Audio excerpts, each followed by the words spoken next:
o le maua lava le lua se lau tala I le se I le Digicel e vave aina mawhanawhana I o e Samoa. E se fulu whailunga ta I lua se lau tala e anga waa I tātou I New Zealand ma Australia pe halafo se top up luas fulu lima tala pe siliatu e whaunga ai le ClickX. E te anga waa fo I le se I pe a whaunga le ClickX e lafo ai lau se leni I le MyCash a le Digicel I Samoa. O le a whaiele se I Australia te tasi ma o le ni whaapitoa e amanta I le aso whao o kuso ai mai e le aso luas fulu male ono se tema e ia inga o le nei whaapitoa seki a Digicel. Taraflava o David Tua le nei o lo e whaafonga mai pei le Radio Samoa tasi lima I watolu a mo Samoa I manuia lau whaafonga ma lau whaasausaunga.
Ua na o le Radio Samoa se furulima iwa toru a mo e tautuaina o e ilaungangana fitu aso le vai aso.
i o lo malosi ma lo tarita o ia. Na whaatua lo loto i ante ia. O na o mawai leo le fisoswani. O le fia i lo loto ma o vivi atu i ante ia. I la pese.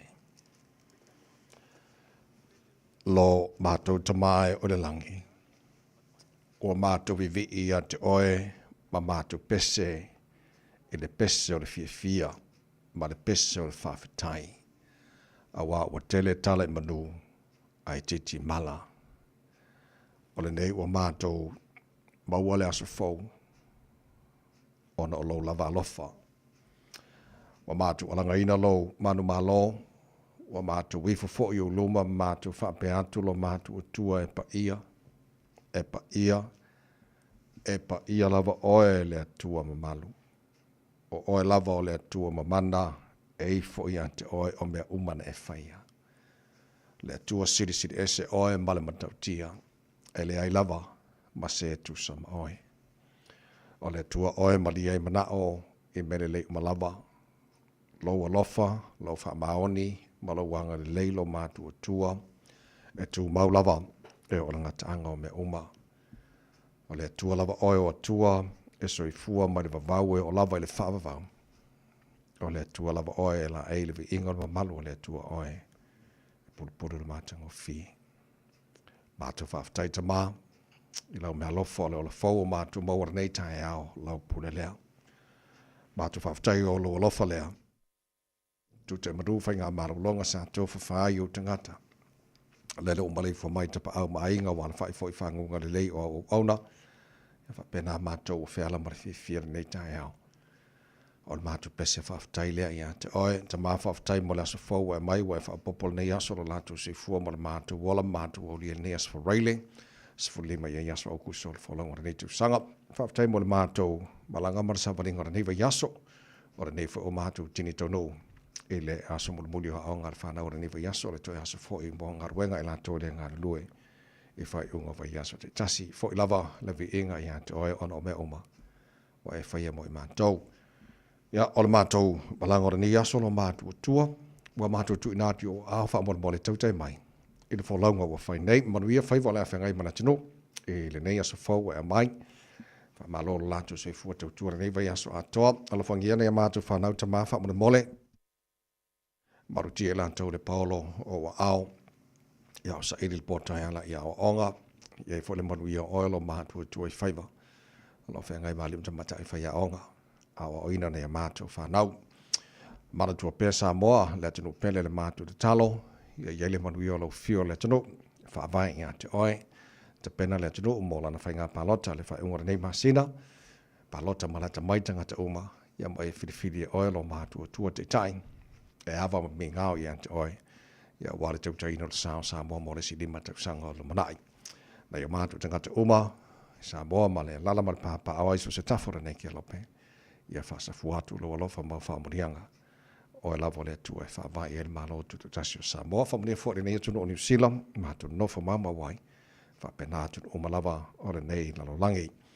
Ia, ele mwhai lawana ngā lole, talo mo le malu mo panga dai matua tu asen sino na tunu i malu mo to malawara nei yaso malu lu o le tau nei tu langi lo matu yai te to lo ina la to le mafan fano lo wolofa ma o e pero la tu si fu laude le tino city lava ile anganga o be o mala fa matu fa ira nei so folo matu tua matu fa lava ina ia fo ya tu le bi inga ia te o e fa mo ria mai tama fa mo mole tu tu already sa mo nei yaso atoa ua matu wole ma mātu wala au i nei mea malawa e ala swa wha manu malo Yesu ke wiso lo mātu li mora mātu wha aola. Amen.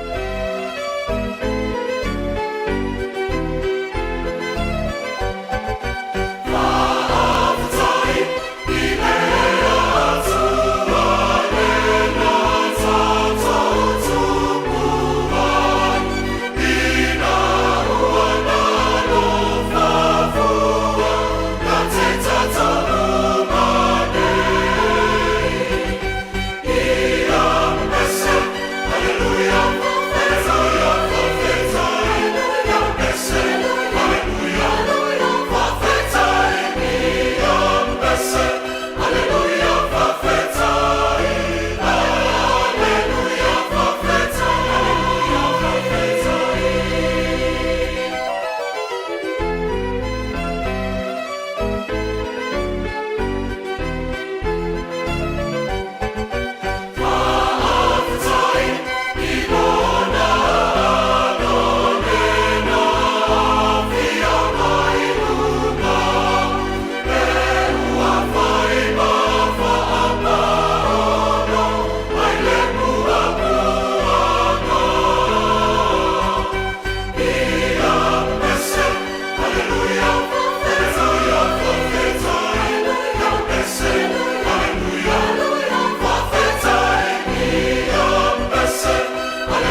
tai le tua le inga langina le pesel korisi fa au malu to to mo de samos for lima eva tolu amo sa mai mo tanto proclame malu le tai au nai se kone.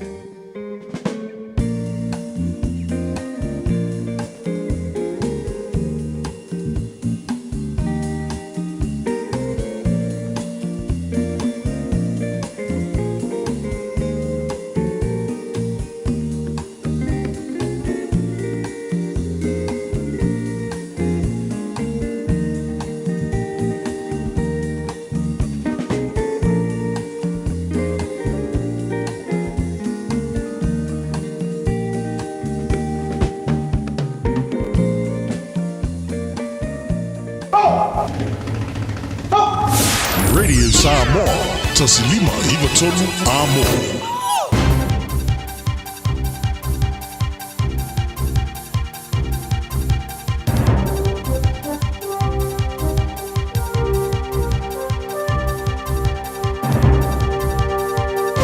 In this update, sympathy for police and those involved in a domestic incident which resulted in the death of one person and critically injured another in Christchurch's Brindwa. A police officer shot a man carrying a hunting knife, fearing he'd injure a woman. The same officer then shot the woman, killing her when she grabbed the knife and threatened officers. Fendleton Community Board member David Cartwright says there will be support services standing by. Encourage anybody who's feeling distressed about it to reach out and ask for help. A push for New Zealand's leaders to get more vocal in their support for Ukraine. US and Russian Presidents Donald Trump and Vladimir Putin will be meeting in Alaska on Saturday to discuss the war in Ukraine. Kiwi photojournalist Tom Much says New Zealand's strength is diplomacy and politicians need to raise this. Much says the Ukrainians are yet to have any luck getting a New Zealand Prime Minister to visit. Wellington ratepayers may have to foot the bill for an $83 million budget blowout as construction costs soar in building the city's first sludge minimalisation plant. The facility will treat the capital's wastewater. The project's current cost has climbed to between $478 and $511 million, since initially it was set at $200 million in 2022. A Zimbabwean New Zealanders made Time magazine's first ever Girls of the Year list. It's partnered with Lego Group to recognise 10 young female leaders inspiring communities around the world. Kate Rickard reports. New Zealander Rutendo Shadai is on the list, recognised for her innovation linked to youth literature, arts and culture. At just 16 years old, she's published 2 fantasy books and says she wants to inspire other young people to express themselves through the arts. Lego Group says the list is a step in giving the next generation the role models they deserve. I'm Kay Gregory and that's news. In sport, Melbourne and Penrith have staged a Golden Point thriller benefiting an NRL League final rematch. Harry Grant's turned Harry Houdini 10 metres out in front of the posts. 2 men are behind the play here. Grant's got an option of Peasant and Munster. Orica Damian's got a try himself. The Storm won the round 24 opener 22-18, pushing them into second on the table with 38 points, 2 adrift of the Raiders. The Panthers remain fourth on 31. The Warriors can overtake them if they beat the Dragons tonight.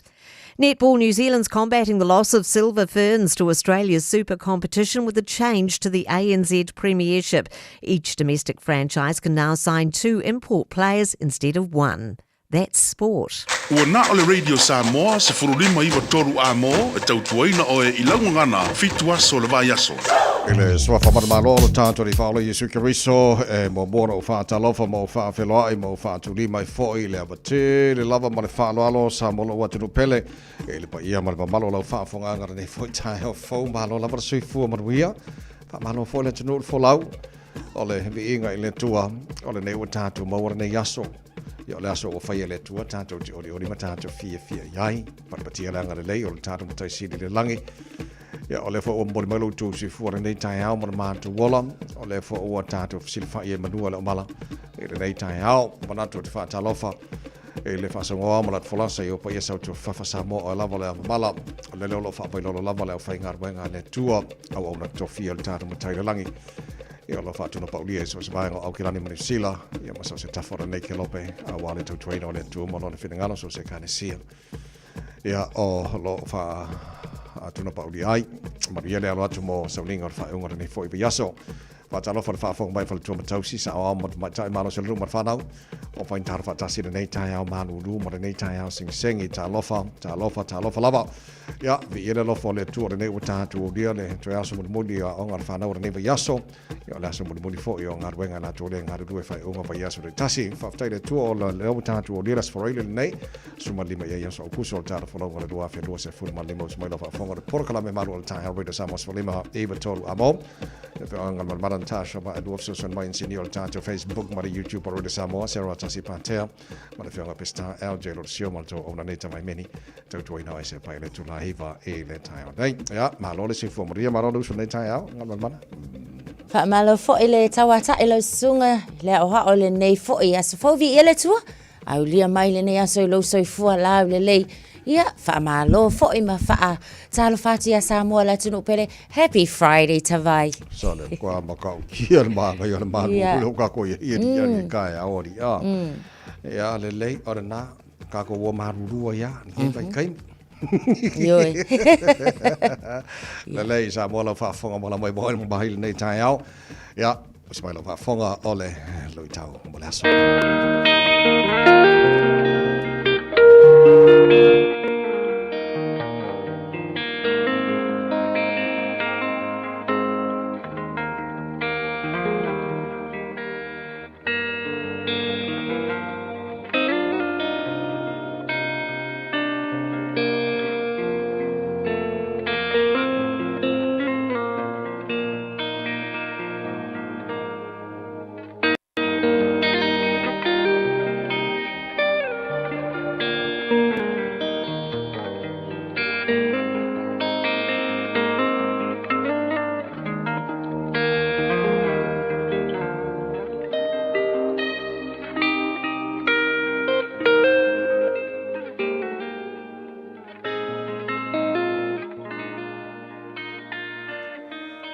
Tau mo le aso. E toina e oe e le atua. God drew you up. Lau tusi o le salamo e fas fulu a olona fuai upu e lua. Na ia ave ina e au ai le lua e maalai ai. Ma le mea e matua palapala. Na whaatuina fo i o vai lunga o le papa. Ua wha mautuina ai o usavali. E tōina e oe e le atua. God drew you up. Ua masani le tupu le nei o Davita. E tuu alanga i le atua pe a o iona taimi e fiaola. Pua ngātia ma mawhati ai. O mai le anga o lona tino, o ona fili e taulama lama i a te ia, ina ia oti, ma fou valenga i lana whainga malo. Pei ua pa ua tuai Davita, i se lua ua matua maua lalo, i whaanoa noanga o le tino, ma fau ma lona anganga. O le mafua anga lea, na fatu ina ai e Davita lana pese lenei. Ua ao mai. Ana tuu alanga. Ma ana vala au. Ma ana au nangi i le atua. I lona fiaola i taimi o pua ngā. Whai mai Davita. So se taimi e alanga fiaola ai le tangata i le atua. E tonu mea tā ua e whaia e le atua. Mua, e tōina e oe e le atua mai le lua maua lalo. Lua, e whaatuina oe e le atua i lunga o le papa. O le papa, o le atua. O lona winga, e whaatuina oe e le atua i lunga o ona a ao alofa. Toru, whai mai Davita, e tuina atu e le atua i lou mutu. Le pese fou, o le pese o le manu malo, ina ua whaaola ina oe e le atua. Samoa, A e la ngona ina ua e fiaola. A e la ngona ina ua e pa uifo i se lua mawalalo. I le tino, ma fau, ma loua nganga. Ma naia, si fautuanga ta vita malana pese mo i tātou uma. Vala au i le atua i ou puapua ngā. Faali i le atua ou mafatia. Tu alanga i le atua i ou puapua ngā. Fai mai tā vita. E tolu mea e faia e le atua i ante oe. Pe a oina e vala au i le atua i lofia ola. Samoa, vala au nei i le atua. Wa e tolu mea lelei. E faia e le atua. Pe a e vala au i lofia ola. Mua. O le nei aso. E toina e oe e le atua. Mai se lua maua lalo. O whaingatā ma pua ngā. Ai le ngata i lea. E whaatuina oe e le atua. I lunga ona a awalofa. Malona tolu.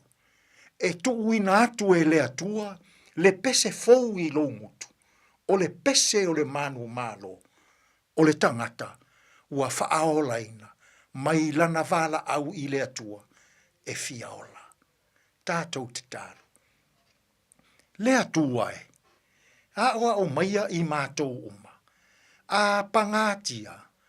A mafatia. A pua ngā. Whaailoa atu i la ua fio. Whaali atu i la ua fio.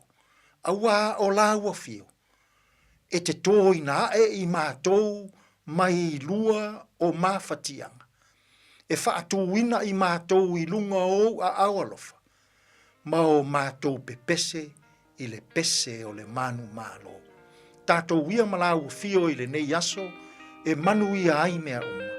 Lou lava suafa Iesu ua mātou tatalo atua i nei. Amen.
Maoni lo wala for pes ma fa pes le heart of worship.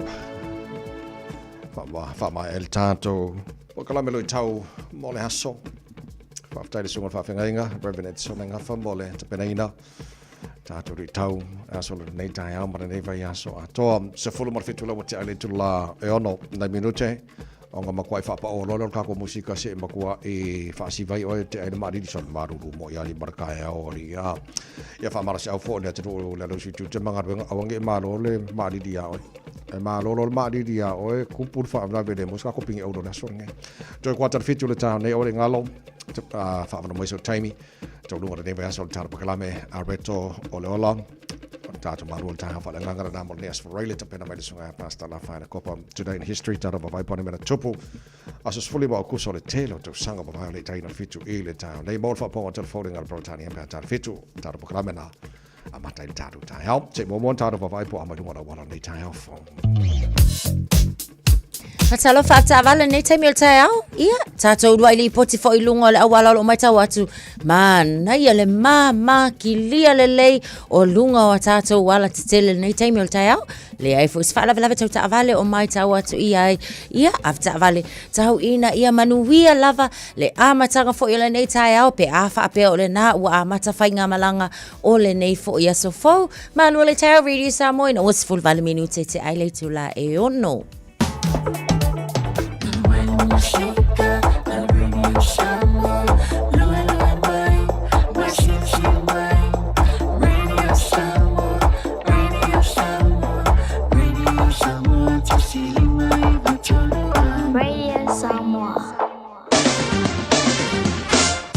Pai ka batalion le nei talo tower nei foi tai fo tamba ki makoro au ki dani no fonga le fasa longa Radio Samoa limolo ile manu lu nei tai mi le tai au we gonna tau le sola fa soro langi le leile tau e pua o ni se vaenga au ki lani sfulma limolo mo lunga nai o ile manu lu le e monta tau nei yaso ono lona mawala lo tai au pe au lia fa soro na wa lang le lei fo le tau like titia nai vaenga au ki lani pa wai wanga ini so time la swa ta hao ai ola la ki le tau le swa to sfulono o marunga na maru fa mabina mo au kilani e le swa ta hao va ngo yo tu la sa fa so pa uti mul tena va ngo au kilani fa so fo ina pa uti mul tena va ngo au kilani le so fu or va so fo pa fo uti mul so lu or va so fo lang de le so lulu male aso tofio na va so lu mala ya tu pe a ta tu olia ile no fomaranga le yo ta ma tai le langi ya wa utal ya te oi fa mo bonga na mai tau langa ona tone wo ile poto mai le tua la tu te fa matala nai le la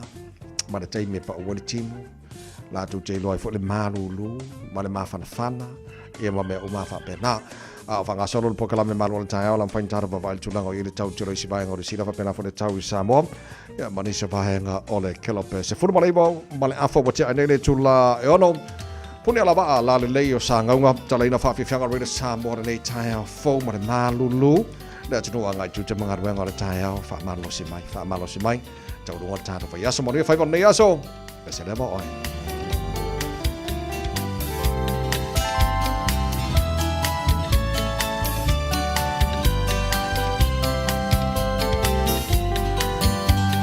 Wapai atanunga manono afio ai Afio ai o silinga tu satupu o la fao muifa apea ainga Alala ta ia ia toa mafua yumolu alomadi e toa O sana mafai ngata o te tiwa ile atu Samoa Alo sina masale valasi Tula itato sapa itali Watailingi atawa imatangi Angi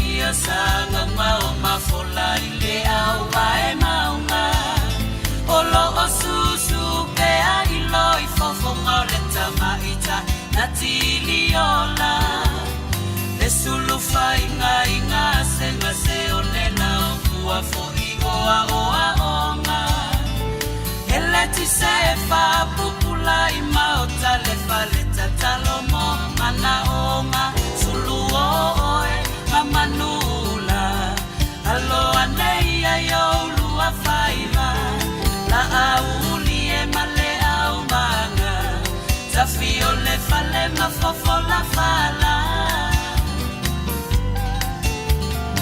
ato etu ife alo fai me asiline polo polonga o manu a fai fo mai langi fai lau taulana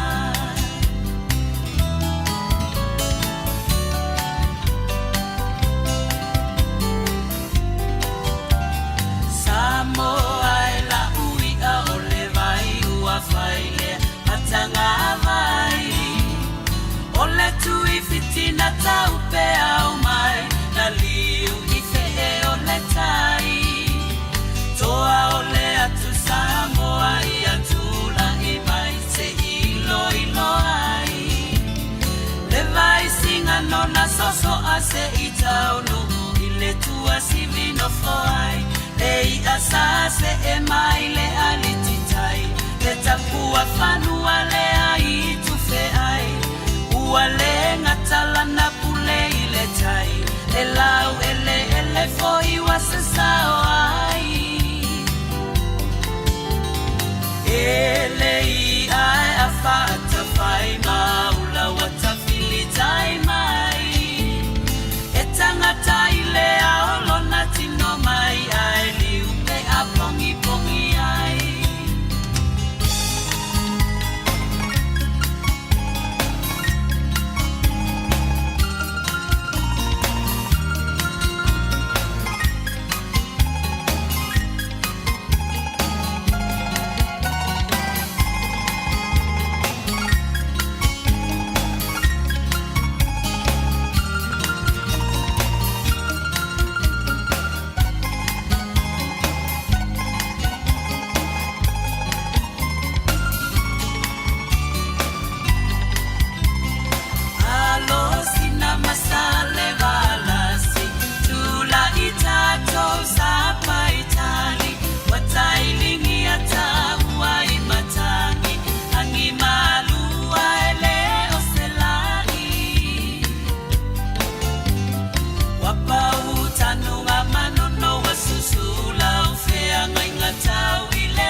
Hei, oe, luas fulima le watiale tula e ono.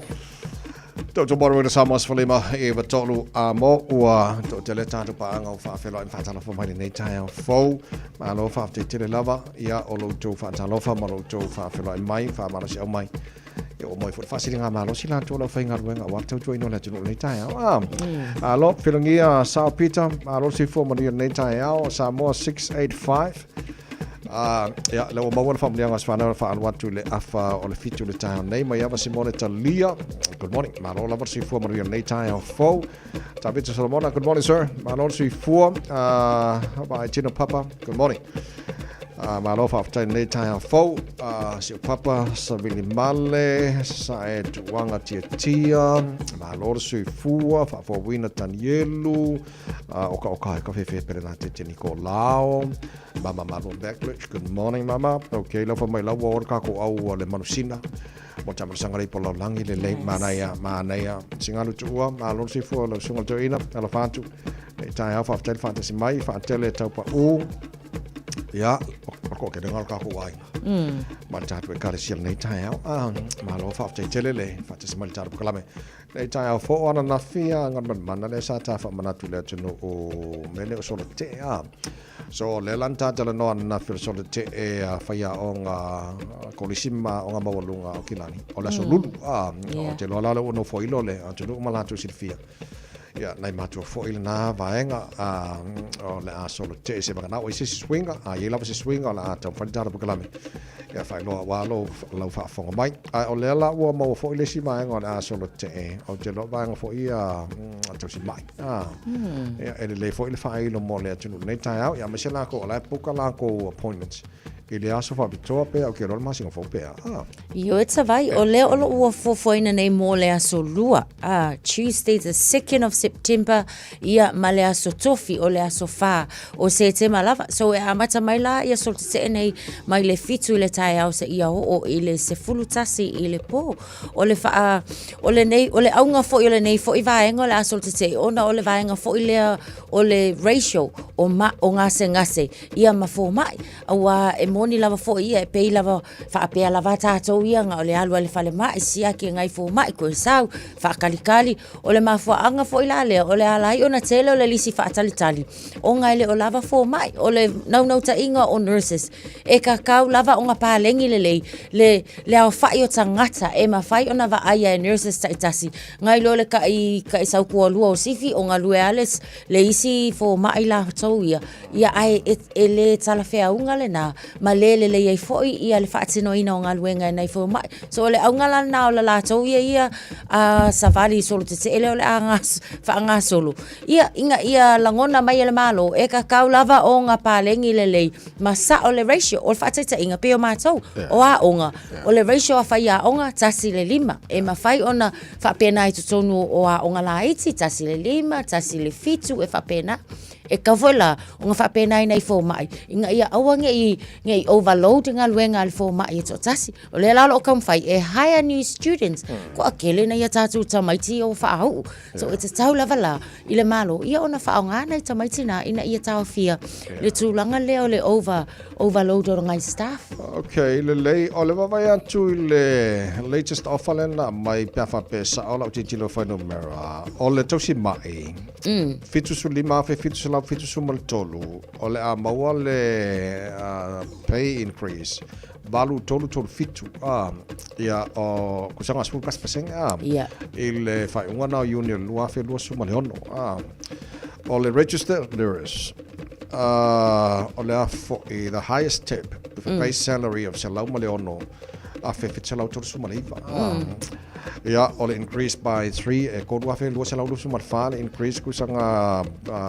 o la tau nasi tanga pe mole masino kele o lola po o le mea o le ia le taltunga o tausi mai la tau ele o kai anga na vai ia tulanga wa se va pe talia la tau le ofalmano e se mangu ele alu la tau solte e foringa mai o la ye ni mai nga sirfia tausi mai ele o te tai ona tala whenga ye le ofa lo tu mai mo le tai mia a foi le ofa le tai ona tala whenga ma le ngaluenga le o fai fatino ina fo mai ona o le tulang foi le o le double shift isi fo mai on isi fo mai ia o double roll be triple foi e le tai la ia ona tala whenga unless wa sa o le leila le ratio o fo mai kai ko kasilava ia ma le ofa your patients and fai ona la to va ia le tai ma le tai I want to balance tali le minister ya Simeon Brown ile mtau o le view la ia ale minister le tai le nei o ele o talia ina le lei foi e ia e mai se le fai nga malo le tulanga le nei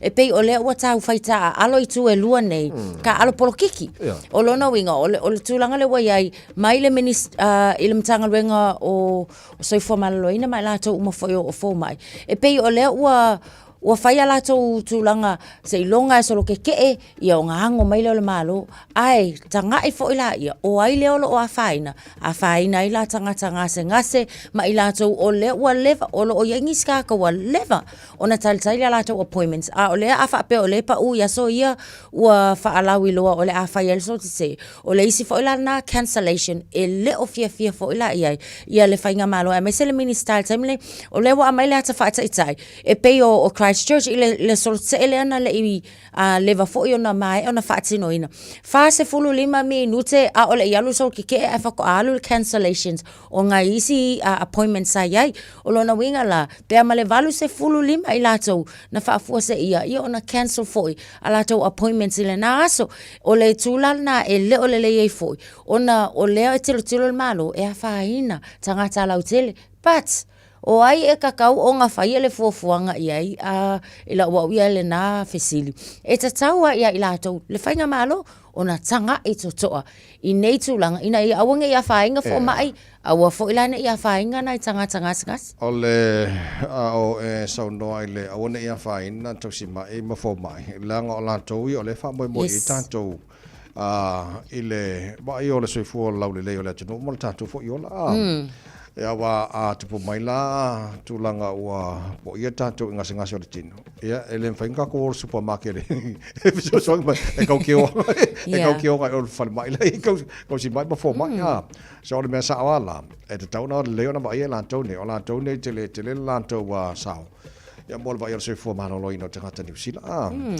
O tātala noa i le vaenga le o le soifua manoloina o te wawai atu e tangata tō lua i le loi Wanaka o le tū i Saute, South Island Pe ai fōringa mai e se fōi la uanga yo inga le na whai fōi le fōringa mai o ni claims mo ni ngase cancer treatment ai le i ai mangi e le i whamaungia o kupe kaunga o ia ko inga atong fitinga fo isa claim ko rua le I le West Coast o Wanaka le sai ele lunga le ele matutua luas fulu valu tau sanga le tamalo ia ai tolu fulu valu tau sanga o le mafine le la wa saoni o le atutu lu mal famsinonga I Queenstown ona o le solinga tu la fono le ona o la fai lua lava tau sanga na ta alo le to lua le fale tau ngata rent fale tau ngata I Wanaka wai a ka o European cast lo sunga le ia eleng kama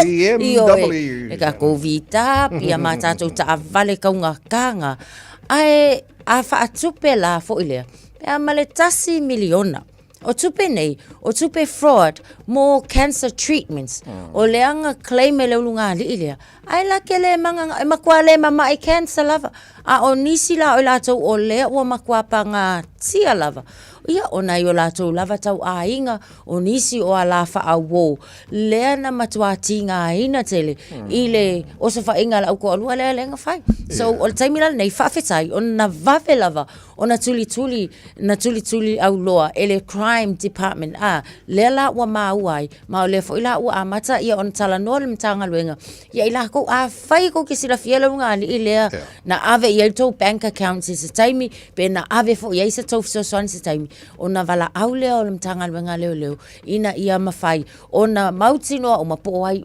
malava ila to le wa ave ma victim ale nga li to ole asale esa mai vai ngor se formal loina o te pena o kilani mo le local election e ia vai ngalo fai lo mai Auckland Council o le anga ai ina ia one to ya faina ni si mene o te fau ma o li potima le fa ingala to na fia fo le ni so to sanga ba vai fa ya sto te lo la ma kwai serious level ti lo Auckland Council to langa le masala to la tu te fau fo le ka fi ele ya fa inga ka fa fo le ke le fali ngai me au le ya ngai io ka ma ya ka fi ai o le ai la ke va ko ke le ale le bo vole Auckland Council la fa ia pe a foi le lua fe luas fulu ya mati pe male ono se lau se fulu tasi ia fa salanga fo ia le na fa salaina ia dog owners lava mai ile vaenga le dog control act ona ole va ia le o taifau ona ole tutuunga a fa pe o so fa ia le taifau se tangata I lungo le la tele po o se isi fo I lava mea ola I lungo le la tele ia ele fa salaina la le taifau ai e fa sala longa matai pe fa sala longa ona e ma fai lava fo ila ona o I lava nai taifau ini tu langa fo ia e ma fai loa ia ona euthanize ia pe fa pena fo ia ona fa alalo nai mea ola nei ona so a fola ia o le sa wo fa salaina fitu se folo I tu la community hours ia ma fa salaina fo se tasi e ia sana sa ifau ile ko engale o le Rottweiler ona o le so fa ia le ta ifau le nei o se tangata ia o kai mi fo ia le sa vali fa sa vali la ele kama ale tinayo ngale ta ifau ia le ta ifau le nei pe ma sulimon tau sanga le taimile na ia wo so fa ia la ta ifau ia se tasi fo sa vali le altele tulanga lana o ia fa so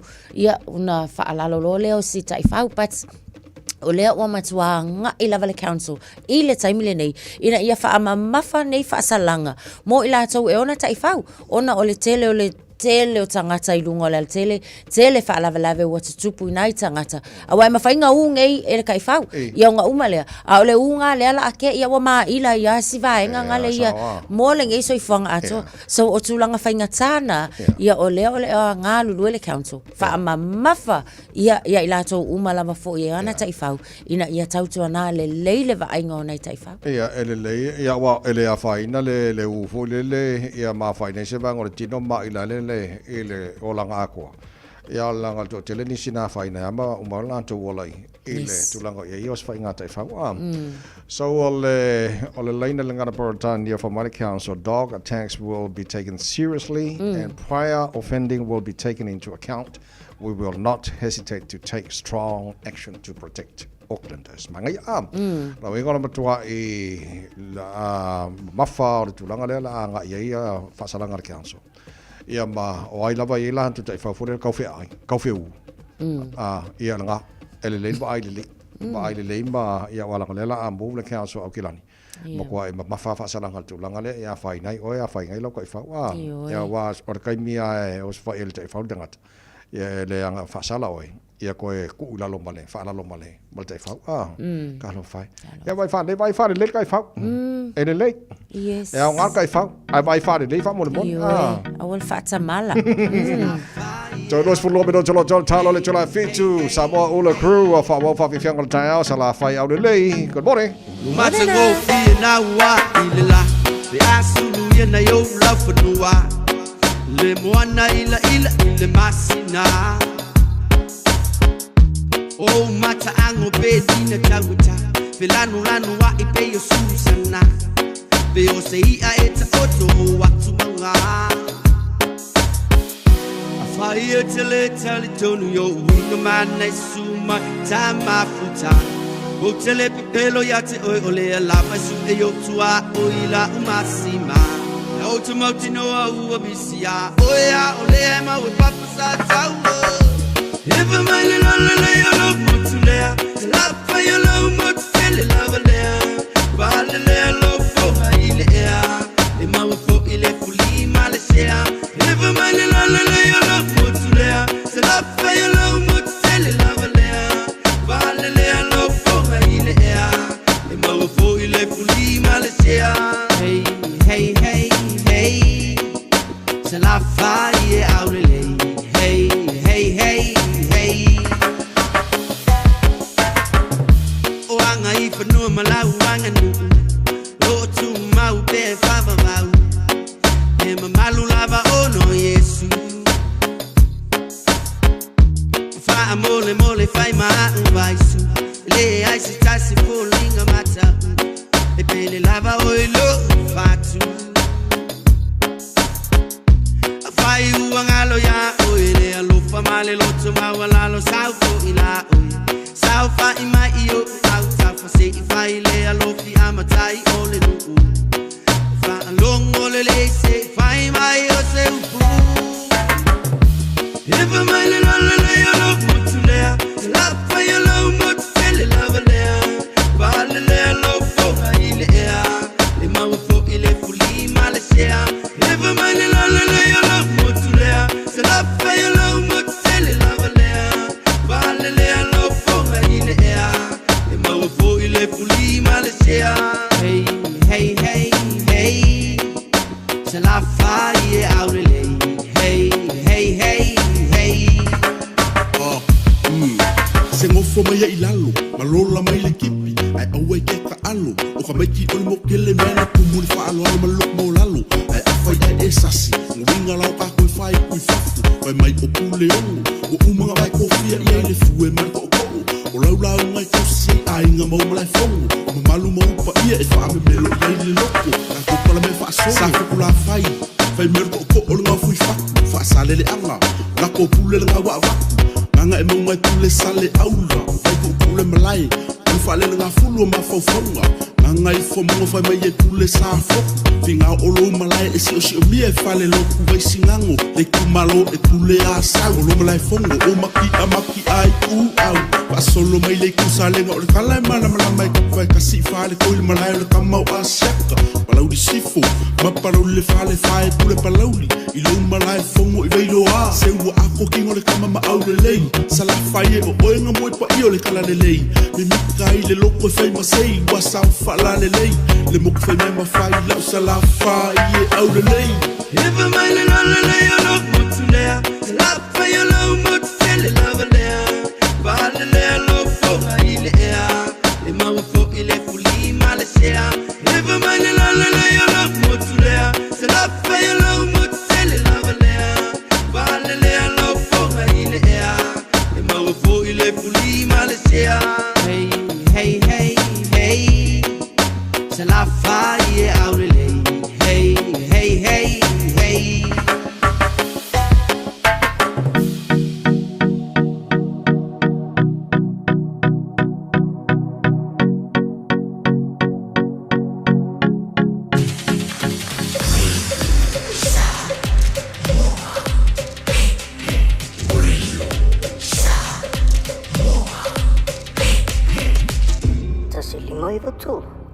If it helps them feel safe, they can keep the light on all night long. Contact donates the energy to Power Women's Refuge and their safe houses nationwide to support the vital work they do in Aotearoa, New Zealand.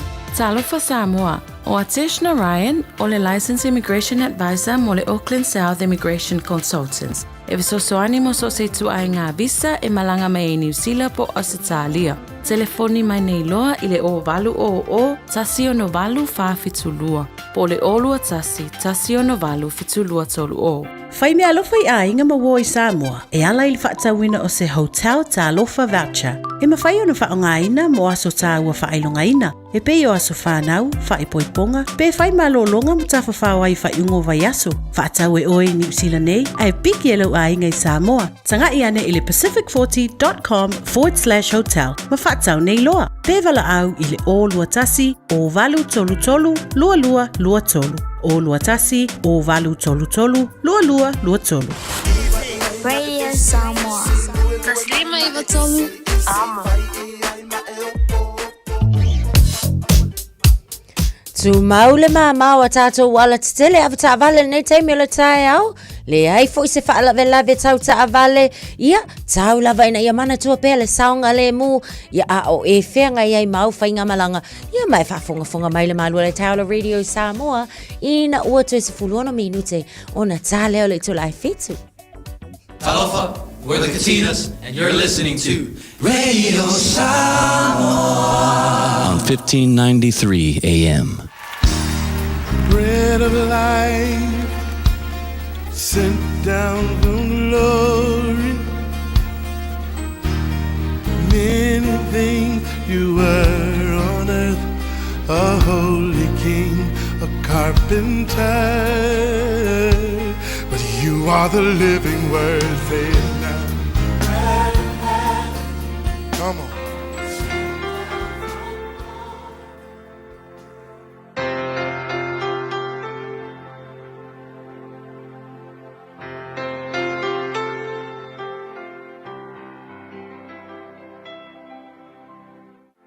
Au te whawhilo ai fo I tatu atunuu I le nei aso I le lofo o le tua, mai tatu polkalame masani o le areto le ola mo oe I le nei aso. O le ngaluenga e ono al whaiupu mo mo e whapea. O na po ia ua whato tele I nai le auso o. Ua tupu ai le mui mui o ele nisi ia e Peru. Awa ua ngalo la tu whawhine ua otia la tu tane I le tufa ina o mea ia so whaiso. O le upu mo I le aso le nei whapea. Whaalongo le lei I whaitionga. Wei loa e leo whaitionga umae leanga. O isi whaitionga e te toe mawhau a tonu ai ia makoe whaakupu mangaku ia te oe. I le mesa e whaia. For example, o whaitionga I te tonu o le urua e kalesia. E whai mailitala tu spaia ina ua tupu le urua e kalesia. Le na amata la ua apostolo. Ia ua tupu tele le kalesia o ngawhaile o isi ngata wofo mea e fo ai ona uto tele tangata tufa. Al mela wa kupu. Ua le le leile kufanga o mea ona fai mai ua mui ai lisi kurupu o tangata tungupu tangata fo ia Elenis tangata Eleni ua mui i latou fai mai e whapiko i o mea au e pelu lale kufanga o lako le ngalo ia nga kufa maingi mea ngai kako whawhinga i o okia latou tani fai mai ua mui ai latou ma fai tio i latou ai kei loa la fai kionga nga ele ungi fai kionga leanga o le fai tionga le na leanga whanga umai ai le mele le kalesia o man kemi ngai wai loa le kofi le kalesia le tau le ti angono o le kofi le inga whanga umai onga o le mui o isi tangata so le ala au mai loki ako ngola ko ngaluenga sa fai o le kufanga o me foi o loa ma meo whaamanuianga i tonu o le kalesia so ia te au foi la o mele le kia o inga foi wa ke le foi ke mi falo e ka ngaka le kalesia e mui fai kio ale mele o inga mai le o so se muinga po se fai kionga ka ke falongo ai o ke le vave o nga fasala tangat pe le vave o nga o wika vape hoi nga o mui ya ale mele ku pu ke o inga o le tala le kuspai e o le me ke fai o ke mua i ma fau lo loto lava awa o isi taimi o le lack of understanding o le mala mo isi ka ngaka e la inga vavenga mui winga la ka ngo ko fa mala le a o isi fa la taimi e ala nga mui ka ngaka e le o ka ngaka ai le o se ki le plan le ka ke fai e ko fe ku nga e winga o le mui nga e fa nga mai ai se me mangai sa ko fe ku nga i le mele le fkau so awala e tit pe a yengi fai ki o nga mai mui nga onga ele o mui nga ma fai tionga uma eleanga fai tionga e fa tupu manatu ia e ila kala manga ia o fai sanga o aso lava ia tau sanga pole a fai se la vals fun fitu la kala volo ke la giki ai ke waru lo uso matua ini i pia la kala ki si bas ai fa kau mela wila me alo fa ki mas kam bi va ke le foi ke le i mau mo se wila ya mai lo ku penga mai lo tamasa ni sila ya lo tu fa kau mela wila ai sau fo ele si o kasen u fa kau me fe melanga wila pe le ma wila ya se kilisi mas fia tele ya ma o ma fe wa i ma wila ke lo ma ke le lo wa le fo ma fa wila ele ngi wila kama ma wila o wila kengi o ke le lo mo nga so e se le wila kama e se le wila kengi ele lo fe lo uso ngal fa kau yo ma wala le ma ke mi mika so ma video ngai o le speaker ma ko video ngai falasi alu falasi sa ngai mo fari pas fa ali lingo ma wila foula papo ngai ale mela nga o mai tau so se kai mi ma ke video ma wila ya le ma ke mi mika ko fi ma wila ka ke fa long ko ka ma kila ko fa la wala mai ma lo peu le pe o ma o ka ma fe mai ma lo pe o ka ma ye va la mai ma ole malo usole malo kasele ma fa pe so ke le me ka ke ko va au ma tanga malo kengi malo pe ai un mo fonga mai lo le si le inga sa nga sentio ma kupula nga fe mai so le o wila kengi lo wila fa ai sa me wila ke me o wila kama e alu ele o me ke le inunga a wila kengi ele su me le fa la ke ro ma mai lo ma le si le inga welo matonu avelo welo lo me o me ko pe yang wila kama wele ko ula mai tanga so le songa tawo fa le mo anga le ai fai kionga le ngai au ka fa la wa malo pe ma ke le lo se wila ya ma ke pe ya le fai la mo o le sol ne ai ngai fai kionga po ngai mui ngai ko ya awa ke va venga ik ai ma fa ya ni me le fe tu na ye lo ma fa la tua fa fta ye te awa o ma to ya fai kionga mui nga au ma tu lo ya te meta ua ia mea fetu na i o matu mafau ya vi ia lo swafa Yesu amen.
Any craze. Mare pese. Yesu le wolofa fa mai ele tara proclame areto o le olo nei tai au le tolu mo for na proclame neva yaso mo rifa te tele lava so pasta la fa copa mo te penina tanto areto le ola o le neva yaso a to to mo de samos for lima be tolu a mo to ono minuto o to tano le tu la fitu la sos for lima o kuso ani mena tu le yaso tau sango mo vai. Sanga lua afe ma le fitu o le asona whaamawina ai o se tasile nei o mafu e sili o na onga i tutono le Pacific Coast ia na whaapena o na tupu i tutono o Peru ia na whaapena na malili wai nisi e 5 se lau se fulu ma le wha ia ma i lātou na manu nua e afe ma le iwa se fulu sanga lua afe ma le se fulu fitu ia o le ulua o le taimi muli lea na i o e na ai e le sunga ia Daniel Craig o le aia o na toe whaataina le ata lea o James Bond e avea ai o ia ma Bond mo le taimi muli.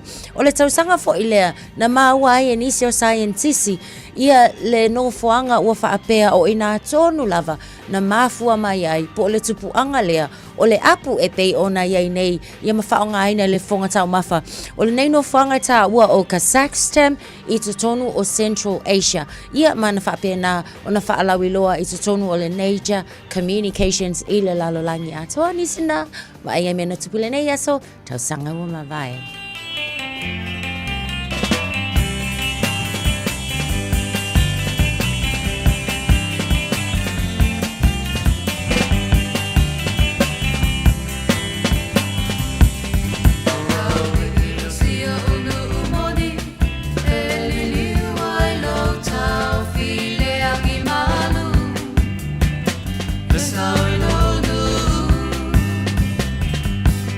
Tafaonga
Baby, nobody. Hey, hey.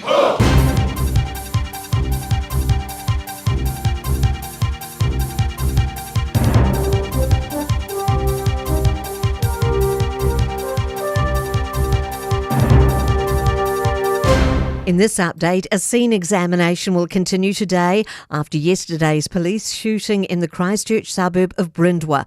Armed police flocked to Clyde Road. One shot a man carrying a hunting knife, fearing he'd injure a woman. The officer then shot the woman, killing her when she grabbed the knife and threatened officers.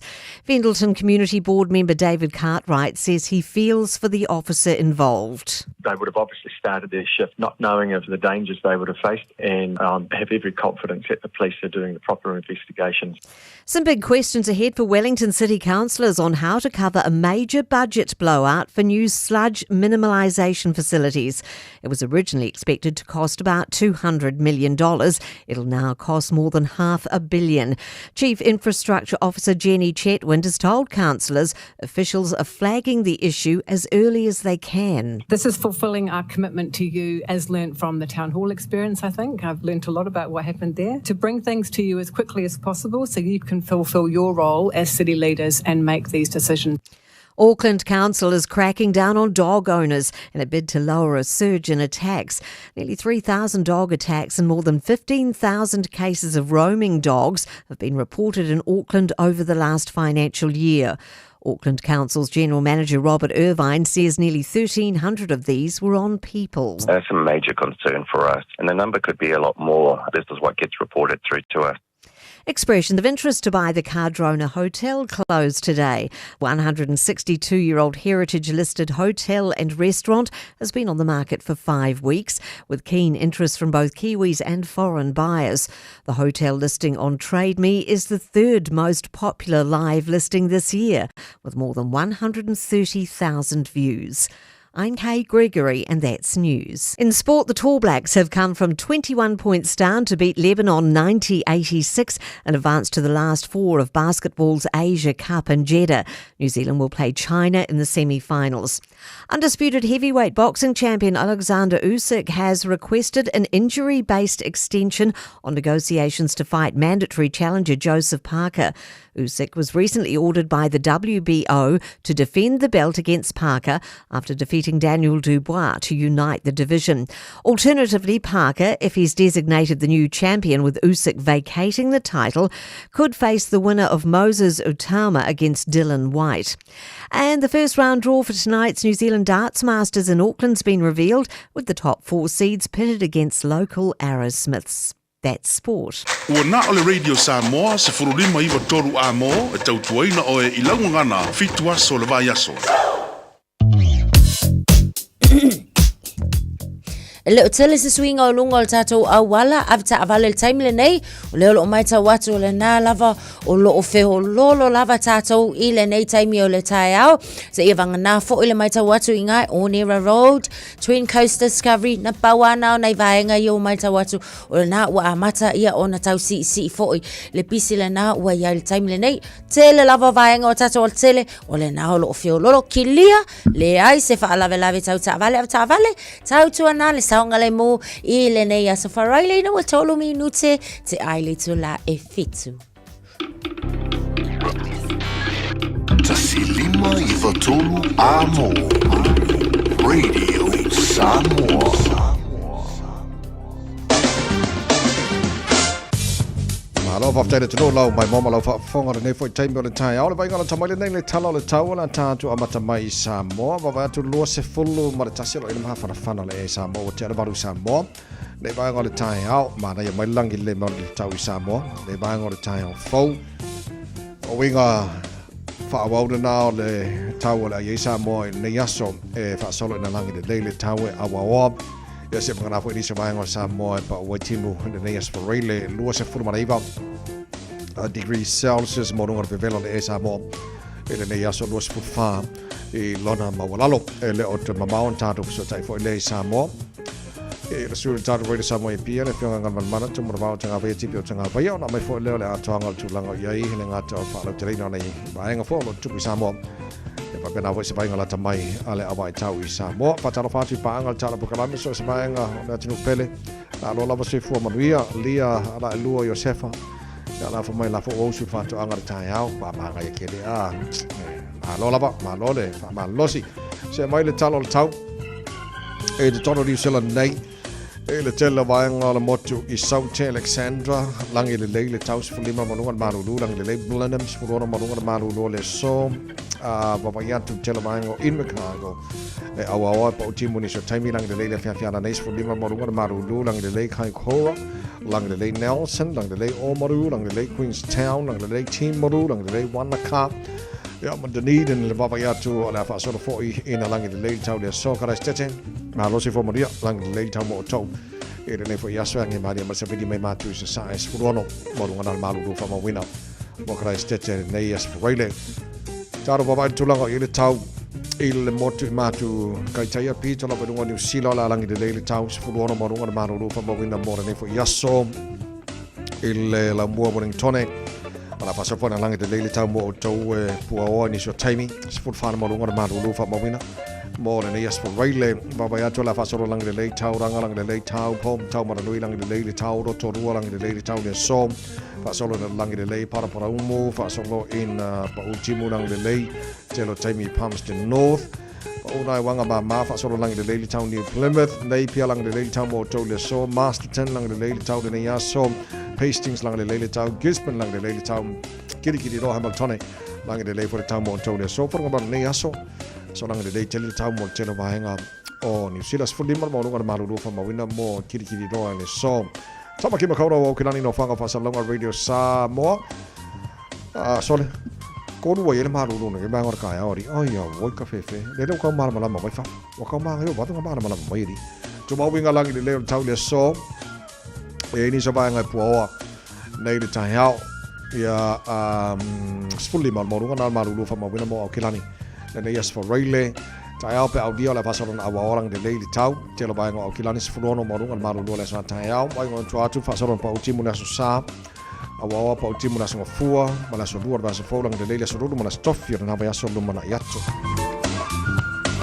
o fa mama o mai la ba tau tu na mai I le nei fo I tai au fo o atunu o lalan papa au ni so ba ngor ke lope fa mai o mani mai tau mo tau le nei so fo ta tu o dia fitu mana afara o ti ai tu la fitu ma lo fa tai o le esa o ya la vai tau o so mai nei mata pitu no sifa manga ya larki dia lo ese mai kalma ko ko le kuakui o le west sani bai o sawana awo mai la kala mai I mai oro le la saul moto voi foi le sa ngai ya ka ko sorry wa pua o sorry nga pua o mai lo nga ba nga ko mai lo ila wala pa pare yon hang la bange sorry ko mangingo fo ko mangingo fo ana wenga la lai ba nga le pua ale ba nga foi la manga ya ka ya ole uta watu mole maro le tino ya kau vavi foi la usu ni ka fa mole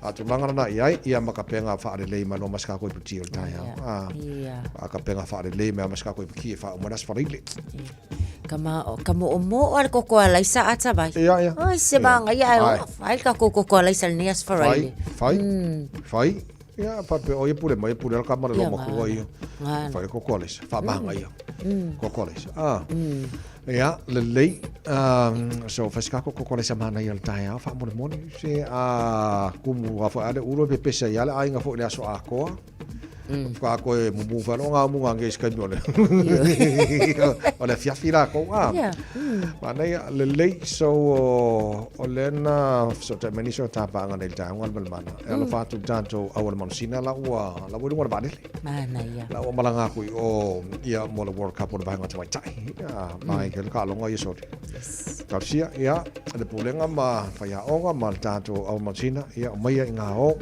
o ka po ya tu le tunu lo to malanga ya manuelo to war faiva o pingi fa le ya ma nga ngai o ku ya ko fai mele ya o ko maka le final New Zealand ma engelangi le World Cup tama chane nga mau nga fai Eden Park Eden Park ya sorry se ka fa fo de malo ri ka lo nga nga yo ka lo sorry Ko fefe. Ia e tu kura so le au New Zealand. Ia. O ke vakola kala fai kala au New Zealand ka alu ko fiko New Zealand. Ai. Ia. Ole o ka manga pe ole o pa le so. Sa ole. Ia. Le lei ia o te lope o afela au New Zealand. Ia le o maua le o mananga tato wa manusina. Ia talo ma fakena fo ona mariele ala faiva. Ia o halo fo ole tino mo ne sina fo asa mo le World Cup la to la pi. Ia. Ia le lei. Pe ka longa nga fai nga po le diki so. O ka longa ko pe au ia nga final to sanga ke ko ngelen ko pingi nga po. Va la lava ayol talonga le nata vai talonga le va le Panthers and Storms. Ia le la no mai tau atu man malo le Storm. Lo sulu le sfulu valu ia la tau ai. Oh, sorry. Skoa lava fo I latsa le fai ngol talonga. Ia a le la o mana yo a o sia mako au la tavai. Mako le la ka longa ngi. A fa pela ai malo mako au I le ka lako. E kaulang ko so lu. Ia.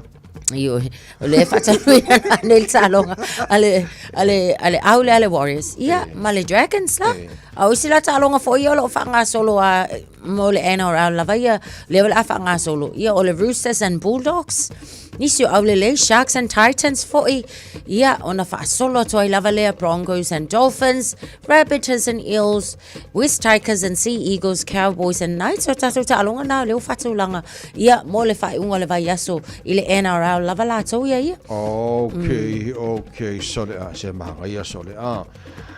Le lei o le fo e fanga solo ta morsanga le NPC a. O le round 3 le la ko iai e ia na ne ka aloia Southland Mamanwatu. Ia na fanga solo le tai au ia Northland ma Tasman le lima ke le lua. A Bay of Plenty ma Canterbury le ia ka ia fo. Ia ka ko au lau kilangi. Le pingi ma au mano sila taro na kisone. Au mano si kere au le taro na kisone.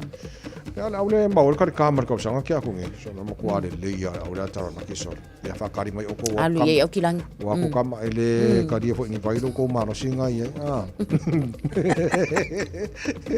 Okay fia akar au le au kilangi ma ya mo ya na o kilangi. Por ko kero ko ma ki fo. Ar ko kero la wori an ka lo ko fiku. Ya. Ko sera o kama. Yo le ya ko fia ke ko ma ka mo ya ka mo ya ko fiku so ka ole o ka so. Ya le ke roi nga malo ngin ka ko au kilangi ka lo ngale. Ai. O ke roi. Ya se mo. Ya la ngawai lo a fia. Ya si. Ole la ke le ilo ya ka lo siala. A malo. Ye wa ba ko va so fo pe audi. Ai de malo. Ya se faz com e manga mo ya kai fora ka ro tana nang fai bacho le no tana maloa mai mo ya kai fo ke fora ka ai a wai o ke le la vaya seki ai sa wa ya le lake show ta longa na Hawke's Bay ta mo North Harbour Wellington ta mo Taco ya ma counties Manuka pe o ke langi ma counties malu ka wori le mo ngila ka lo le mo ngila malo ri ya ka alo mai katwa ya le le so ta ta longa na NPC le la so nei o le lo ako ka su aku ka longa o le final New Zealand ma Samoa le under 16 ka mo sa bo le Oceania le nga fai Samoa o ki no la nga fina fai final le fi meno aunga dua lewa pukla ka mo ya mo le FIFA World Cup under 17 in Morocco le dua felori ka sang fo ya ala ka ko le lo se penga ba lo ngi sila se o le au le ngi sila o ngi sila ma uskari fa ka ya o le ko yo uskari e ka mo sanga o le au le ngi sila ma uskari mo ka fa ka ma so aku wal Pasifika la ko ka alo I fona to e manga ia so le ai aku lo makama ia ai o mo ko fa o ka fa ka makama au ai manga ia fo elu e ka ko ba tato ia le se mo le ngol ka longa anga fi nga ba ku le fa mo le mo ia le au le under 16 ke ngele we ka ko so ka so ia le e ngis ka longa pe nga pa oile tonu Paulo tata longa mo nei fo I mo nei weekend keren kai fau per kai fau ka lo tana ka manga ia ka ma we ki le fale Teu mai mal vale. Ya ngala ko ro nga wi fa pe. Ai, ka ma ke fa ne ya. Ai u ar kai fa. E vai. Ya. E mo ko ide la vai. E mo la fa. O mo la fa fianga mai fa na Jerome Grace so man fa po fa o ne ba so po kala ngal pro cha ni think a minute. Ta to tal noi le sa mo le fianga ngal man le ko cha ya fo ma lo sui fo. Ulo umutu senga te te ofo. Sipaka o umata wa umalo upoto. Tau mawhaine on a po. Tata mei a whea tawai tau popo.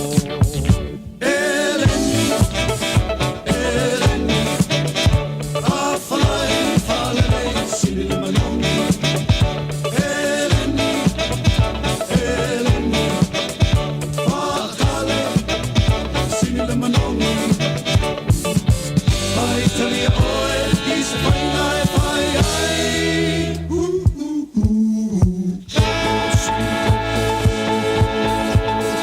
Fai ai ai. Fa tau alo si fai malofa. Ole manatu e o matou polonga. Atsi I matsi tai tau ila langi. Wale loa ele au angelu o I ai. Eleni, Eleni. A falai falei sili manongi.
Talofalava, I'm Annie Politiwatua, and you're with Radio Samoa 1593 AM. Just think a minute.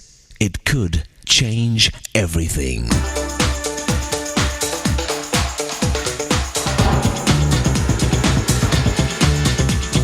Think a minute.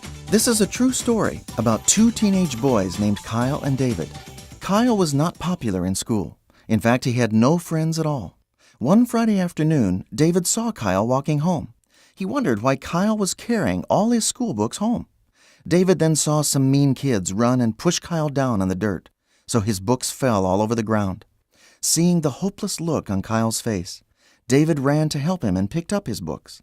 As they talked, David learned that Kyle was new to their school, so he invited Kyle to play football and hang out with him and his friends that weekend.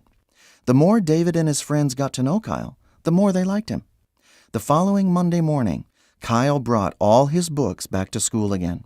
Over the next 4 years, David and Kyle became best friends. Kyle changed so much during those 4 years that he became much more confident and very popular, with heaps of friends. Kyle was going on to university to be a doctor, and David was going to study for a business degree. At their high school graduation, Kyle was even chosen to be his class speaker. He began his speech by saying, "Graduation is a time to thank those who helped you make it through these difficult years. Your parents, your teachers, but mostly your friends. Being a friend to somebody is the best gift you can give them. I am going to tell you a story." David was so surprised when Kyle started to tell the audience about the first day they met. Kyle told the audience that nobody knew on that Friday afternoon 4 years earlier, Kyle had planned to kill himself. He had taken all his books home so his mother would not have to do it later. But on his way home, he met a friend named David, who changed everything for Kyle. The audience, including David, was shocked. David never knew how much his friendship meant to Kyle. Don't think that what you do for others is not important. You and I can change a person's life by just being a friend to them. And no one will ever be a better friend to you than Jesus Christ. Won't you ask him to come into your heart and take charge every day? He'll give you real love to be a real friend to someone who needs one. Who knows? You might even save a life. Just think a minute. If you'd like a free CD of our top 40 programs, write to us on the internet at www.thinkaminute.com. Sole, eva mali pese, malo le fafonfonga Samoa, malo fo ile va ile musika. Radio Samoa #1 New Zealand akoa. Sipso. Lo so malta sila wa tale tulla fitu ngamal mana le fo wa fa tasimai ia le fionga le roli ia sur tanto Radio Samoa pia. Ya si tatu tatal noa fa lo telefoni si melo tupu Samoa. Le fa ora ne va yaso. Fatalo fatu lawa fionga lalo li ile nei fo itai au. Malo le tautua malo fo lon sa ne vaso. Soi fua manuia. Soi fua manuia te le tau sala vane suafa. Ya malo fo le soi fua ya tawai. Amuia o lua malu lungi usila. Ya. Ako e maruluinga manero so. Malo fa tai le tautua mai le tatu ngarwenga. Ne foi va yaso atoa. Tatou mata le nei fo I tai ala wa fionga ngale malamana. Atono le ima maute le atu fo ina yaini lapta inga mafu e pe ona lulu ina tono lucia le fo isa fa pena lapta I New Zealand nei ya fa pena fo isa tatou tunu ale la mata te mai tawa fo ni tai au.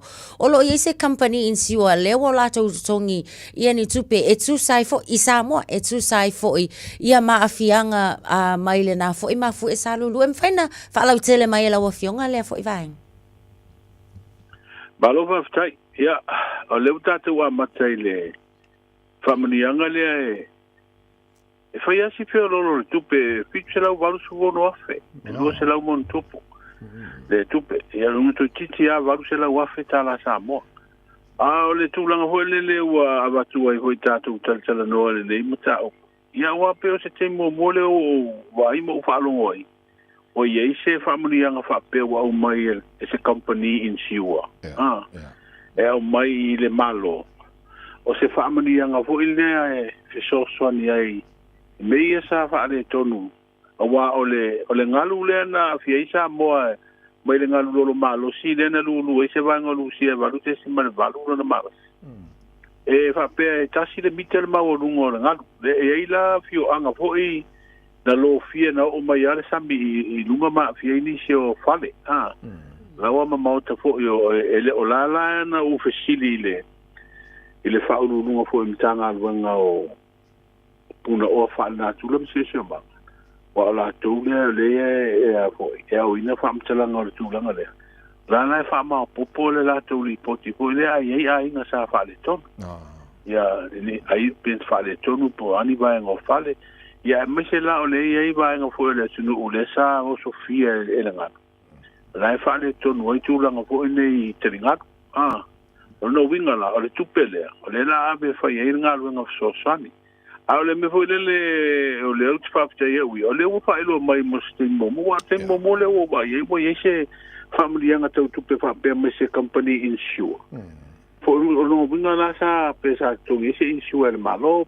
I tu langa fo nei mo me fawela ve monitor ho fawela fa natura ya le la wa mai le tupele le fato na fa lo mai le mai su nei le to o to su company insure le Pacific Catastrophe Risk Insurance Company. Ave sa tau o tu sia tupe o ile minsta tau si po i o mtanga luenga o tupe. Ia mal whaururunga mtanga luenga o tupe na malo.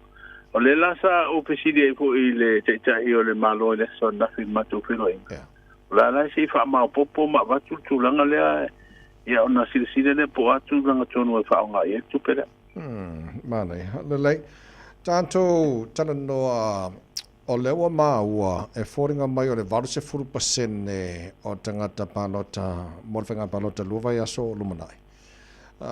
O la tūna le la whiwhiria tai o le atino umo le siri matau sango i luma. Ngamal mana. Ia, tawai e 50%. 50%. Wa sa au mai le whaamaunga e le mau atu.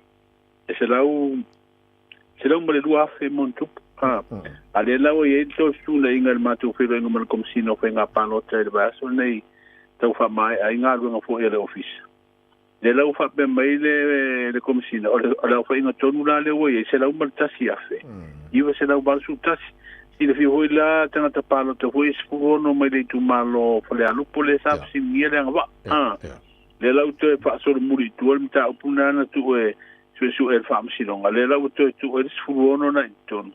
Le la o mai fa mo mo le wa ese mai si tanga ta mali li usai ai ya le la wa tu mai le o fa inga tonu la le fa ia fi dinga le so su vi ba kuso se la mo tasi ya fe va se la ba su tasi ya o pe tu la na wa o mai ta vai o da tu la ia fe fi dinga ya tu la mo tinoa ya fu va nga de o fa in pa e ba nga ide o fai palo ta wa te ana o fai nga palo ta le sino e mo ia o mai de foi no mela o le o fai nga to tanga ta o le stale palo ia o mai foi palo ta ia foi ba nga ide nga i e me se ara tu le fa malusia e fa ila o le fa malusia o le stale i le palo ta ai o le fa malusia tu la nga le fai palo ta le so fai nga pipiringa ia o la hui fa salanga o la fa ta o me tu la fono ia e pe o tu langa na se la matasi a fe iwa se la bar su tasi tanga to la fa yer fi fi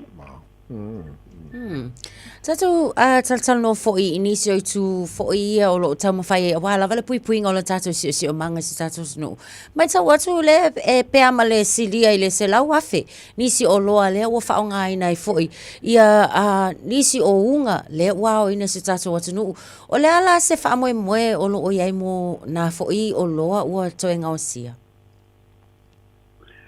o te mo fainga lea e se tau o te mo fainga nei ale so si tu fa tasi to ke la un Samoa o company ho nei ma o nanga pisinisi de la tu te to ave o lo nei i company fa fo to e recycle pe to e fa li di wai ya mi se o lo nei nga o si mai le unga le plastic o le la tu nga lunga pe o fa no wa ai o tu mai o le fo ya stona e anga ia tula tangata malato tanga ho nei o whangupau e mea whangupau e tele o loa nei o whangupau e ho ele ave e mo isi leni a o le whamoe moe o le asosi lea ia mwhai na watu na ave le la to i whafoe to e i company recycle to e ngausi e po anisi o loa ngausi mai e le unga a o le tūlanga na i la ua ai talu na le to e o mai ani whanguinu e mea whanguinu i whanguhui nei mata e tai ua te o leu fa nga nei de fang pa o kero ho ina ni sila fa pena ko makau kia le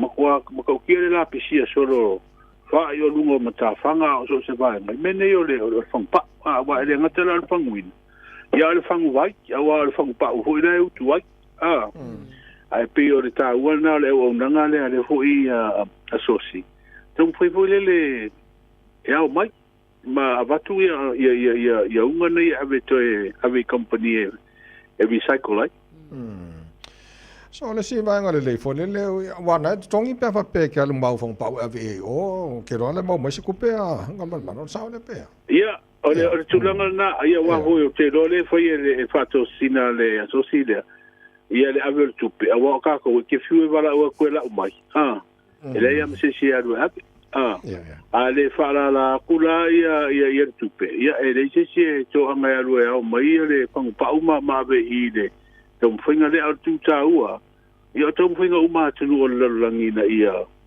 pui o tātou si manga mai o lo ne ngau sia mai le unga. O wai le, ia mai se la o lo ne unga. E tuaina pala, e o kere rope pala mo le unga. A whaila o lunga sami le, whailo mai fo ila tō o le, whaira ngā runga le pui o tātou si o manga ngā tei whale mo le pepa i ila. O le whangu pāu, tā whewhea soro ma tō a soro ai ngā tei whale ma a whia i fo i le ora le leo o ia ma whia ngoto le sami la tō. Ai son le, ma lo whawtai, tātou whai une nei tai au, toi whia ni tangi fo le olu i wha le tula whono whaasanga i ang wha au nisio sui tau wha whamuna bona whaatali, government. O le teibil nei, o le uteloa, pia moa le whamta upu le sa susu ina le whamsinongo whainga pangota. E la ua mai e umasu suenga sa amata lava yaso galu e malneiva yaso le songo fua. E le solua, wa le sa malo lo matu le songo fua. O le sola sfulu le uli le wha moe e au mai ai whai unga fo i mataunu i eit whamsinonga i suenga o tangi nei whasanga i anga wha au nisio o sui tau wā. O na nafi le si tūlanga o le na tāpuni ai le awano hune toi whaau i tuani suako sui whātu. Le ala e mātau watu a whai o le au mai le i a whaai unga uma whaamsinonga le i le so. O se teimina o le fia nā nei. E tauna au mai e loa e le official whainga palota le lisi aloa ia o sui whaatutu uma ua whaapenao na mautinoa. O le atau wāe le whainga palota tere le tino. Pe a mai ona o mai whai unga ia o le whai unga fui tātou te tūri matai ia po atu langa le atau no e nisi fo whina ua i mene o ngā wā ai montanga le no. Le sa whina uina i le whaamasinonga. Ai o te roa e isi mata upu sa whaato ai wa sfuta se la whainga ato mata upu. E la mata upu na avatu toi whaasora muni mai tua. Ia ai e mata upu na avatu whai mo i e whina unga whaatu la whono. Ko ne tau whia o le whaua wina o na e le tarwhia ngai o la e tarwhia ngai tūlanga ngā wā o tangata ia sa le stara le palota ia e la mta upu pia tau mta upu whapenan toe na le mwhen whaua wina no suesu e o no tūlanga hone ua manu malofi no hone tau fi po le strike out motions. Le ara toe maina i mta upu ia e le tele sa pe whape lima pea le na suesu e o wala au mori mau ia le la e tari ai se pina ngalo le whaamasinonga i le so. O le tala whiwhia la teise whanau longo atu a whapele sa sultasi le whaatile le wha a le fitu la laua o ki uma wa mana i o laua tu lewa noa i sui foi. Ia tau waine la tunu fofo o le paramene mo le whenga palota. Do vai soa? Ia, o le tūranga na o isi la le pia o te loa e se whainu mera pe o le lima mta upu ia mai le whaiunga ae o te loa o isi mta upu ia le whaasolo muri tua. Ia o te loa ua whaasolo muri i tua pea o le mta upu lea sa ia le tangi o anga wa mai i e tu malo we singa no lua ya le sa tapa po pina ngalo le sa fa uina le lui to mai tua ya la ua to va uma sui to va fo yo le nai tu malo le fenga palota ya tono stulanga leida ile baba ye tu ile tulanga e to e fidu di wa ile to fa male fina ngalo fo ya ila to sa aveina mta upuna ya to mai tua te wai ya e fanga solo ia le fenga palota e o tatu ko ai lo ale au le afiari saole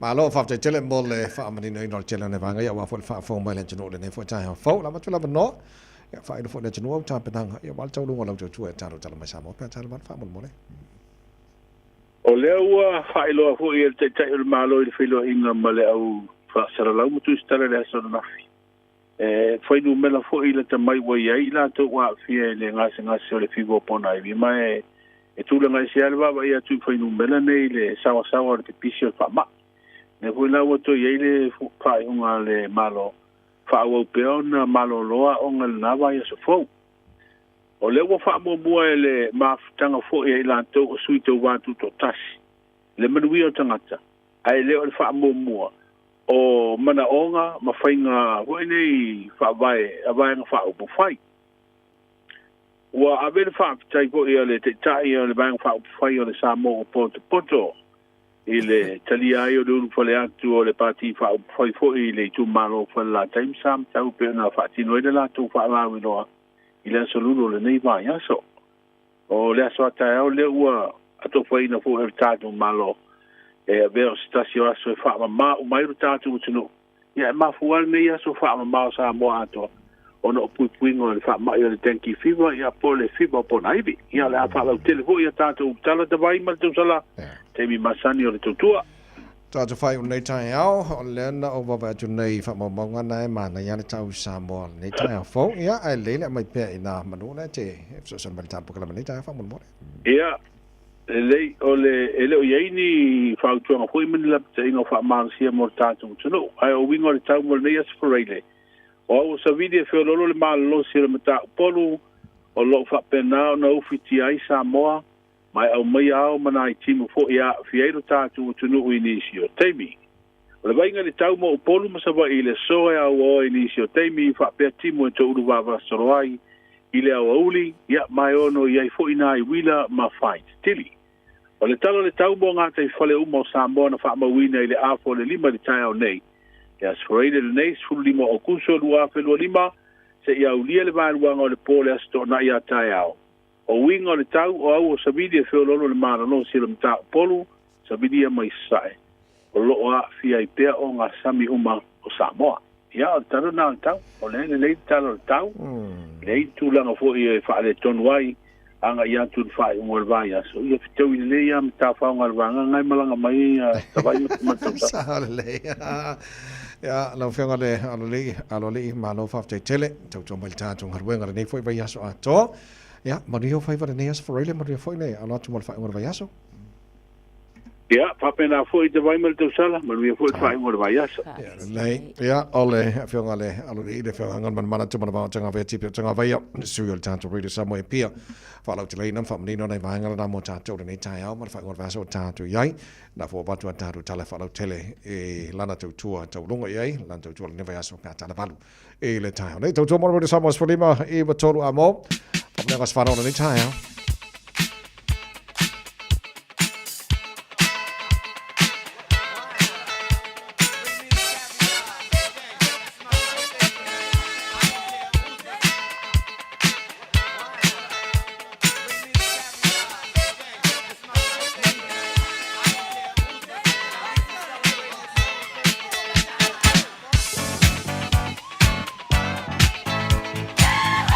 Nega svara ola se Australian Days for limo kuso telefoni o matala mo o tolu fitu tasi lima iva tolu lo mo fona monol tato in Meli on air at radiosamoa.co.nz fa pe fo in faina fa ngai no Facebook mo YouTube mo Samoa ai ia mo sa nga fa nga me te pule ala ka malo mo ko ia po fer va nga ba be no me lo fo mo ne foi tai fo tato telefoni la lo si fo Malo le se fuera sunga de ata vai. Malo se fue de causar el tallao. Se fue.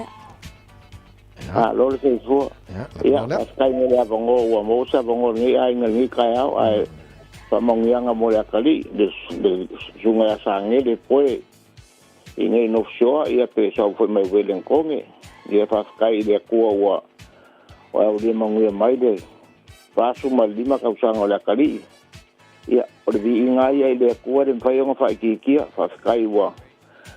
Whai whara was whangau leo kako whakasi ngei si ma whare ngei nofshoa, ia. Vi inga ia le mwhai onga whai ki kia, fo le lofa ma leanga leo le kua, ia. Le ale saka ngau ngawa ko ia ke o kou, kou si le ko whangau, ia whaskai le kua leo wa whangau leo whangau.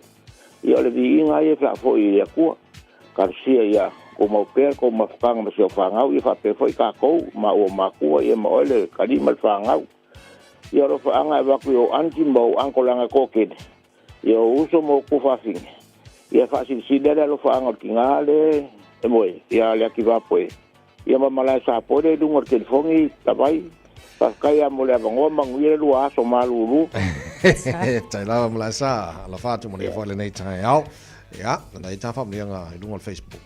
Ya, olo yele familia nga mai atu taima tala lupe. Taluai o tai au asus fuluono au kusola soifua tamaole ainga. Tino Tala Lupe Avondale, whamani atulo wasa soifua se o tōlua pele whaftai le atua, mō tausanga wa whao pōpō ai mai se le ola ma le malosi, e o ina maua oi mai o le tino ai whaftai lana whaamalo longa le tino, ai whaasilsili le anganga, whaftai mea umasa ai whaia le tātou ainga, ai mai se loa lofai lo tātou ainga i Samoa, ma New Zealand nei, whamani ale toa ia te oe le tamā, lo whaanga ma whaamanianga, mai atu taima ma Luisa, Manui atele le nei aso whaftai. Pe el family ngala mai Samoa 685 famon bonea kana mana. Le la kangoi ko pe aku le dunga ta YouTube. Happy 21st birthday wishes to Devon Toloa Kirishano. Praise God, your journey just begins. Our Heavenly Father, our provider, and straightening your paths. Rejoice in the Lord always. That's from Samoa 685. The little pieces from Yango. Yeah. Se koisia ki kasia kwa ke ia fo ia wa ko mumu se sirka ya maruru ya ele ai. O yeranda. O kako famu yang ngan ki kai. Yes. Para ya lele ya or korisia vai maunga o mai usul pese fai mama ko me alo fai ola ko ulai. Fa mana tola to aso fa na ne aso. Yeah. Fa wangar ma ko me alo fa mo bole. La faccio pure come la fai con il Samoa po kala me malo tai to aso fa na. Ma dia tere lo fa le tu Hari huri tau kia koe. Ya, fa se papa ki mo se pa ki. Aya. Nanga ya. Pakiros for Riley. Just for Happy birthday. Le balu.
falafalava o aola pimerana mau pelo litio ile Radio Samoa tasilima ivotolu amo.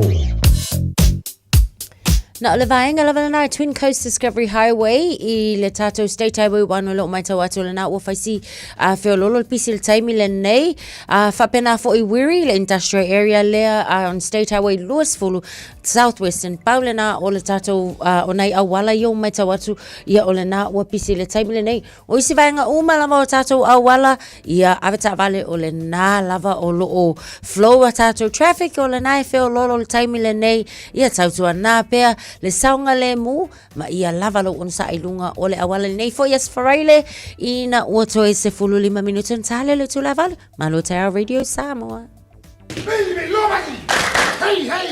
O fia maua sau ta vale po sau piki apu ai tong ta iwa yaso lua va yaso pe ta imasina o le sleek cars o le a maua ai le fsoswani o ta pena le au fainga ruenga ale sleek cars mo oi malo ainga au e te popole I se mea e tasi te tala fitu aso mai le sfulu I le tai au anga I le afo le ono le afiafi tele la lai au kilani I saute vili mai loa I le olua tasi fa fitu lua selau po le o lua o fa lima tasi lima tasi. Talofa Samoa, I mawhai na whasoasoani atu Dr. Chen pe a whai te a fiele mai suka tōta mawalunga le maua se whanau mai sela whatungao ti ngā le ua po tuli whaalusi le tino puta kānesa ma le tino mangeso. Maua fo'i le kulini fulunifo mō nifo ti ngā ma toi whaafilesi ai lau mānawa. Tele nisi o loa e whasoasoani I lo soifua maloloina. A fio ane loa e ai Dr. Chen I le tuatusi lua ono Great South Road Orahuhu. Telefoni lua fitu ono tolu fitu extension numera lua. Mo tupe wha moli Samoa mana tua lo le Pacific Easy. O lo wha awau pea le tātou wha mitoa e nao le lima tala anta tongi pea e wha ngaina le Pacific Easy app. E wha tino ai au tupe wha moli mai lau telefoni wha mehai. O lo awanoa fo le tātou direct transfer. Tiposi mai ai au tupe le tātou account. Ma wha mali aina fasili lungo le telefoni. Ma wha tino la fo ino lau tupe ai ka wha mitoa. Mo le tongi no pili o le vai. Mo li te ngā tupe so se whane tupe Samoa. Pe le tongi nino no ngā tupe le nupi wha. Samoa House Corporation po le Samoa Land. Ma so se au nanga Samoa. O lo mawhai na wha tino uma e le tātou au nanga le Easy Pay. Maratua e lata le fitu se furua tātou la wa wha sopoli ai New Zealand. Wha pea o tātou ofise tolu I o Tara o Tāhuhu Mamangele. Pe wha ngal Pacific Easy app po le direct transfer. E wha sawa ilo teimi. Ai sili atu na wha sawa inau tupe wa taunga tāle penisini. Mo nise whamtalanga bala au le o varselau o tasi ono. Po numera masani au kilani. O le lua fitu ono fitu iwa fitu wha. Ma le lua fitu ono fitu iwa varu wha. Pacific Easy. O lau anga mo tupe wha mo moli Samoa.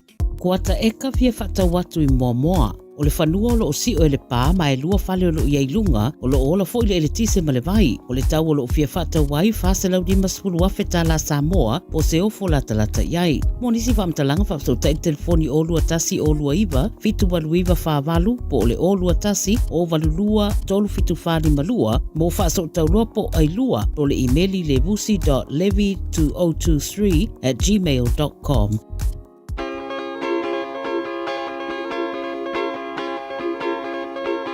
Música malie awe fefe mana yasivae Música malie awe fefe se mayona tene Usumai la pese malie Ata mai ma esiva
fianga sole le 5 stars le kai au sole a ka manga po le maru le tai ia manga ia malo fa te la to iba il balu tau lungo taro tala masa mo pe tala balu le tai ne mana to mo le tu ne tai fo o ka se manga yo le maru o nge au kila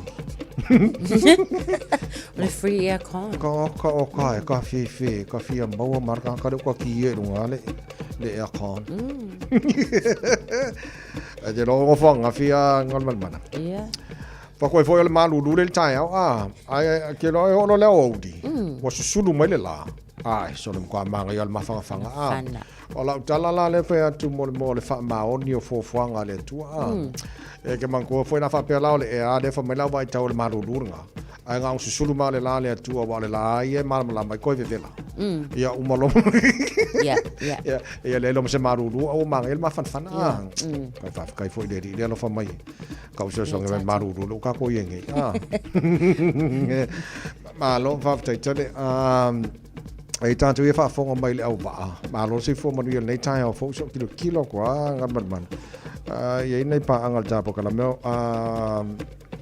o fe o ye Rimoncia Sapati ia na fa fonga mai o na wa lo fa tu nei tai o fo o lo te ba ia tu fa te tele la vai pa angal japo kala me lai o America Anchorage o lo te ba ia tem so sani mai le kausu aku ngorka fai ngorka lo ngale fai na fi New Zealand ma under 16 teinea te mai tai ia ka ko au soka ia le la ma ro New Zealand e ko le ai ma ngai ai so le ma ro si ka ko awori ai ma nei le ka fio finga mai fa kama la vai ngai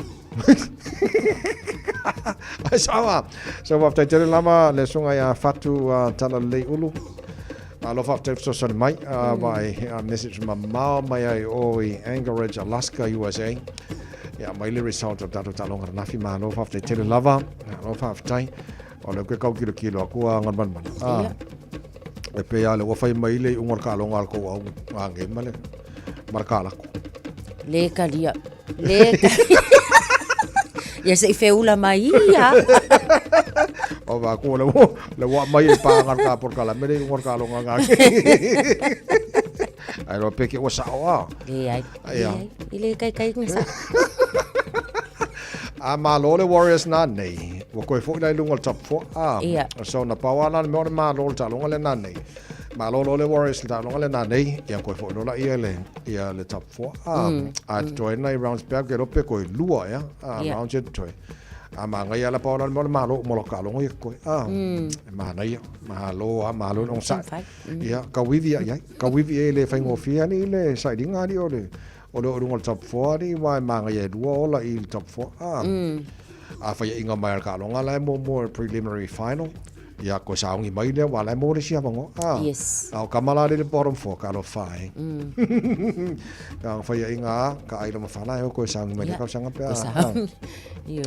il fono te el Pacific na fai na nafi o lo te va ia tu sa ile o te tai o Minster vai fafo al Pacific o le ala sa ile Minster vai fafo New Zealand le fianga ia va semana e Winston Peters o lo titi lot wa avele balaudia va semana e Winston Peters e tawana mai nei le si fono le so nei pe te lo lua felo fitu se host New Zealand ma ia so mana ia wow te saltono ia te la vai ia wo fai fo si leva talu ia ona host New Zealand pe ama le lua fes fultasi pe o tau sanga le na nga tai fo ona host New Zealand ia le fon sanga le ia tai ia o le la wa ma ngai ia o le wa avele sauno anga fo ia le tato minister ia wa te tau fo o le la o saungi wa ka penga New Zealand ia mo le isi talinga e tali malola i le isi fono tai la vanei o lo wa ia asa mana ia walanga ole ia so la taru fate tali walanga lele mo le unga ole tor sanga le fianga va mana i petalia ia faila tali le wingo New Zealand la le la tali le fono le a te el Pacific e le lua fero fitu pe auli e mana ia fo ia mai tawa tu le fono le ta vai ona ia inisium ta opolo ta ua la fo yo le o lu ngala lo ai fo ia le fono tanga le nei ona mana tuala o le fono e pe o tai o atu nu la vai o Pacifica ai ta ola ngona lo fia ona ole tau ma fai ma losi ole le minister o le vai fafo le tatou atunuu. A vatu ma whaailoa, lona le talia ina, o le afianga fo ile ona o le taimilei, o le ua amata ona ia ile mana onga, whaapawhala, pe ave esea ia nisio vaenga o ngā fongo, mamalili enga o loo iai, pe ila o le taimile nei, o le ua mana o mia ina ia tau mawhai whaamama, le involvements po le tau mawhainga foi le manatua la o le afianga po le awai o Amerika ia o Taiwan o China o te lelo lato impact po le lato influence tonu o le fontanga le Nea Pasifika o lela o lo o tu malo si fa le fionga ia va vasa ina ia te e atu tulanga ia ona e pei a kele le afianga o kama ki kele ia tonu atu no Pasifika ia ona fa pa fala le o le ia tau atu no lava ia o Pasifika ia lato ia tau e mafai ia on tala no ina lato mta upu pei o le atu la mai se fe vai inga i le va ia o atu moto le Pasifika o le ma nei ia le na o le fonu lea o lo fa solo nei ia e fa tai o lea ua mafai ona fa ailoa ia le tatou vala aulia lea e mafai ona o tatou tali malo ai au tele o loa ngat mana pe nei nation tatou no sai le malanga le New Zealand 175 le sa take off mai akilani por afas fulua na fi titi lato le sa diver le talong I mean le valele I sini a sava mo Perth Stadium sa po se fa le tonu le soa upo yo tavai fa aftai a fo ilo loto ile tu ona na mafai ona toi fa fo e au no ma se fa le tonu ia ai ole fa ai lo fo I mai le mtanga luenga le New Zealand ia e pei lava e fa mo le saunga le mu lava fo yo ila to fai malanga ia ole fa le tonu la le soa o vale le ana la yo ia on toi fa fo ia ma toi anga I sini fai nga malanga le o la fo ila na mafai ona nga lulu e lava fo ia le ofisa o le New Zealand ia ko sa ili nisi ava no na tangata nei manai pasese ina ia maua nisi flights for ia em fainga fa ka ngu ngai ia la tau fainga mala to no bala fa mino tolo tot lo to talo le tu la valu ala farka ko kong manga ia kaya malu fainga fa marsking Pai ka fa marstino uma lo fa marstino tau lungo tala sa mor ni fa yaso Amalia ku fa vale ngale awale warriors o mai lunga up the was no naya luma naya iha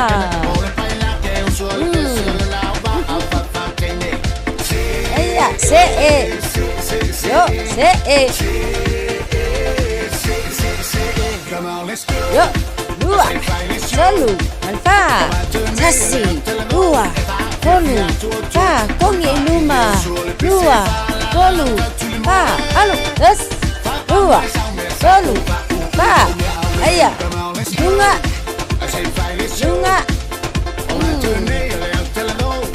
aya ali tafa yo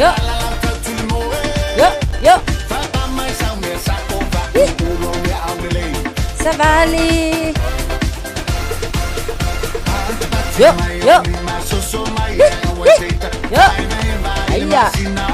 aya Lazy pizzo aya asparai le fia yo aya ya se aku ya yo manaya te Lazy pizzo Luna aya alo lunga aya luma iya yo Mamalasi yo aya luma aya kojika uma akafa ale sawi luma aya iya savali luma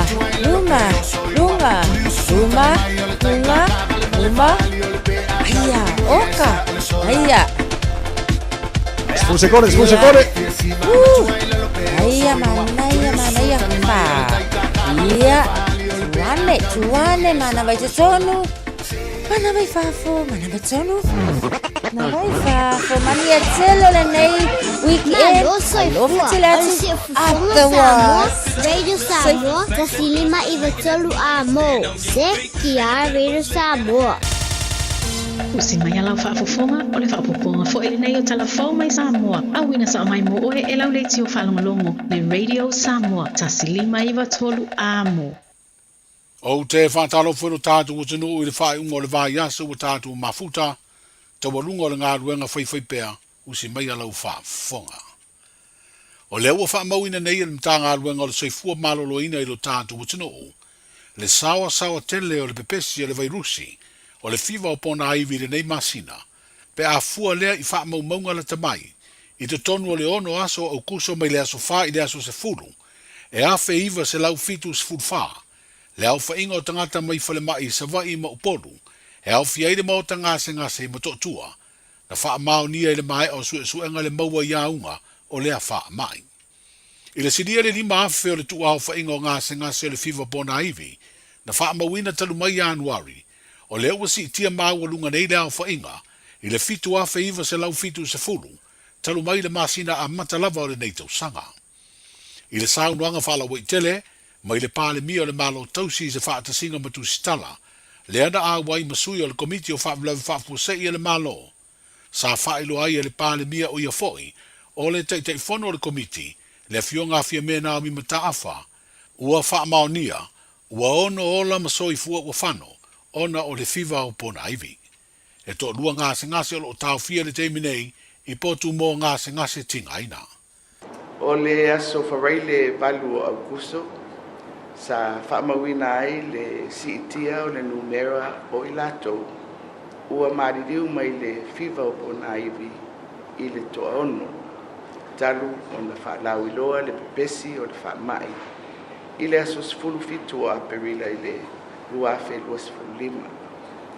Mai avea aile nei avanoa e whai ai au masui o le malo, e mamoli atu ai wha maisenga i mātua, māinga, o alo whanau ua mau soifua, ona o le nei whamai.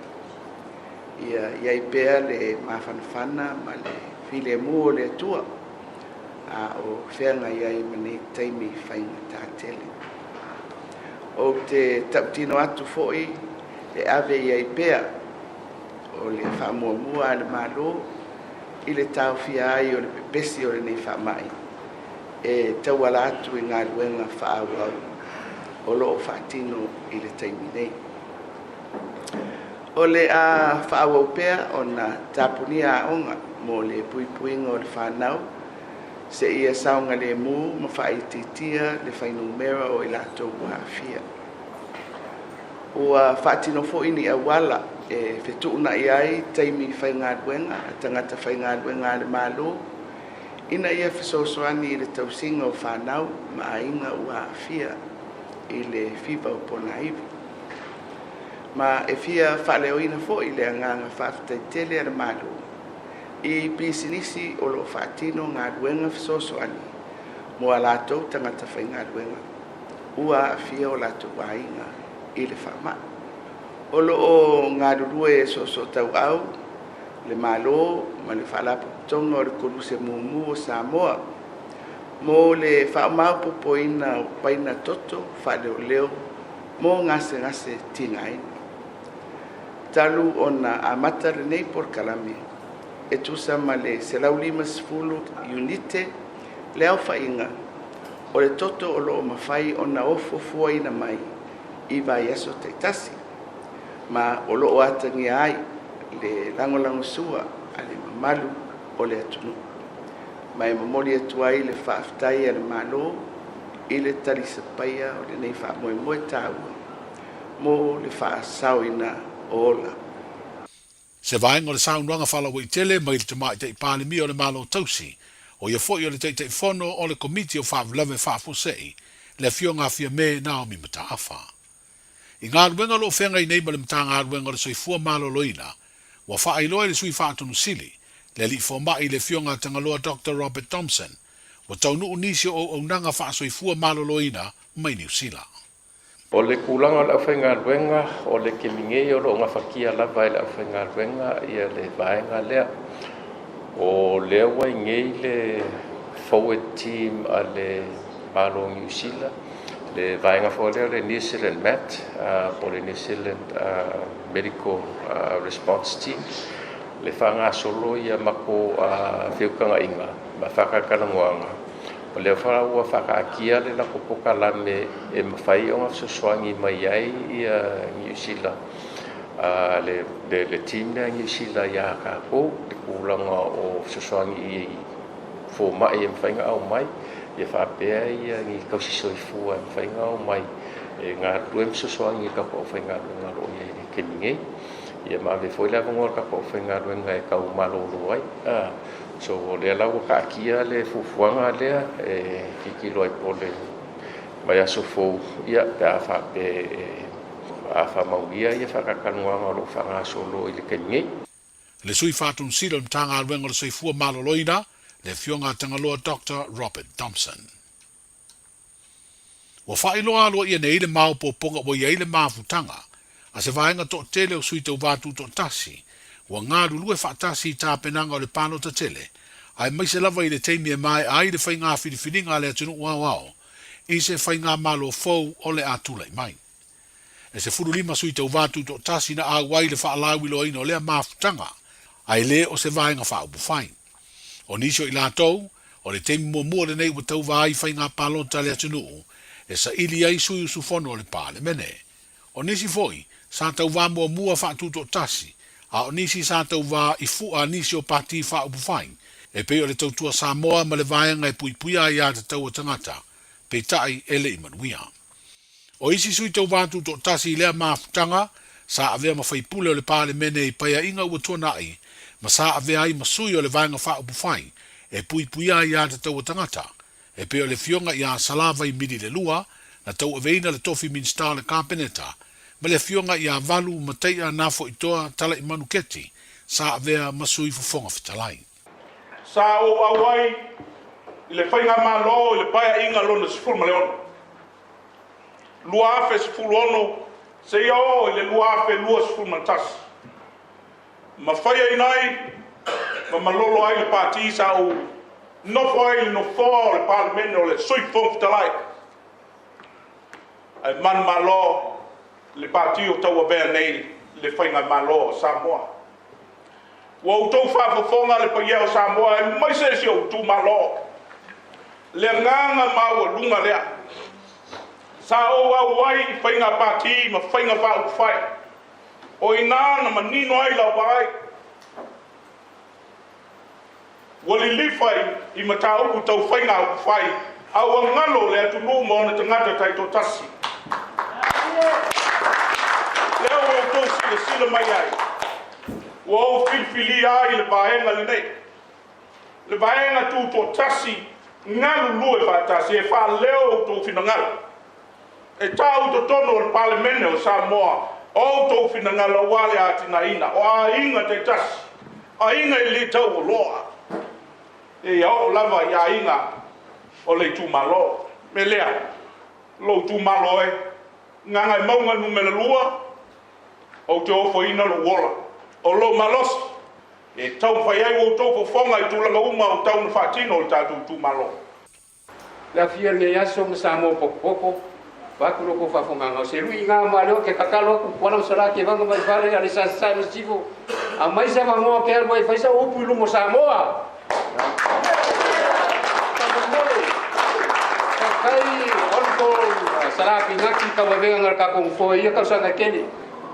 Fia whaisa sa o lea foi mere polo malus wala promisi foi nga fai ya tamal langi a veso ko como ko savani fiwa wa pero ko ku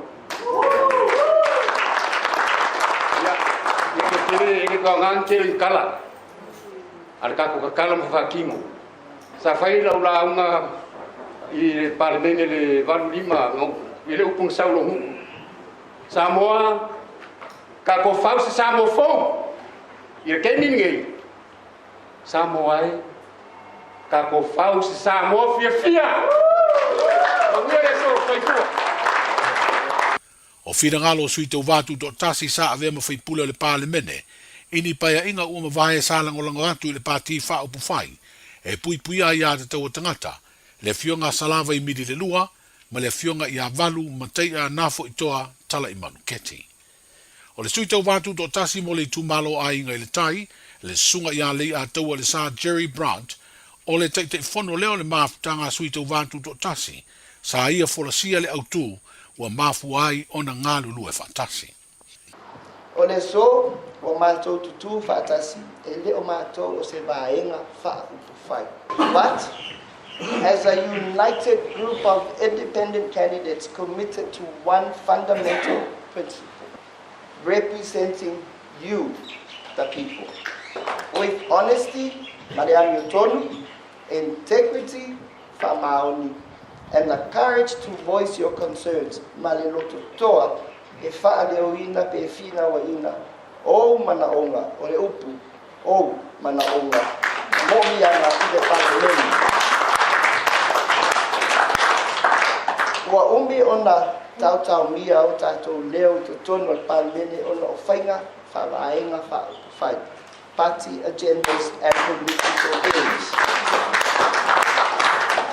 Our mission, Momua, ia tautuaina ma le whamaoni ma le alofa o mātou I tū mālo. To serve as true representative of our constituencies, e au noa ma le tautauia, ona onita iala, whawaenga whaupufai, unbound by constraints of party line. Ma tautata mau no mātou tantonunga, o whae unga siri e whai lea whaatino ina lea, ona o le paaita lai I mo'uyanga o mana onga o tangata taito tasi. We believe that the best decisions are made when the focus is on the needs of the people and not on political gain or party loyalty. Le taite whono le mafutanga se vaengo sui tau wātu do tasi, le sunga lei a taua le sa Jerry Brandt. O le whailoa inga mua ma le taite whono se vai aso e le ima mawatu, na ia whaelo ai e tolu sifunu ma le lua, sui tau wātu do tasi olo I te tonu le lātu mafutanga. E le a wai nisi o sui tau wātu do tasi le whaalawi loa ina o lea mafutanga tu whatasi, ona o nisi o tuangia tāua. Wa mamori le whaafitai le te tai o le pāti whaupu whai o le Samoa o Poto, po le Samoa Uniting Party. I le fioanga o whale la tai le pa ia mawalunga o le whaanifitu o le ainga taua ana. Ina ua tafa so lātou finangalo matalia le whaalawi loa le vaenga whaupu whai. E pēr na sa whaatino le fioanga o siwhanga, I le asolulu o le vai o so nei. Sa tā pāse finangalo le te tai, le fionga le sao whaapito, le fionga fia mena o mi mata afa, e tu sai o le whaalawi lo o mai a whaatino, I te tonu o le tu malo o whale la tai ma sa matau. O le sa whea le fio amo whale la tai, I le tu malo o whale la tai, sa matau le tau pati whaas whai lea sa napi. Ia tono ni ai le nei lea o le tau whai a tufole e whaatino le whaalawi lo ala tau mai whaas whai. Ia mao se tani koe le tu alama tama ina I o le whaafiti o le aina tau ana. Ina ia whai o la whea e. Ia, ioi, mai ole tafa lava o le finangalo le whaalfitu, ia foi o la inga tawana, mai mau te langona lava le anga whaafitai. Awa ana whapea e whaawau lava ia le tapu o le fioanga. Matou te le savalia fo, ona ua tatara le avanua. Ia, ua matou fia e savalia ia le tu malo. Ia, ma ave foi le matou lango I le matou sui le fionga ia whaapaa. Ia le.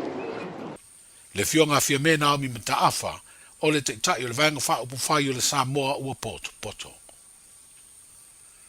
O le aso tōna I o le nei vai asa o atai au lea I Samoa, o le a aveo se aso e ngā lulu e umai tangata uma o nuu ma fioanga e whaatino le ngā luenga, o le wha maina leo lau ma maota ma le whanua, ina ia pui le tātu utunu umai le wha mai fiva o pona iwi, e peo na pēsia I Samoa, ma nisi o motu o le Pasifika. Wa ave ai nei le tu alalo le te tai o le malo i le pāne mia i le pulenga wa malu. A li ma fai pule o nuu mafio anga. Ina ia ngā lulue mo le wha mamaino le tunu atoa. Wa tau fia le tu mau le ngā luenga o le whanaina leo no fuanga. O lo no fo ma tu fua ai namu. Ai sei fai mua le ngā luenga wha mamai le ave ese leo le la pisi ma ota ota. Wha perso se la au e pei o le whala teu whanua. Le e fia tele namu e no fuai. O le lua vai aso umavae, sa whaatino ai fo i lea ngā luenga i lea tunu atoa. Manuia le whae unga le vai aso, soifua. Talofa, we're the casinos. Talofa, this is Pat Lam. Talofa lava o au lapi marina, mau pelo li tio. I le Radio Samoa, tasilima iwa tolu amo.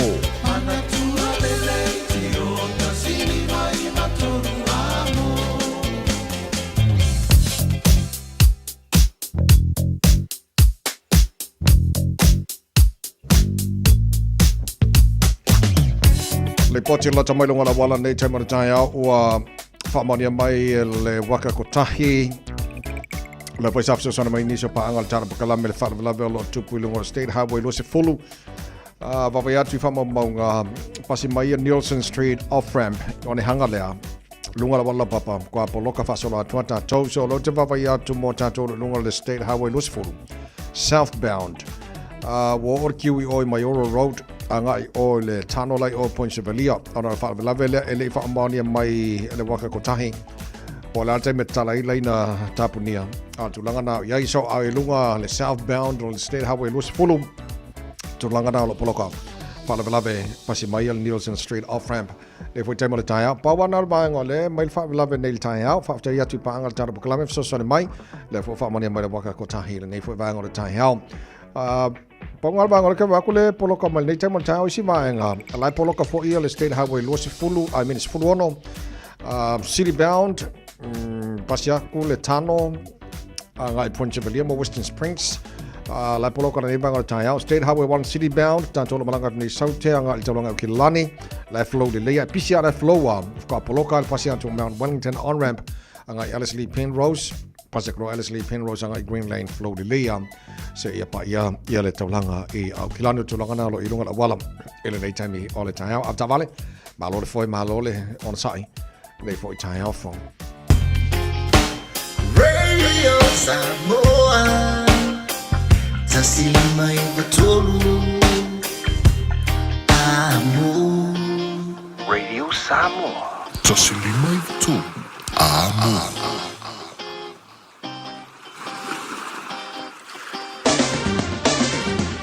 Mai gala tamai nei le tala le tau nei foi taimi o le taia fo. Vavai atu I Samoa o le vevela losut fa o te alei vai Samoa.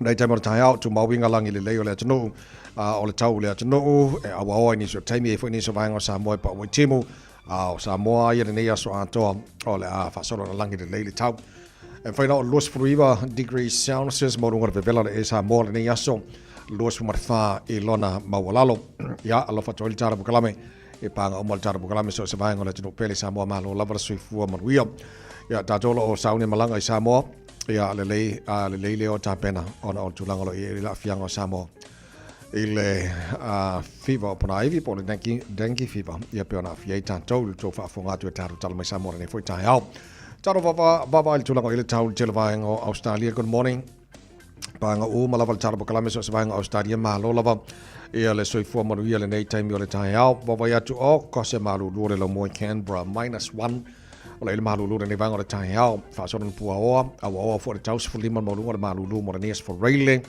va atu tu sa le malulu o Canberra ma Melbourne for lima malulu o malulu Melbourne o for po timo ni so timing fa so no nes full maleono lo ile malulu o le Adelaide o for po timo ni so timing for no for ile malulu o malulu Hobart o for po timo ni so timing Ion fa solo malena ni svanga Perth Stadium marulu fo yeso ka fefe falo ye ni vanga tai as full fitu mo ngol malulu awa ya felolo sini Australia la malulu ane tai au ia ai awol popolo la fa solo na awa pa o timbu ni so time felolo malulu fruiva le malulu e mo to lona maulunga ia mo ne fo yaso Brisbane Australia malulu kele o ko ngi vanga tai as futasi awol pole la surmata ngo fiela la ma fana ile e los fulua I lona maulunga mo le so sulma tango fiela la ole bevela le ai Darwin todos futol tulanga na iai o le telena vaenga Australia ma tulanga ile tau ia mo nei foi asa for rail o tatu iai foi mai le talo le tau ile no fanga fasalanga radio Samoa tama ki makaura wa kilani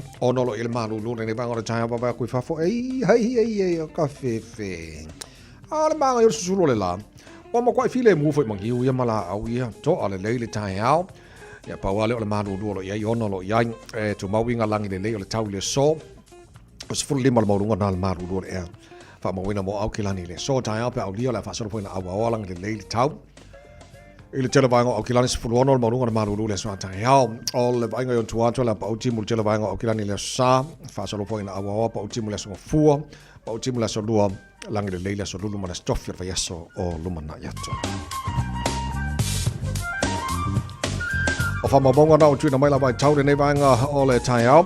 Le mamano le tunu o lo Alalampapa au Nisa vainga o Kilope, Amerika, Hawaii, ia maso se tafo nei Kilope, Isala Elu, mana vainga uma, e Middle East, tatono lo maria mali tau mo tau, e le nei aso fo o tato o ria lua se fulu mara tasi, o te anele tula balu, taru tala mai Samoa pena wha fonga le tunu o te whasala lawina, pe atali tula se fulu mara dua lauri le so, mara fitu puana nei, o na ue wha fonga, ue si fia foi, ia taru tala mai Samoa nei fo i tai hao, ma le taurunga o tala mai Samoa nei vai aso, mori whafte tele lava le sui ready Samoa pia, ia le fionga ngal malamana tu marvao tanga vai tipi o tanga vai malo whafte tele mori tautua, ma whainga longo pui ri ai Samoa, ele ngata i Aotearoa nei, so stafana nei Kilope, tele melo tupu i Samoa pia na whafonga i ele nei fo i tai hao fau. Ia, o tu langarana i ai, o unofo mo ma fau na paule me mautinoa leo te iloina, e iai sui tau vātu tu tasi wa uma o na whaile latu tau tinonga o le pātia e marumalo, o le pātina latu te langlangoina, which ia ta o se makua i filfilinga le tele. A o lea lai leo manino la i sui tau vātu tu tasi e le peo na whafonga tu wa on kwa i kokele ha. Po le altu langa o iai, a wa e mawhai o na suia, pe a whapea e te leni sui tu tasi e malo mai lato i tu malo. E mawhai e la tau neo na suia se whainga malo. Pe a le a toa whai numera a tātou a party, major parties ia lai e nei, a whātou le tua Samoa tasi, a Samoa potpoto ma le HRVP. A te iwale a toa numera, majority o numera e forma, po le whainga malo, mo whainga malo te la sulusu mareiva. E whai te ua a te lese sa o suitu o tasi nei. E ma whai on of soswani e mo whainga malo. Pea mo whainga malo ta, wow. Yele ilo, e ma whai on happen. Yes, tu langa whape na, ala taru di tilo. Ia wa leo toi lua le leia vai aso lo toi. O na alo lolo sa mo malan whainga palota. Alo whale tua ia, to fi ma lia ma sa le mume uma. Ile alo atu le tunu ilan whainga palota la surosu ma le iwa masina nei o kuso. Ia, ma ia whape na fwona soswani le tunu, palota ma le atamai. Ia o aila fwoi te tai o le a tusi au iai Samoa marsu fitu mo tene. O la tau palota o Samoa le a fifilia le whainga malo fong. O aila wa le a tusi au i la tau nei. Tatu talia mal whaftai ma tatu te talo. Lango ina la tau tule mai tau avele malo Samoa mo le sili ma tau sango lo manai. So toba rwede Samoa soli mai tola mo luas funga le wha le wate ai nei. Ia le tu live. Valu se mai la whafonga. Tau lunga nei mai aso tatu ma wha Samoa.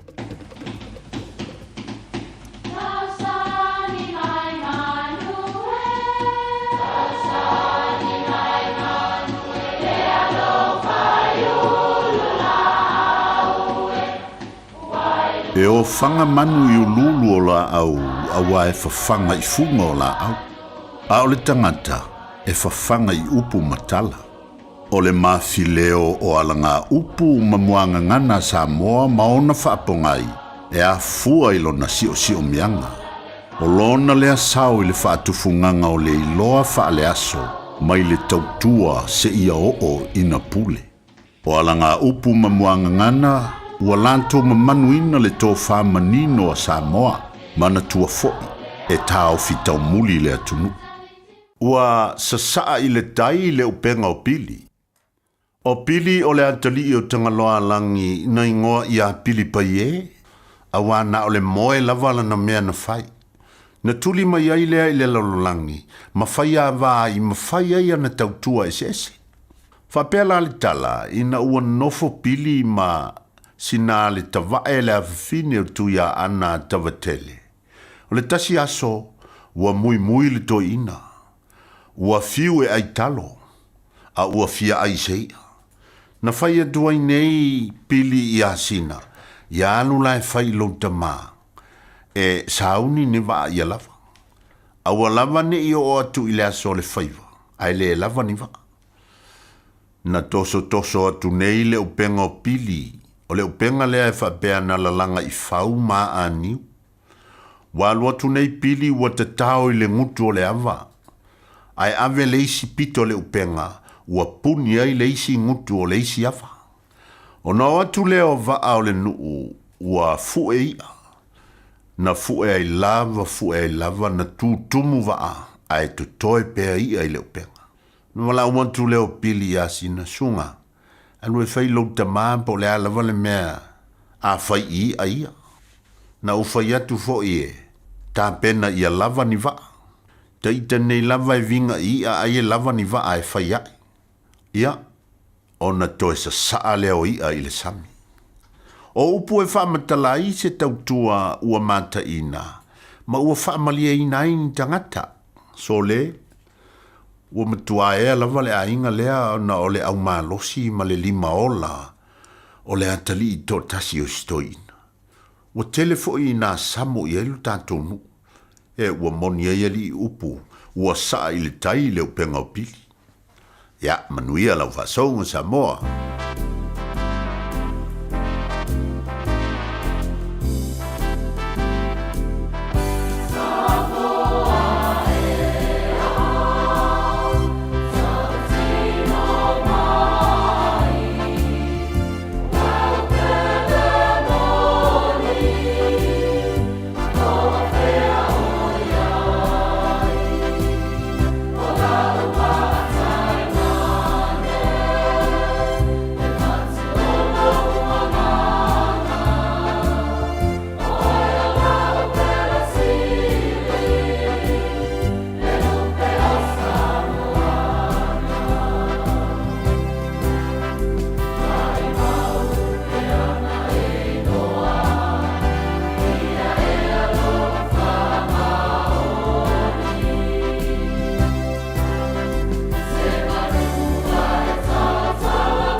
ai se isi o le tau ainga e wha persona leo.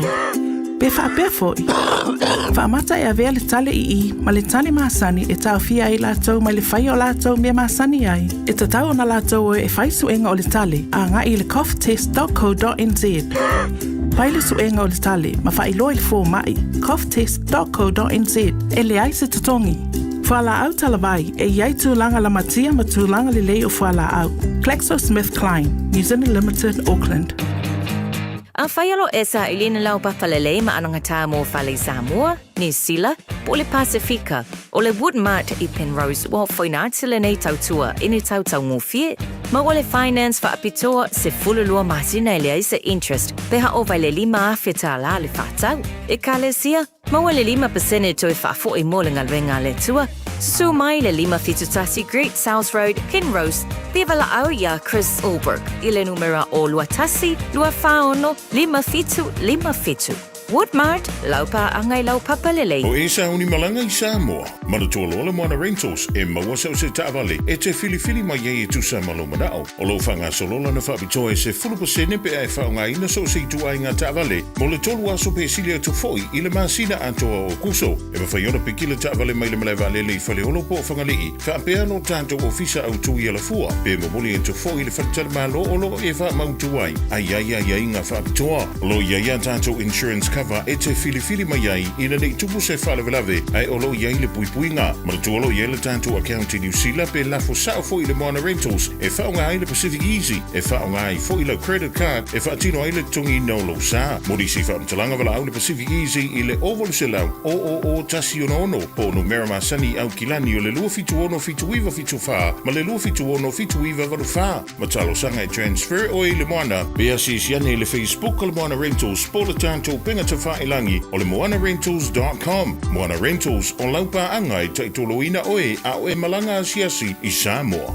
O esi la fia e iwa tesi ma le tolu wha miliona ta la le se leni a le UTOS ua toe whaasafua atu i ona sui whai unite i le lua o lua wha. Whai sau teo ngā tupe e teo wha whainga luenga ai lau se leni ina ia vave whautau nuu se wha moe moe ta ua a lau a inga wha pe e ka le sia. Wha o ngā au nanga le ANZ po le talofa voucher, le M ta la, ma le My Cash e ala i le Click X. Wha afsota i mai le ono valulima lua ono iwa wha iwa, le www.utos.ws, po le e-maili o le info@utos.ws, po le Facebook, le UTOS, le wha aputu ngā tupe teo wha whainga luenga o le mawaenga tausia Samoa, teo wha whainga luenga e mātou lau seleni, ai sele e oe le manuia. Toto wa roi Samoa's whalima vitola moto luas fulfitu i le iwa, to pauna minu tolo toyo le tautua le manu le tai au, mo ne fwes froile wa tātou iai, o lo ke fiu karikali e sia uo le sunga so alo se tumua mo le mapor kala me wanes mo soi.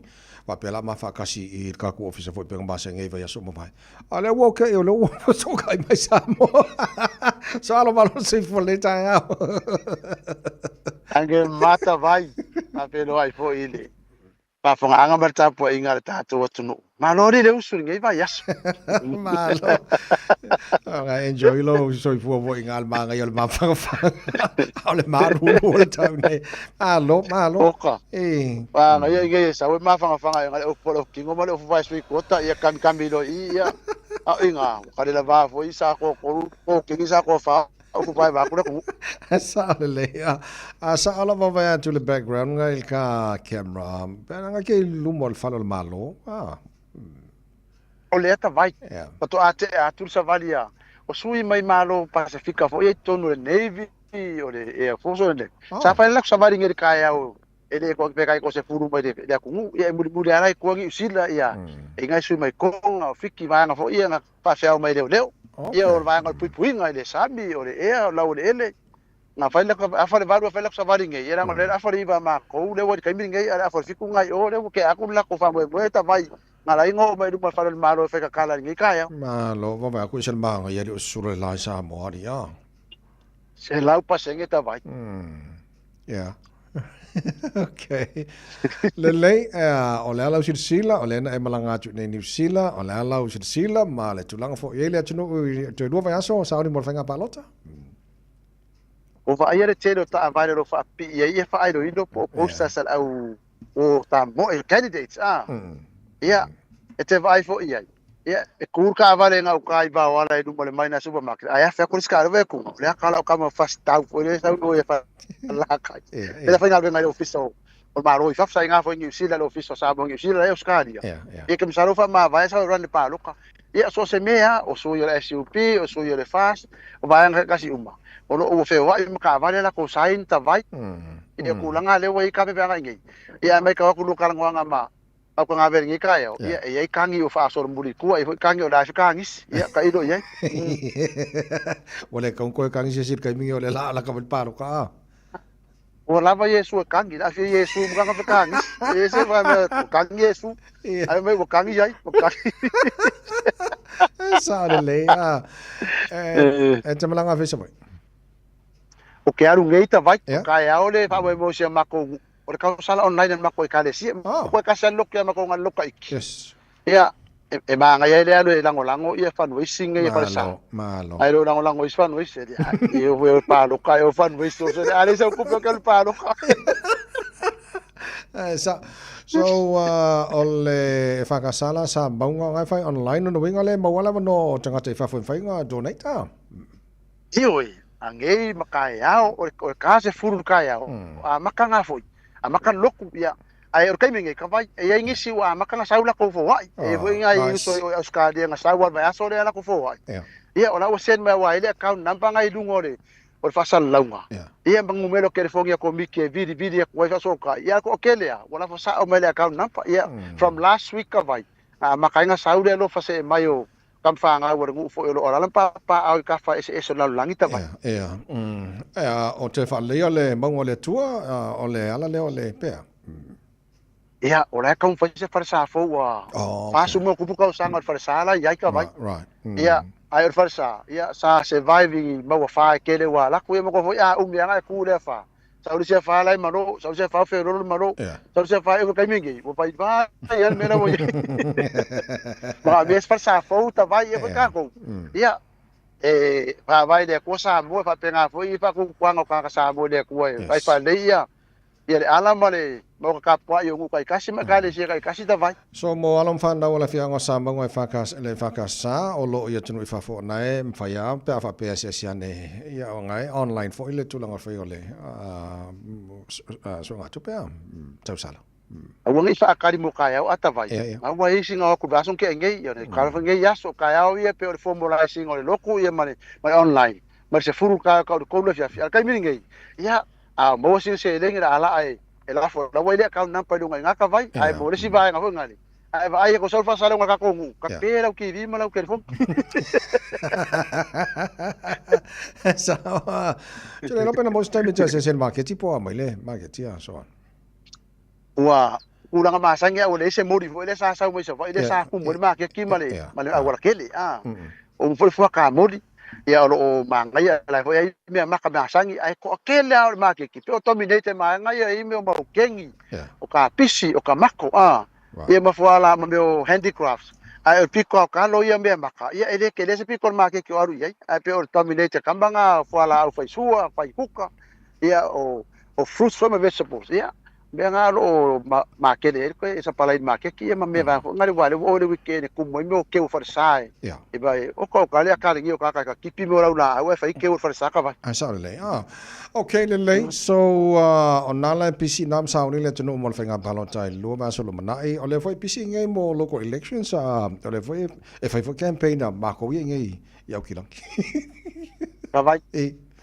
kai pungisa kai maru do kai ma se ko do ku fa ma pe pa ngai ma nge le campaign le ba nga le pa ma nge sa le oi o kai o la sko ngai o ia kai o long sai le campaign le ba ngai o tara papatoi ba nga a Lorenzo Malako o le sko ngai ke ngai sa long sai ma nge le mo tau e nga fa nga ku ba nga la ngolang ku oi lo tu fuli ya ma ba nga o tara ya Lorenzo Malako ma dia mana ya dia le foi la fa kun ma ko ai foi me mo ka e oi lango foi me se vai nga ka o tara e long sky a o campaign o tara papatoi sa los vaso nge ya ma ngele ma o tau ya o swinga o ka mo ka vai ya ke kalu la ko ngalo fa o se ko ro e fo le me ko ai mo yo pari ma ko ai ko se ko ro ai la a ko lo fa ya o ngi paro ko se ko ro E kau ngai koe wawe bai wha vote campaign. Mea ngā koe la so lua ta vai. Ia. Si lo koe whare campaign lo ko lua. Ai lo campaign au ria ma koe ko so au po la pa lo koe. Se vai la ye. Le lei o lai sena ta vale le tautuane le Martin Hotas le whai nei a son.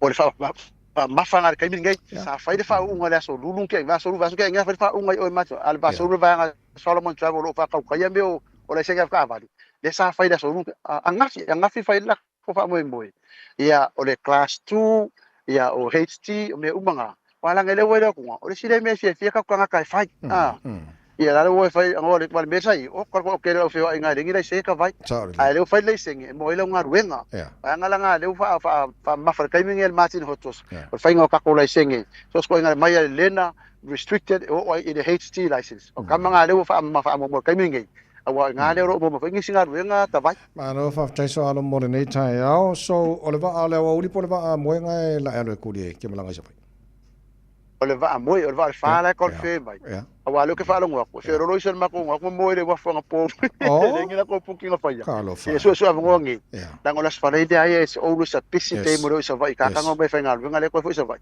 pa ko po ko i mala ka sala online le ma ko ia o se fa fika au di manga ia ba ko le ka pa ka ka yo sa vai fa mo ka le sia ma ka vai ia asa le okay ma lo fa tai mo le ta programa nei tai ao ia ele le o ai ka sa sa voi sa lo ngi ka sa mo ngoi fala. Kusa fa pe ya ngoi me isa mo lo ngoi fala awa ya. Ore manga ya nga ya fa ko do su makke ki ala ka vai sa lo su poesi o poesi ma. Ko ma ko la isa. Sa le ya we manga ya me isa mo ne me ai me pala. Ya wa ki de fa ma ile ka ko fo le ko man lo si wa. Ayo mo su lo ka usanga. Ya wa ki fa fo. Awa nga usa isme nga wa. Enjoy de orang ada ko men enjoy ko rumro fa nga. Sa le so all of after ten molta proclamer ne foi ta fo ya le Manuel Malanga il motele sala fai mo foi fa mo le e fa casa sa bong. Pa stai mo matua nota vai mano fo i tau tu nei vai aso mo foi ta pena nga sa patero fatele atu ta tu nu pa fonga. Le songa so alo se tumua maltar proclamer wala se mo so oitu sa mai sa more ne foi as for really. Le tautua mo e rei sa mas wale mai matolu a mo. E no tos fu 50 minuto lo tona talo le tula Avon. Le joa puni sa mo le peni na oe. O le auloa ma le pala taiso le mea. Pa vi fiangol tae o mai a puni. Ma lo si fumonia.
Whawhewhenga mo o Radio Samoa se furu lima i watoro a moto se furu wha i le iwa. O le tautua, Digi Sound mo le sirifio le tunu em whai lawan e malanga i Samoa le taimini nei. Ma ame lau SIM card. E le ngata lea, o la fwoi maua wanoa e whaina maua data se. Whaungai lau Facebook i Samoa pia e tau nuu. Ia ai fifio lau fanta semaile, sunga le lipu le whalau tele ne vaenga ia. Whionga lau pepe tuna tala le ne maritato porkalame. E fwoi taia lau pepe malo si fomanu So from when we allow sunga at Tavai, July me foil and later out, Fatalo Fato for Ipa Angale Tato Poclami, Malola Lusu Nalwell Neyasu, ya, ole Hasomul Mulifoi, ya more to tell it, ya, if I may find now will Yenya to our Ongal Neyasu, ya, if after I let to a lower tato to my si ui. Ya o tiutima faiva sa whapeona fitai tunga e nei vai aso malo le usu tawai. Malo whawhetai se suru mātango while la ua pepese aleluia foi lau ka poro ngai aso a. Ioi, o aso a nei e o tali mai e talo sanga. Ya e misa i sunga i whawhea ngai e fia tele le e talonga lea por sunga ya a vele taniet. Ya ai e fai lau tala. E se le popoto o tangata o le nuu leo sa maunga. Ale winga lau tala. Fai tonu wale lato online. Il seivio il palota. Lono winga lau sui uma le tuma lo laio. E rei ase se mena e lai titi sana lafo le mena.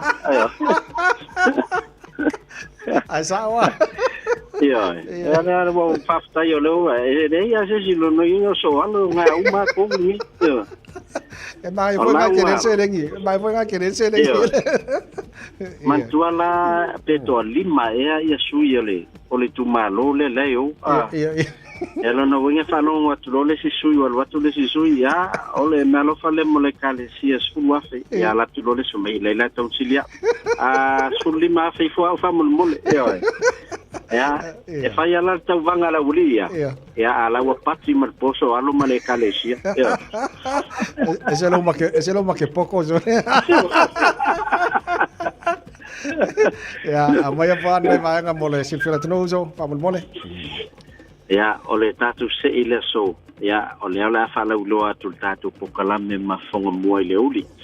Ya ai a faia naite lo sala fo sa to pa luas futala pesiliatu amen luas fulima tala pesiliatu ya pena a fanga fo le tu al clickex ela foi sa selenia nga numero digital Samoa ya ole ala ye o entry tonal tatu sei ele ngatel na o te mi mai ala foi au to pa luas fulima tolu se fulu nga ilunga ole ma fu le lua ki ka pai telefonia lo ainga e whaunga mo le aso e tasi. Tu so tatou free data na. Ia lo wha mea lo wha tatou ofisa. Ia pia whao patau lau tau papa luasu lima tala a ngā inunga. Ia o isi o whaenga taua. Ia o lo ainga i Samoa. Ia o teimi umai e te la whatuari tau papa. Ia o la whaianga wa aise ia le tatou company i Samoa. Manu malo e le lima se lau tala.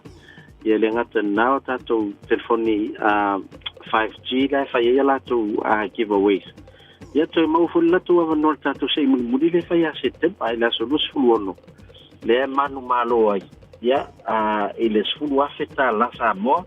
Ia e mo ful no ise tatu fa longa se fulu tatu fa longa tai lua afeta la Samoa. Le halo fa tu nor tatu sei ia setema. Ia awala ne ngalona whanongolo mai fon pokalame ma fonga mua le uli. Ia le am whaiona whaeloa tu aitu langa o le tātou tautua o lo whanga solo. Ia o tawai e whai nei nisi vaenga o lo sosoani e whai tātou inai au malanga whai o lo mai Samoa.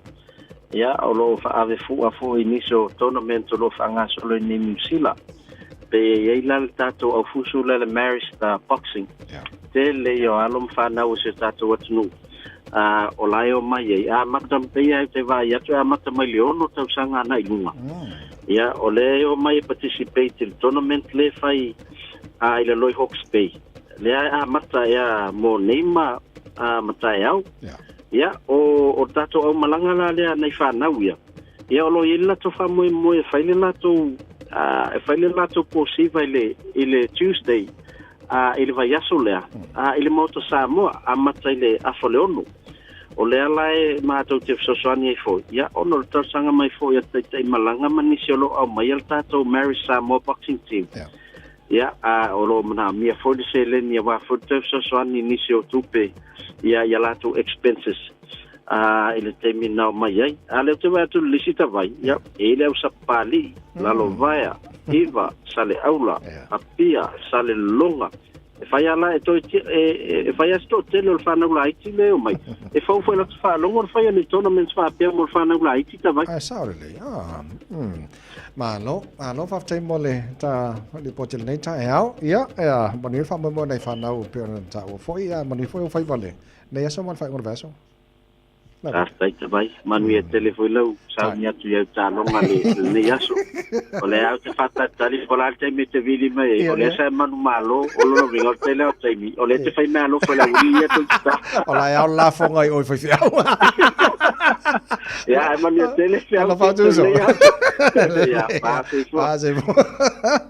So kala le pole Digicel, le pepe tuna tala lene, le foi tai au fau, o le pese le o taina maua nei o loo fai aso fifia nisi fo le whanau. Sunga la mai malua ma le tamaitai. Mawhai Stephanie Sila, tina e mo Kenny. Maria lua aso fifia nei aso. Alo whātuia anko sasa ma le whaltua wharosa ma le whanau. Moni e tere lava le aso fifia nei aso. Pese le molo nei tai au. For today, you will remember for the rest of your lives the meaning of the Samoan wedding song. Ia manuia leo ngali fo.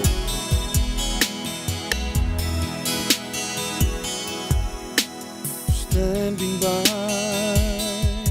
in the aisle of love, this is my finest hour honoring thy love. Oh my, lo tau tonga.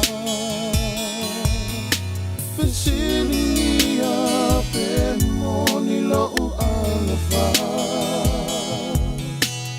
Proclaim my love at the altar of our dreams. In sickness and in health, my unconditional love for you.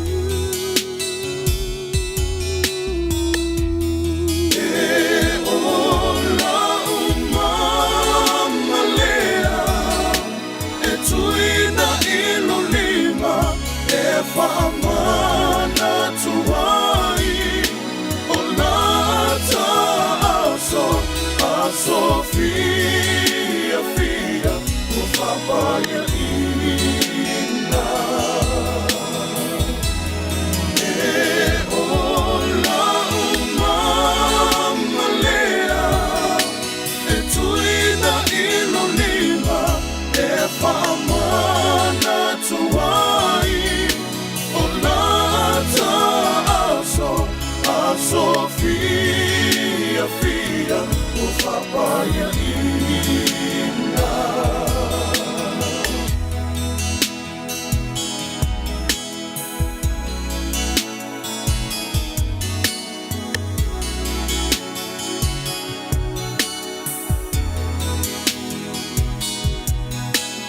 This is my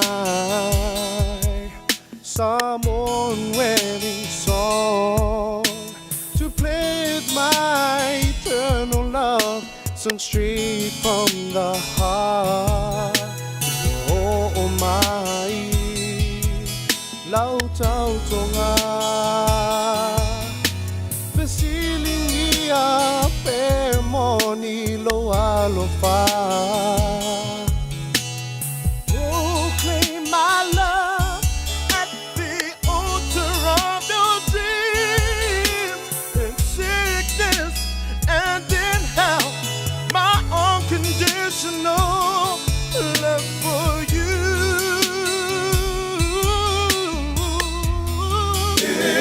Ola umama lea, etuina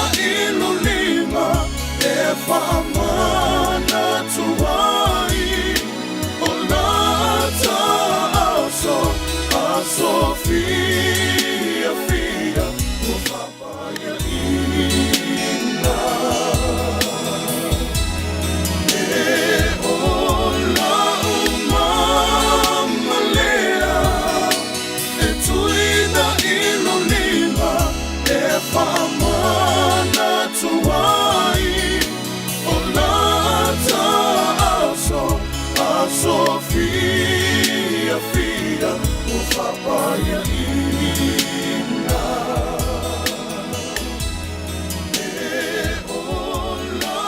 Samola tino pele mai la yelo au watino ni mata wo fato fa mora nei fo I tai au mora nei vai yaso le ase pati o sala ma se upu o le tau tamali. La fa fo mal nei tai mora nei vai yaso a to ma lu be fale fina ngalo tatu tatu fo pe tala iva e le tai nei. Tuna fo le so ati dia fo tusti jamal poklame fe mai fa wo to to mo samo mo mo nes rele mo le taimi mo ia tele la mora nei yaso mo ia fo the weekend to na le tamai nei se fo mai mo ia. Ole a ote Ola ole basa Eli pole I veleke Ei hala mai samo Siota ele ele E mana tua vai pea Le au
Talofatu from Mount Aero, New Zealand.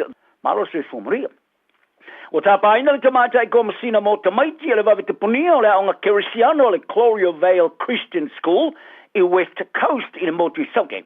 I lona whaali e matuai fua moamasan te tununga o yairi saonga le mua tamaiti. E te tau I tai o le aonga o no atu le vasa fau wala to whai loa I na matanga lue ngā aonga. Wala to whaia se fafoi whawhita uri sa mai to wina.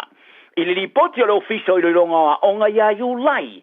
A po le tilo loa solo ia le stara o le a onga tuma oti.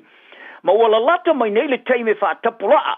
Ia o ti iai ua whaia swinga I te inga I le no whanga o tangata Kerisiano. I le tama loa sa avea matai tai Howard Temple. Le sa wha mawai ose leo mamo I le ua wha maonia na so tula whono le whai mevlea ia mionga wha unungali e whai ei tamaiti. Sa mawai e le luilonga a onga lea, e le tau au sia e le a onga o le tolo tutunga valu o le stara. Ma e le o se no whanga saonga le mumo ma fau ma tino tamaiti. I le whalua lea o na le pasi ai le luilonga I tono le lua tau sanga. O le tamatai ko Messina Dr. Claire Ackmat, o I whalia, e le te tau i le a onga na whaawawa na te tala, ma ia tā pai le malo e whaailoa le lotu tu toa ma pui puia le a ia tau tamaiti, ma ia tū sa au ailana tā panga i te punia nei loa le a onga. Wharia Ahmed, sa ia la ngāna tungalunga i le matanga luenga wa onga. Ma ia tā wai a whaia whai unga le matanga luenga i te punia le a onga, o le a mana o mia i le whaavaino se fuafuanga whaapitov su ia inga mō tamaiti, ma i le a onga e saufiai isi o a onga. Sa fai kio ina le minister so i fua malolo ina Simeon Brown i ale unia tau si mai pasi la zona nafi. I lona whaalia, o te ngata whai ngalo ngo so i fua malolo ina, o ta alfa politiki i olo ngase. Sa toe solo i ale unia le socio tau si mai pasi le New Zealand Nurses Organisation Union. I ale luai tu ola te te, mo tau tua ta o tonga o tau singo ngase sa whai ta o tonga i kale estete. Ai pe tu sa mari toe fasu 5 minute a matali te i la solulu. I le whaamutalanga te sisia sa whaari ai le matanga ruenga o soi fōmalo loina ni sila. Sa le eise teimia toi whaataunu wai i whaatala tana noanga sa tōra pō. E peo na awhia ngase vars furulima. Sa whaamaoni ai le soi fōmalo loina o iulai. Sa ofa ai i tausi mai pasi al si tanga o rātu tongi 2% i le tausanga nei. Ai tasi le pasene le tausanga fōu. Ma le lua ia vaenga o tupere tongi po lump sum payments. E tō se lau losfu 5 tā la more teo si mai pasi i le isi go tu sanga. Sa tāpā e Brown i le whailo inga ma le au whautis tala i le asona nafi, ma le toe lua i tū la whaia se whaalinga e tāpā i le solo i o isi te. Sa fōfoina, mo le isi masina, i le whaaria ina, o le a ma fōaini a whianga monia ma whai on alfia mo le silia ma le sfutonu wafe, o ngasi no tonu o le tunu, o nori unga tū sao, o ia ngā i ngā le uni, e siria ma le lua se lau i e tau tonga o le asolo ia ma whaalia i Brown. E rita ma le tolu a ono se lau i e whaatala tananoanga mua ma fō mai whaapitoa. O le a tolo poina, a e tu se ma le vadwafe, i e isi whaatala tananoanga tā o tele e toe whaataunuina, o le a toe tūle toa whaalia i Brown. O wha mua e uni i e polo kikti nai lo ngase. O tali foi tau si tamata e minister malo Israel na manat whaali o le Parlemio New Zealand Christopher Luxon e whapea. O le mautonu toi le iloa le Parlemio Israel Benjamin Netanyahu o na fo i le tau e Gaza. Ma ia tua i ai Luxon i loa le mwhai na maan malama i lui tau i le whaafsanga i mara whitawhita whaatupu whaarawlave a le Hamas. O le asona nafi sa whaamatala i nei Luxon i le tau e Gaza o se mea matua i matau kia. Ma Netanyahu e leo whaalongo i e tunu i whafo. Ma i tā uai ua maua e tele le mea ua whaia Netanyahu. Ma nona manatu, ua na leo toe loa se mea te tau na whaia. A e lunga lo penga tu se inga le X.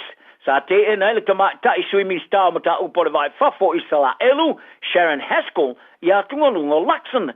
Sa tu se ai Haskell e whapea. A whaia tele mana o mea se fita o no le tele o fili o pusi ma posa ma mate. E te le mana malama fo i lairu i tāweanga i mai i whawhenga iai ma le Hamas. E nā oni nai kilomita le mamauma i loa tunu, e lato te whaamaro sia teine, susunuola, ma whaamatela i na o tangata. O te manatu pito i malo si atu leo Luxon o ia whaonga ina whasanga i a Netanyahu. Ai sa whaalia o lana ngana lava le e tasio lo tau talaing. O lo tilo i le malo ni sila pe lato te amana i eina se stede tuma o te Palestina. A o sa unia tu li te wafianga o awa malo o whatasi au sui e New Yorka i le masina fōu. O tua ia le minister vai whafo ni sila wa wasa mane Winston Peters i atunu i whafo. O le pongai o le mawai se marienga i le fono ta i le Pasifika. Le Pacific Islands Forum po le PIF. Whaari e Peters o atunu i whafo o lato ta umai ia i tatou le nei tulangi. Po aia mawhaiona a vea ma tatou malo o wharongia. Mai reo se awala le na wha Pasifika. O tāro sanga ia le pāremi o le Solomona Jeremiah Manele. E tolo po le fono ta i le Pasifika lana fono tanga whaare tau sanga. Pe a wheloa i le tūlangi honi awa. O se ngā yoinga o le apoloka i le leilo roifo male. Luas fulo tunu whai paanga mai le awai le fono tanga au tua le Pasifika. I le si tolu mai aso. E au fiai mā tunu e peo Amerika Masaina. Se i auria le si fono tanga le tau sanga fō palau. O le Solomona Masaina. E mawhana tele le la whai ngā paanga whasua malo, le asa saini ai se mālienga mo le puipuinga i le roa whima le lufululua. Sa afta ia i le tunu ma whai tionga i le whaiona na whai unga, e whaasa ia tunu wha paanga ina ua whaiona na fuafuanga e tāwhia Taiwan, ma i le awai le whono tanga whaali tausanga le Pasifika. O Taiwan will ever tele, o whaia whaitena inga masaina, a o tam whai saina e toi toso ina atu le atunu I lalo lana pulenga. E puna mantua I te ena Taiwan, o loo whinau monon tu maoti. Ai wa te ena ma nele ia le ai te whapea, o whaitena inga le wa saina ma Taiwan, e tua ia le whai unga. Whadia Peters, o le ese inga muni sa iei o le wafe le rufo tasi. O se whaitena inga lava whaalo te whale moto le whono le Pasifika. Se whaitena inga sa whaingata te lona fo ia. Au teminei, o atunu mai whafo o mafua I lea vai waina o yenei, se mea I pitu sili atu lea o na leanga. Ia tātou tā alonga o Panas, wa furi tua nei lau laka pi likia le kangaroos Australia, ta aloi mo Samoa, a lumana I maisa tasi o tā marasanga Australia ingilani o iloi o le Ashes, fa pēr ma le tā marasanga ripolo langi le tau sanga fou. O se sa mala tele lea I whaia o fou o le kangaroos, Calvin Walters, sa mumu atu le potia mai ngo tala I tā alonga ale Code Sports, ia lea tala I lea sonanafi, I le whaari ai o Jeremiah Nanai, wo ia wha mautuina foilo na furitua I Australia. E peona sa ta alo ai le luafe ma le lufulua, o na lili watu le ta alo mo sa mo le tausanga o mawai. E wha ta alo ngawhai taulia sa ta alo ai has mo le kangaroos. E peona sa ave ai mata alo I luma wha moe moina. Ai ole a ta alo nei mo le tau sa mo le ta amarasanga al Pasifika, na I lolo malangatu Engilani ma le kangaroos. Sa ripo tia le Code Sports, sa whailo e as, I tamata alo sa moa, I lana whai unga furitua I Australia.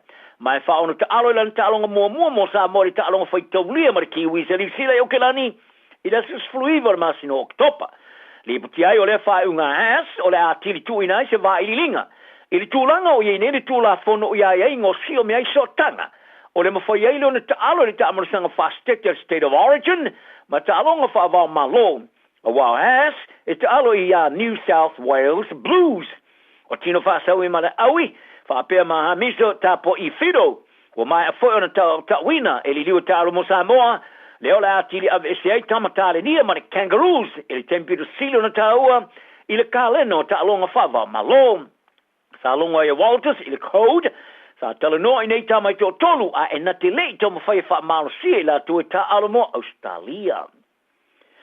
Ola to tali wati a safo o mo I lunga malai mai se taimi umi sa fa tali e ono se mano o sa fiai I la tonu o fata o te ta aroile o Blacks ma Argentina I Cordoba I le fai unga vaso o le huka malo se o Blacks o fili no fora o fale le o awa Wellington I le ta amarasanga o fai tu malo NPC ni sila I le ta alonga mau tako le malai pori o Parky Wellington I le sa o le wai ta alonga le au moa te lo mea safalo na ngavai I teimo tonaninga a alumanai le ta alonga le Harrogans ma le Brumbies e loi awenga I atu I ta alongo su nga champini o le supalaga pi Pasifika.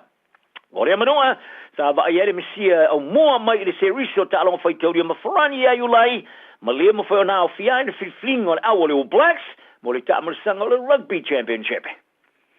Ai wanga ia tunei, ia le aura ka pia tamai ta ia le Black Ferns a New Zealand, mo le amateino le lato fato sina mo le pui o le champini o le ipolorangi, I le ta amarasanga mo le ipolorangi Engilani le vas fou. O le au tuor fato sina le Black Ferns o le loto toa Be Brave. Sa vai tamaina le whaia on Alan Bunting ia le au tu. I le taimi le lato wha ma venga I le au ngawhale o na lua le Manurewa Intermediate School i au kena ni saute le asona rafi.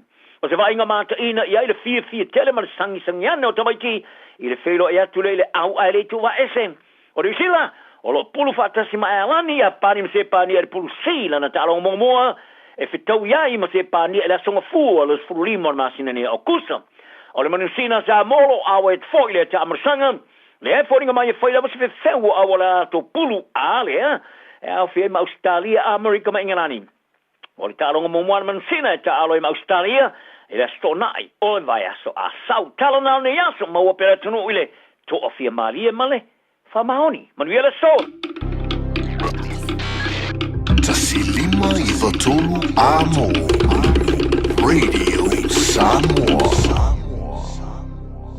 Ua na o le Radio Samoa se furulima I Watolu Amo e tautuaina o e ilaungana fitu aso le vai aso.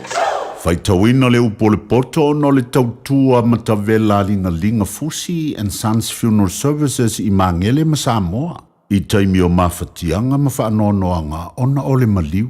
Mana tualingalinga fusi and Sons malana au nanga o le a wha ma avenga atu mo oe ma le ainga. Walau i le telefoni 275 tolu o fitu.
Fionga pa ia lo tātou wale. O le whaita wina o le upo le poto, mai le tusi le whaata oto o lona mata upo e se fulu lima. O le tali file mua li liu e se ina ai le ita, a le upu whati ngā e tupu ai le ita. O laulau whaiva o e popoto e whaafia fia tangata i le poto, a ungutu o e vale lea e luai mai ai le valea. O lo i mea umalava fofonga o le ali. O lo o matuasi la sila i e a mi o leanga, ma e a mi o le lei. O le laulau whaiva e malo o lo ai, o le la au o le ola lea. A o le laulau whaiva wha pio pio e mo momo ai le loto. E te e atu e le vale, le a o atu a lona ta maa. A o leo si o si tae i le a o inga, e wha auta uta lava ia. O lo i le fale o le a mi o tonu le o loa e tele. A o le pua pua ngā, ua iai le mea, e maua e le wa mi o leanga. E whaasana la wina le poto i la ungutu e popoto. A e le whaapea loto o e vale lea. O le taulanga e a mi o leanga e ino sia lea e leali. A o le tatano e a mi o sao o lona lea fia fia. E ino sia e leali i le ala o e a mi o leanga a e alofa o ia i le wa tau sisi atu i le a mi o tonu. E leanga lea o inga i le wa tu ua le ala. O le ino i le o inga e oti lava ia, o se e oli male malaia, o lo i luma o le li ia, e le sili ea o na whaapea o loto o tangata, e lea lofa le tauemu i lea o ai atu i a te ia, na te lea alu atu i e popoto, o le loto fia fia, e tupu ai mata fia fia, a le loto wha noa noa, e mo momo ai le anganga, o le loto o le ua mafau fau, ua sili lea i le poto, a ungutu o e vale lea, ua a ai le valea. O aso uma o le ua tinga aina, ua leanga ia. A o le loto fia fia, o le tausa minga e lea unoa lea. E sili ona le leo se mea i titi, a o iai le matau i le li. I le o loa tele, a o iai le ate o tu vale. E sili ona le leo le whaalu manga, o la au aina, a o iai le alofa. I le povi, ai le fale povi, a o iai le ino ino. O le tangata lo toa na te whaatupuina le misa. A o le whaato o toa e tuu le ia ia te ia le whinaunga. O le ala o le paie e tusa ma le aia la au tui tui. A o le ala o e ami o sao e whaalau le ina lea. O le atali poto e whaafia fia e ia le tama. A o le tangata valea e whaalea o ngā ina e ia lona tina. O le valea o le mea e oli ai lea i le ua le aisona ma fau fau. A o le tangata whautauta ua sa vali o ia ma le amia sao. E whaalea o ngā ina ma fau faunga pe a le ai se whiliwhilinga. A e whaatu mauina i le to tele o whaipule. O lo iai le fia fia i le tangata i le taliatu alo na ngutu. Ma le upu i ona aso ua tatau iai. E le leina ua lea. O le ala o le ola o lo i lunga lea i le ua poto. Ina ia alo ese ai o ia i se oli i la lo. E lia ina i le li i le fale o e wha maua le lunga, ai whaatu mauina e ia le tua oi o le whawhine ua oti lana tane. E ino sia e le li i mawhau whaunga o le ua leanga, ai sao o ne leo upu mata ngā fie. O le ua mata pea pea i le o loa, e whaati ngā ina e ia alo na lava a inga, a o le ino i mea alofa e ola o ia. E mana tunatu le loto o lea mi o tonu, ina ia whai se tali o angutu o ea mi o leanga, e luai mai ai mea leanga, e ma maole ali i ea mi o leanga, a e whaafafonga mai o ia i le tatalo ea mi o tonu, o le malama o mata e fia ai le loto, o le tala le lei e lo lolo ai iwi, o le talinga ua whaalongo i lea o inga e o lai, e mau lea whaatasi mai e popoto, o lena te ena mea ea o ina, e whaalea o ngā ina e ia alo na lava ola, a o lea whaalongo i lea o inga, e maua e ia le poto, o le matau i lea lii, o le a o ina lea e poto ai, e mua fo i le wha maua lalo i le vi ia. Le upu le nao le poto mo i tātou le leitai au.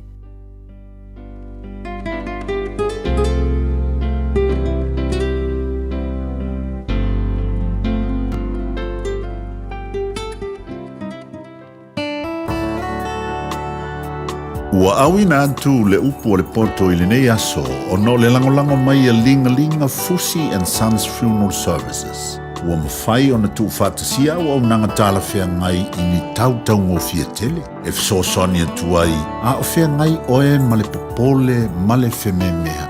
E mori whātasia atu ai ma wha mai senga, ma wha mawhana whananga mai a linga Fusi and Sons mo a inga uma o Samoa ua whea le maliu ma le oti. Walau mai loa ia lingalinga Philip Fusi lingalinga, to ia whaapō lingalinga, to ngia si ulavea, pesusu mai i le luas fulwalu Canning Crescent i Mangele.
Tai bela wati le walua se fulu balua minuto te nei le tu live vai lunga le tau tu ranga si fonga radio Samoa te silima tolu a mole nei fu tai o so falaile. Asa super liba le nei fu masina lo na valu tatu fo launga por tatu sabu waringa nei fu tau sanga. Pe ona tatu fo laua ina manuia o le lofa maleanga le lei o tatu matai sida langi. Tau lunga le pokalami a tatu o le upol potolo nei tai au pena fai tawina le tu se fata otolo na tau pe super lima. Le sunga le o ya te taloto ia wa be foi le se fasi nga malo si mas au mo moli mo tanto ta pasa le tatu fo longo le ne fo ia falele ia ai mai se tatu walo atu fa ingo le ia so lantu tu te manga luenga e mo le tole nga fa ti le ba tatu wa tunu fa abono ino lo table le ta ia ti fa fonga ia le upo le tua fa mal au le mo o e ma u le tatu wala fa le nganga. Ole te walunga po kala fifia mai mo tato le nei vai aso e fifia to e fa talo fatu ma walo fatu le nei tai au fo. Ai mo lunga tato wa tunu fo pena fo ma to mai lunga le tato tua. Ia ba tato o danga pena masari ai tato iaso te tasi. Ma talo fatu lai le nei tai au le tapo inga mau le finga luenga tofia le tua sunga fa fenga. Sunga fa fenga mo to fa tua. Wa fionga patele te mai te sa. Ia no fa tofi SS o le kalisia pena ma to mai le nei fo tai au. Patalo fatu balanganga fia. Patalo fatu fo nei tai au. Tapo inga mana ia tatu tamam tira ma tu moto malawa. Le fu tatu to e militino ma tatu to e mafuta fatasi nei tai au fo le lofo le li. Patalo fatu balanganga fia. Ya o te fatalo fatu le bo paanga u malaba fia mai mal tau le radio Samoa. E po kalame fanga solo mai laba le tai au se pa ia le afiavi. Pe lava nei te mafuta mai ai su mai matala mai au tolo tatu ainga nei tai au fo. Aso fo a matanga fo le nei tai au fa marianga fo a mai le tua mo tatu. Leo tatu tu e patu pati ai le lofo tatu tapa usina langi. Pa ilo tatu pokalame le aso nafi pe on na vatu mo tatu watunu o nei o le amfai o na mau fo tatu malo fa alongia fa tasi mai ai se tasu tamali o tatu watunu. Ia awaha ia ona fai valo filima po ona tiu te tau ave i tonu fo le nei atunu lo tatu iai o le sunga ia li amaneia Lorenzo Kaisara. Se alo le tatu watunu lefu e silafia. Ia lefu o tatu loa tu lango lana tautua mala unanga e tau le failo i ona faiva mo na tiu te ai whaftai. O ava noa o mawhai ona au mai le tatu pulenga ma le tatu whengaluenga e mawhai ona whaasoa ai ia nisi o vaenga. Ia pe ona i fo le latu tautua. Ai maise, o leu tatu whaarongolonga ni, te loa na vatau o le ta mili mili o isa moa latu. Au iei fo ia na vatau o lea ino nofo, ma halu mo te mawhanau o le tatu atunu, ta maa lii. Ia olo o latu fisua swani ai mo le tatu le nei fo ia atunu pe ona tatu iei. Te le na was tatu tala le tai au, ala mwhai ona whaatalo fa mwhawhenua ai.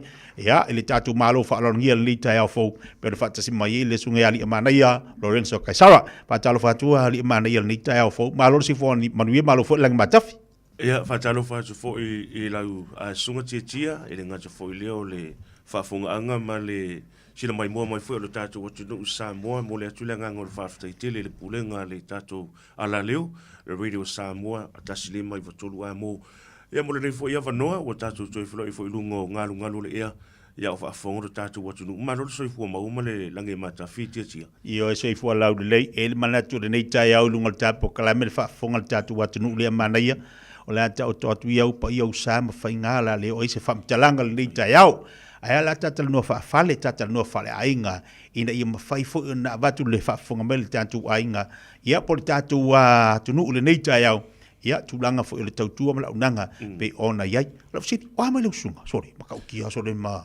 Sero wa le kira kiki sa o aso. Sorry, tia le toi uma se ia la umasani. Ele se a mio umasani mo le ka se eso. Ya, o le mo ke vive silia fo ia oi. Ah, wo usaungi kongo no fiso fa la wo va ia la usunga sorry. Masalo le lo va sta lo ile sta tunga lo e fa la wilo ta longa man sa mo. Ia. Ke ilo va ia. Ola. Alo ke sa ngin kaya. Wo makua ke le alo usisole. Ale ala wo lo le mafuanga tia. O ka lo vesile lo wo lo mafuanga.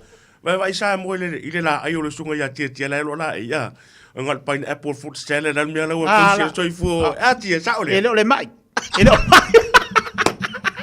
Ai, o que le masalo salo foi mai. Bueno, que sa o ngeyo ka ngosia ke lo wa ko le fora. Le nga ma o gi ai. E nu fora o ngungu ia ma le to ma ulunga. Ya ma lo ese le fia foi va vai atu o lo mo lunga pela o ino machine lo so fu tia ai mo wa ia te tia mal fa fonga o tatu watu no o te fai al tala foi le se o tangata fia le tu o tangata pito sili na o malolo ina ele o vai de size ele o vai foi nga le la po por pai ai le loto a fia la loto no winga nai maua Yesu. Aleluia, aleluia, ia le ngā kongu ala. Ioi, o le tāua le nā, o le ola fia. Lai si vai la ausili na tāua lea fuba a maila ufa malo sili a mana ia ni taiao. O le ola fia, o le loto fia, o fōlinga va ai e fia i te mi uma. O le me sili na mata, o le vai la aufu nai mo moli atu. Ia, au te wha malo atu fo yo, fai wari imo tatu watunu. Wal telo teimi tate vava ai o te tilo mata o telo fo la to tele le fa fonga mai nei tatu ta mama ti dai matua fa ta yo fai va te so sani nei tatu ta mama ti dai matua e le pasile nga uva ia ko la ko ke malanga ka mi loi sorry ma ka o kia pe se lo ku ia nga usu e pe ai o fe lo fangi nga e dei do ya o fel faninga maka ko lo ko ke ne se la kwanga ka ya numero o fio ko fa lo si fonga lo matua o wa ku fani la mo ku wa me lo ki fia mo e lo wanga e do la ga paua la ga ka ya numero ku se fa fang yo e tia ai por kalame ia lo va pena ona ila lo tato lo ko pora o tana papa toi le la va lo nga lulue e wai o le memo ila va ia o le lo ko pora ia o tara e le fa pe fo ina le ave fa mua i sa nga tupulanga tasi le ai la nga tasi o mai lava male matanga ta matutua tu asina sino lo tato watu no le la lo ia por kalame ia lo fai i o tara i te puke community center ia por kalame la ia lo of so ni ia lo ko pora ina ia ole mai ole si mai le lo fa pena ona fe ngai mataka matuotia ole loneliness lonely foi ngale o lo matua a matalo a ona fa no fo lo matua mo ina le fale ia ma matalo ma wale mai foi ngale wa tau fale tonu ma fa wa tau lenga lue ma fa ma wa amata ona tau ngalo mea ole si mafuanga nai mo tato tua ali dementia ia male tu sei tu loa male mai foi le tato le fasa foi ngale pua vale matua ona ufa no fo la vai la to le ala lo ye po kala mi lo foi local board ina ya o mai tato tu sina mai ele se tong yo po kala mi tsia o lo fa tupe uma fa anga due ina ele tato local board ya o le sa ru ta fa ngala uma tutua ya male sunga ya se humano ya mai o le tato au nanga le South Seas ia fa pe vole sunga ya so sa lu ile no vole mangile i ma ori le mangile o i huma tau ia o ka ese na fale a unga sa mau i le tanga matutua ia o le mea sa upo ina la solo tia o le mana yo le sota inga e tu asina sino la tunu o tala anga maoli fatasi matato tala anga wala ngai tai tu salafa ia na matua i fiusi ke ngere sa tua kai le telo matu fisili e le voisa las foreign to na inei e sa lo foi le sipasi o e fa mata ia na matua o le Auckland Museum ia o tama fainga uma ia tia pe na fisili ia po kalame tanga matua tonu lava ia o tara man ia via le ma lo fa tai ta se ima ta amatal ta po kalame lita ya ono le banoa wa mai ia mo fa tata no fo ilea mo ilanto wo lewa si ilanto au tau vai le finga flinga ia ai tu malo o le banola o fai na mo mai fa tai fo le le tari vala mai ia mo si ta fa so ni ta yao fe na fa iloa e mo ia le ua fa fonga tatu wa tunu si le fi fo ia la usunga le mana ia fe na fa iloa na yo fi anga samo va fa tire la vati ia o sa u fa na i vai va seuta ia pia ia e le fa na mo to tu pe sa fa fa mai sa fa na la ve ma to fa le se tu lo i vai va se uta ta no ria ya ai o lo tama e sa mo le nu o sa vaia ma ta fanga manu le fanga ia fa pe fo ia sa vai sa tu paitea le te matai mai ai ia o lo tina o i lo tu fanga ia o si umu o sa anga ia ma i tu fulele ia e le ia se nu fo ngale taula la te ia pia ia na taula me ta te tua ile fanga ia pio na nu una o ta tiu wai nei i so se va enga ta te malanga i te tia malo fa tai O leo wa e awai tu tono loko poan o taram papatoi toi. Ua fia ni tu sanga talu o ne e awai ai. Tu sa ole fatu o va male lua tau sanga talu ona o yai le tofi. Mo ila vala o lea e tau fou tono le ngaluenga. Ia ai o tafa o ngā le lua tau sanga lea ina ia study ma ia matua i va ai ma tilo ma a o ina ma fau.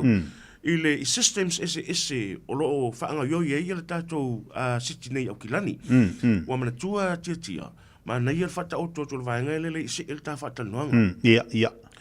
O lunga ia whata o tongo o le pulenga o kilani, ia o lunga lo sa wha ima ia le pulenu, ia le meia, le lo ia Wayne Brown, le taimi le nei.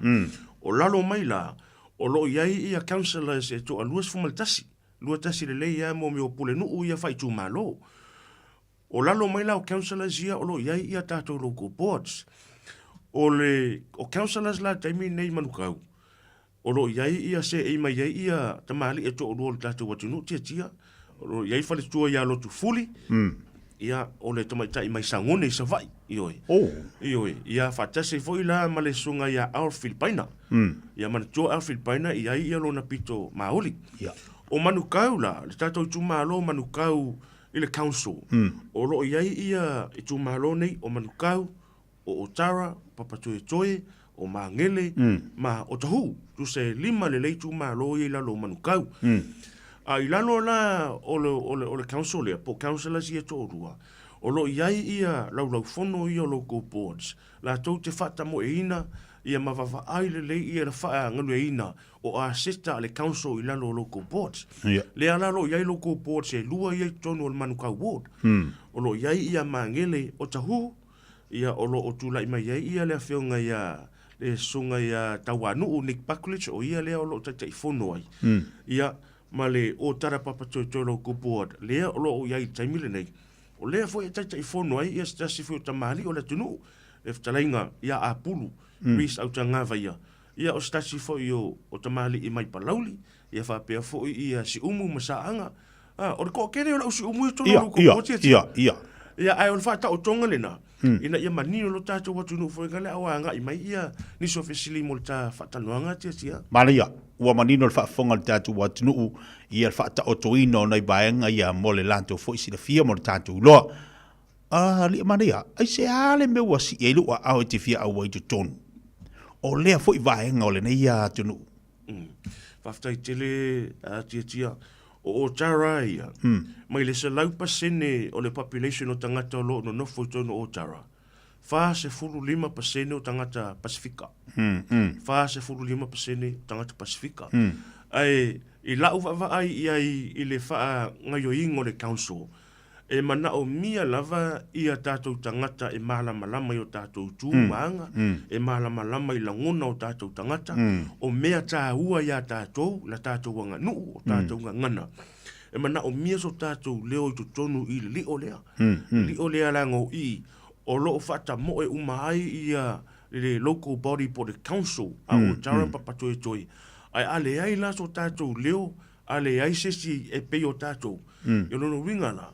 Ua le la ngona fu ila le leo o le fase fu man tupu pasene lea to tonu lava i o Otara. Pe o le mafu angale na ufa pea. O le tele i o tātou tangata e le malama. E o fo ia tia o ia tia. Sa iai, e mato le malama i le taimi utua nai.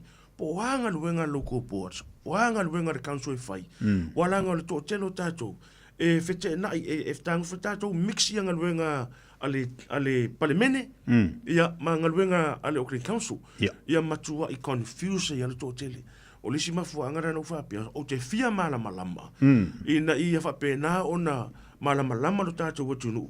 A whapea o iaise manuia i to tonu o le whatamo e ina o le local boards.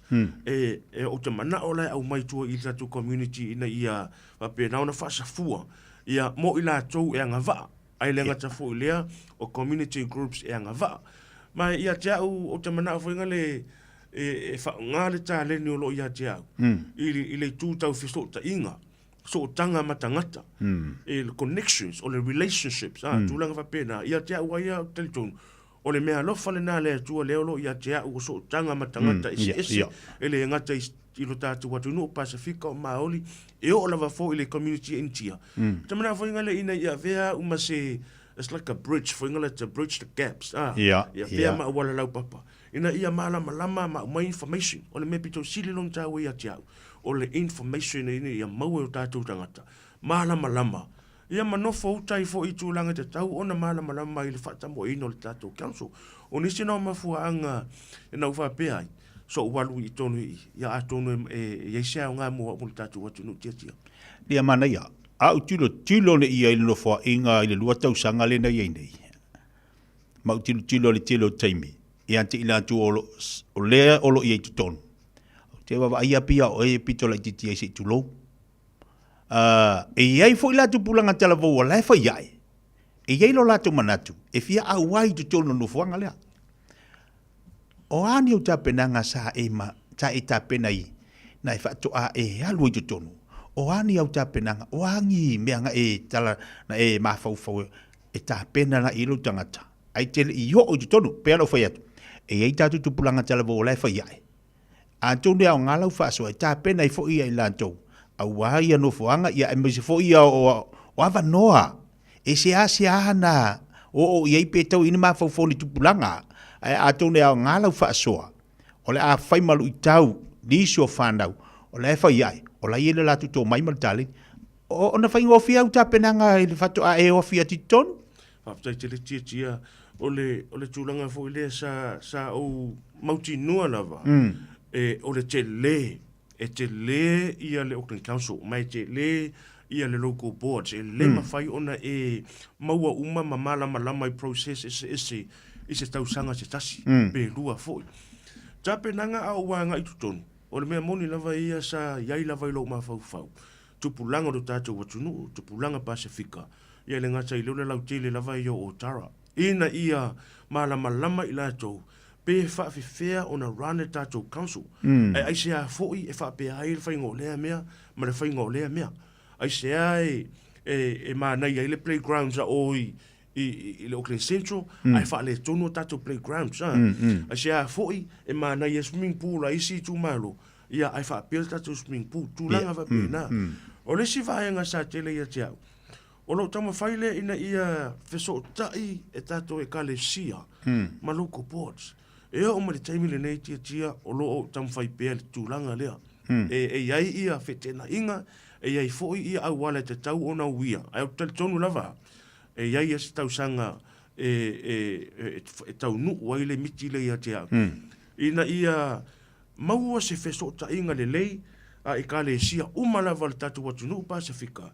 Ia ma local boards. Ai befa pe fea o na whaile so tanga lea, o lo unga lua le taimi le nei.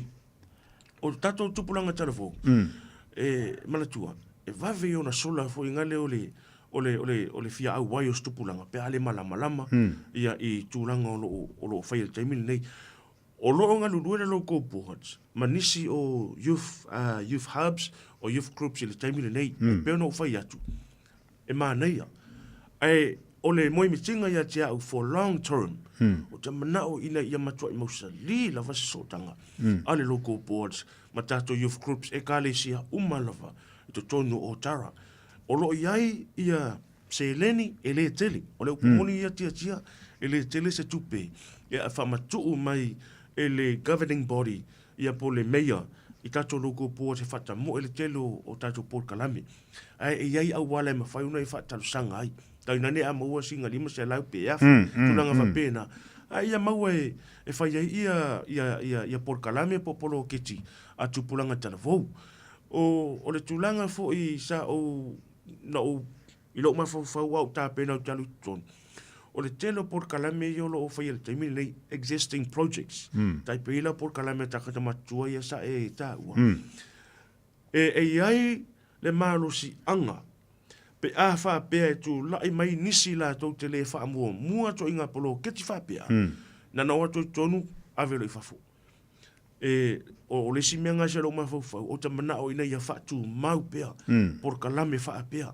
Ma ia au mai to tonu nisi Port Kalame.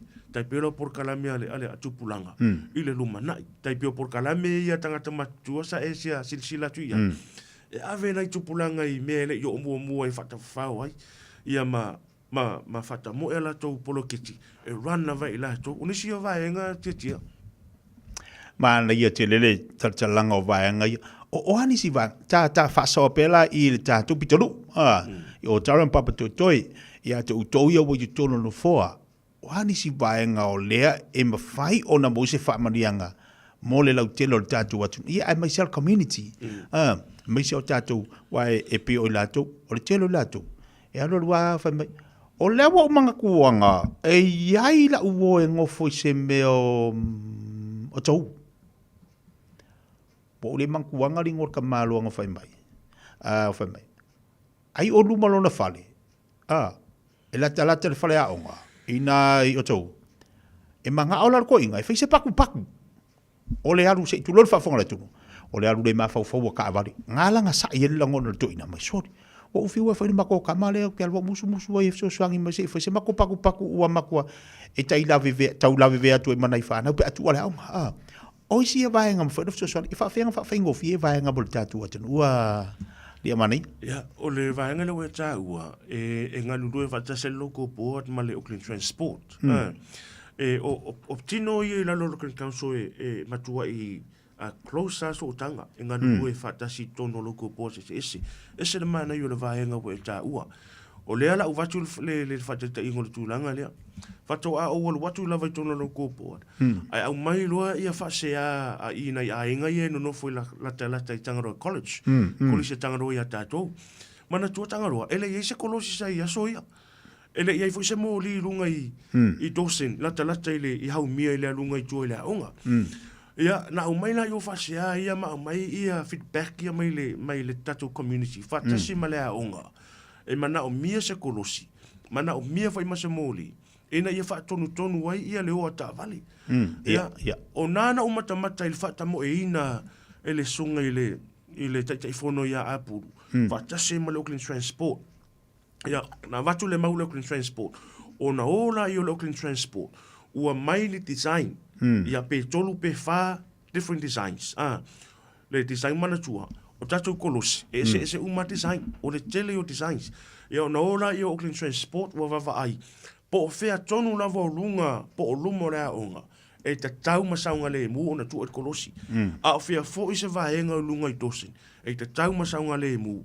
e tu uai ia nai mo li traffic lights ina ia mauti no le saunga le mu a uma le vaenga lea ona to se e mai la I Auckland Transport ya matou e fa ailo mai ia la to plans ma la to designs ia wa uma na fai o matou la e avile fautuanga Auckland Transport fua fo ia na matou va ai mo matou I loa le tato community a matou va ai atu ave ese ia ko inga kolosi fo inga lenga o lenga vase ia e tu o se kolosi fo inga le manga ia ma se paku I lunga ia manga ia ve fo inga ia u kafo o fa mautino ai le saunga le mu le ia manga I signs fo ngai ai o ngai lunga o po ia ona matou filifili la ia ma le board po fer kolosi pito silion saunga le mu a le ale tu inga traffic lights e tu I mai tosin ina ia au ni songa ho tau fa ti le sao ta vale o ta o polo ke ti le ona ole e a fo e la ile tulanga sa e a fa tu mai ai mai fai loa ai o tulanga fa apia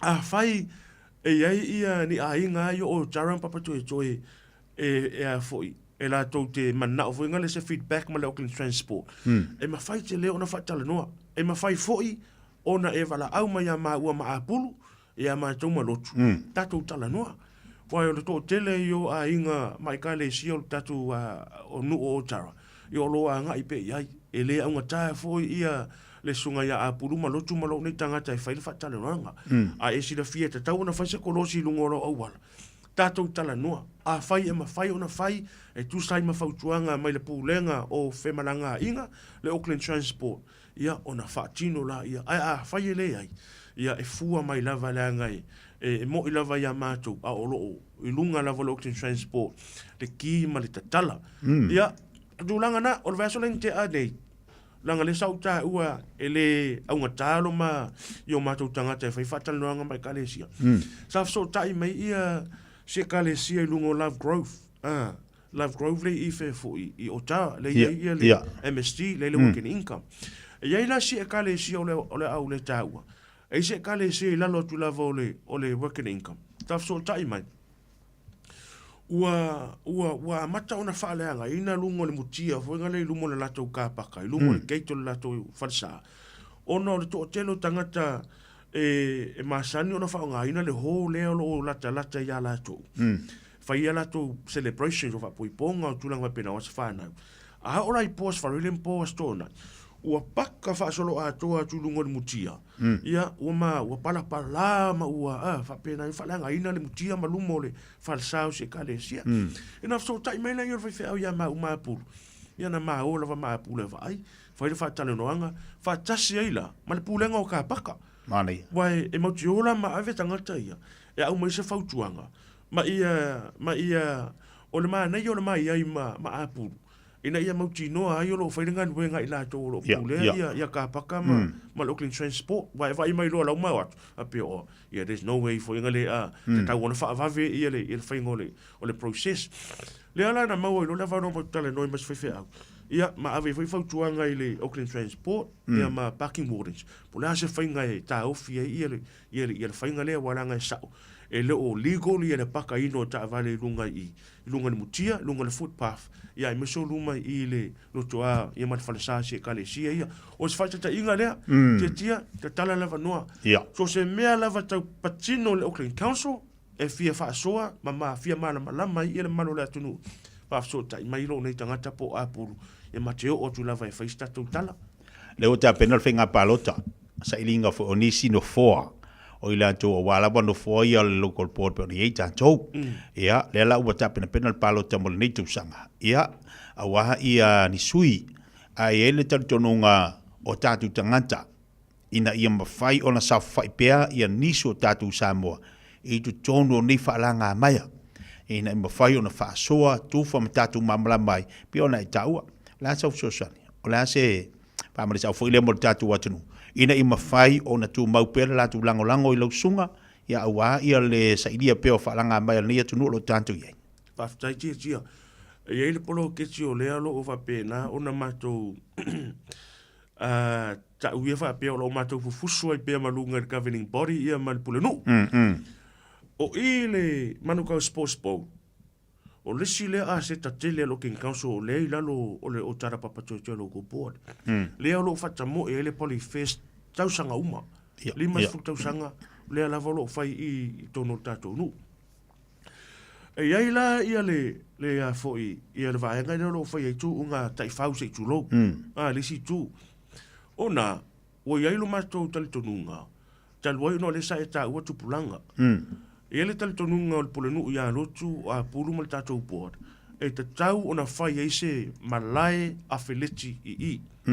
Se paka a feleti. Ma fai foi ona tu o ma se indoor sports facility. Fai ai na ti polo basketi o tulanga whapena. Rana I lava tatou tamelu sanga I totonu I. O le tele, e leo lava le tatou gym. Mana tua tatou gym nei o tara. Ianga le lua mala e voli, ia. Ai o le toa inga facility leo lo o wawa ai ai, ia le tatou logo board. O le indoors sports facility. O se no fuanga te le atu. Ina ia mawhai o na hoste o tara, hoste manukau. Ia le tele o tamelu sanga onga. Tamelu sanga au lotu. Tamelu sanga lava ia le tatou community. Ai mai se. Te tia o le upumoni lava ia o le matua. Tele o le tā leni le totonu o tara. Tele tupulanga. Le fo I o te fisosoani le uso ia Miracle Key. Stasio o alo le tatou watunu I whaipelenga. O le matua tele o tā leni. Ai o lo wapena ona te tanu. Ai sea. E lo lava resources. E lo lava foi facilities. Ma o le tele o tā leni e tono o taran papatoitoi. O lo oa nga I fafo atu o le tatou tūma lo sa ili fisosoani ai. Initial resources. Ai o I le Manukau Sports Bowl. O lo matou tau mawhai pia. Ina ia maua mai se tupe tele mai le council. E wha tupe ai ia le tatou whae moe lea. O le tele o ia o tatou halom whanau e sawa e yanga vaa ia matale nia tulanga affiliate. Ai lo iai tatou paka affiliate I Manukau. Ia o lo stasi nao polo ke ti tele. Ai e valvalusia o le whau tia. Lo tatou watu nu ule neita e au. e whaatangisia fo ila o tō fisosoani. E le tau ana wina. E li a mānaia le pālota. Mo au, pia po o sui o le tātou pāti, a le leipa, ai o le mea pito i sili lava, ia tātou whaatahua le pālota. Ia whai lau e kisi, ia e pālota po ai lava le sui. Po ai le sui te langulanguina, pau lava o lea, ia whaatahua lau ai ata tau. O tātou o tangata no fo mau tangata seni nei ni usila. Ia o whaatahua. O wā ale whai alau pālota. O lona wingala, o le a whai e isi, ia whiriwhilinga mo tātou. When we don't vote, other people will make decisions for us. Other people will vote for us. Ai whatangisia o tātou atunu lau langulangu sua, o le aso iwa o se tema. E amata tufa tuaitua ia pepa pālota. Mantua le tātou pālota lea atiatia. Postal voting. E le ini voting booth whainga le te aduai ona whaile o lau pālota. E lafo atu lau pepa pālota lau pusameli. Ona whaile o lau pālota. O lo iai fo'i ia le lisi o no fuanga i te tau ona e anu e tue wha fo'i lau pālota. O i le library o Tara, po le library o i Dawson tupu library, po le tātou library i Manukau. Ai whai lau pālota, aso iwa o se tema, a ngā i le aso lua o se tema. E a matatufa tuai ia pepa pālota i pusameli.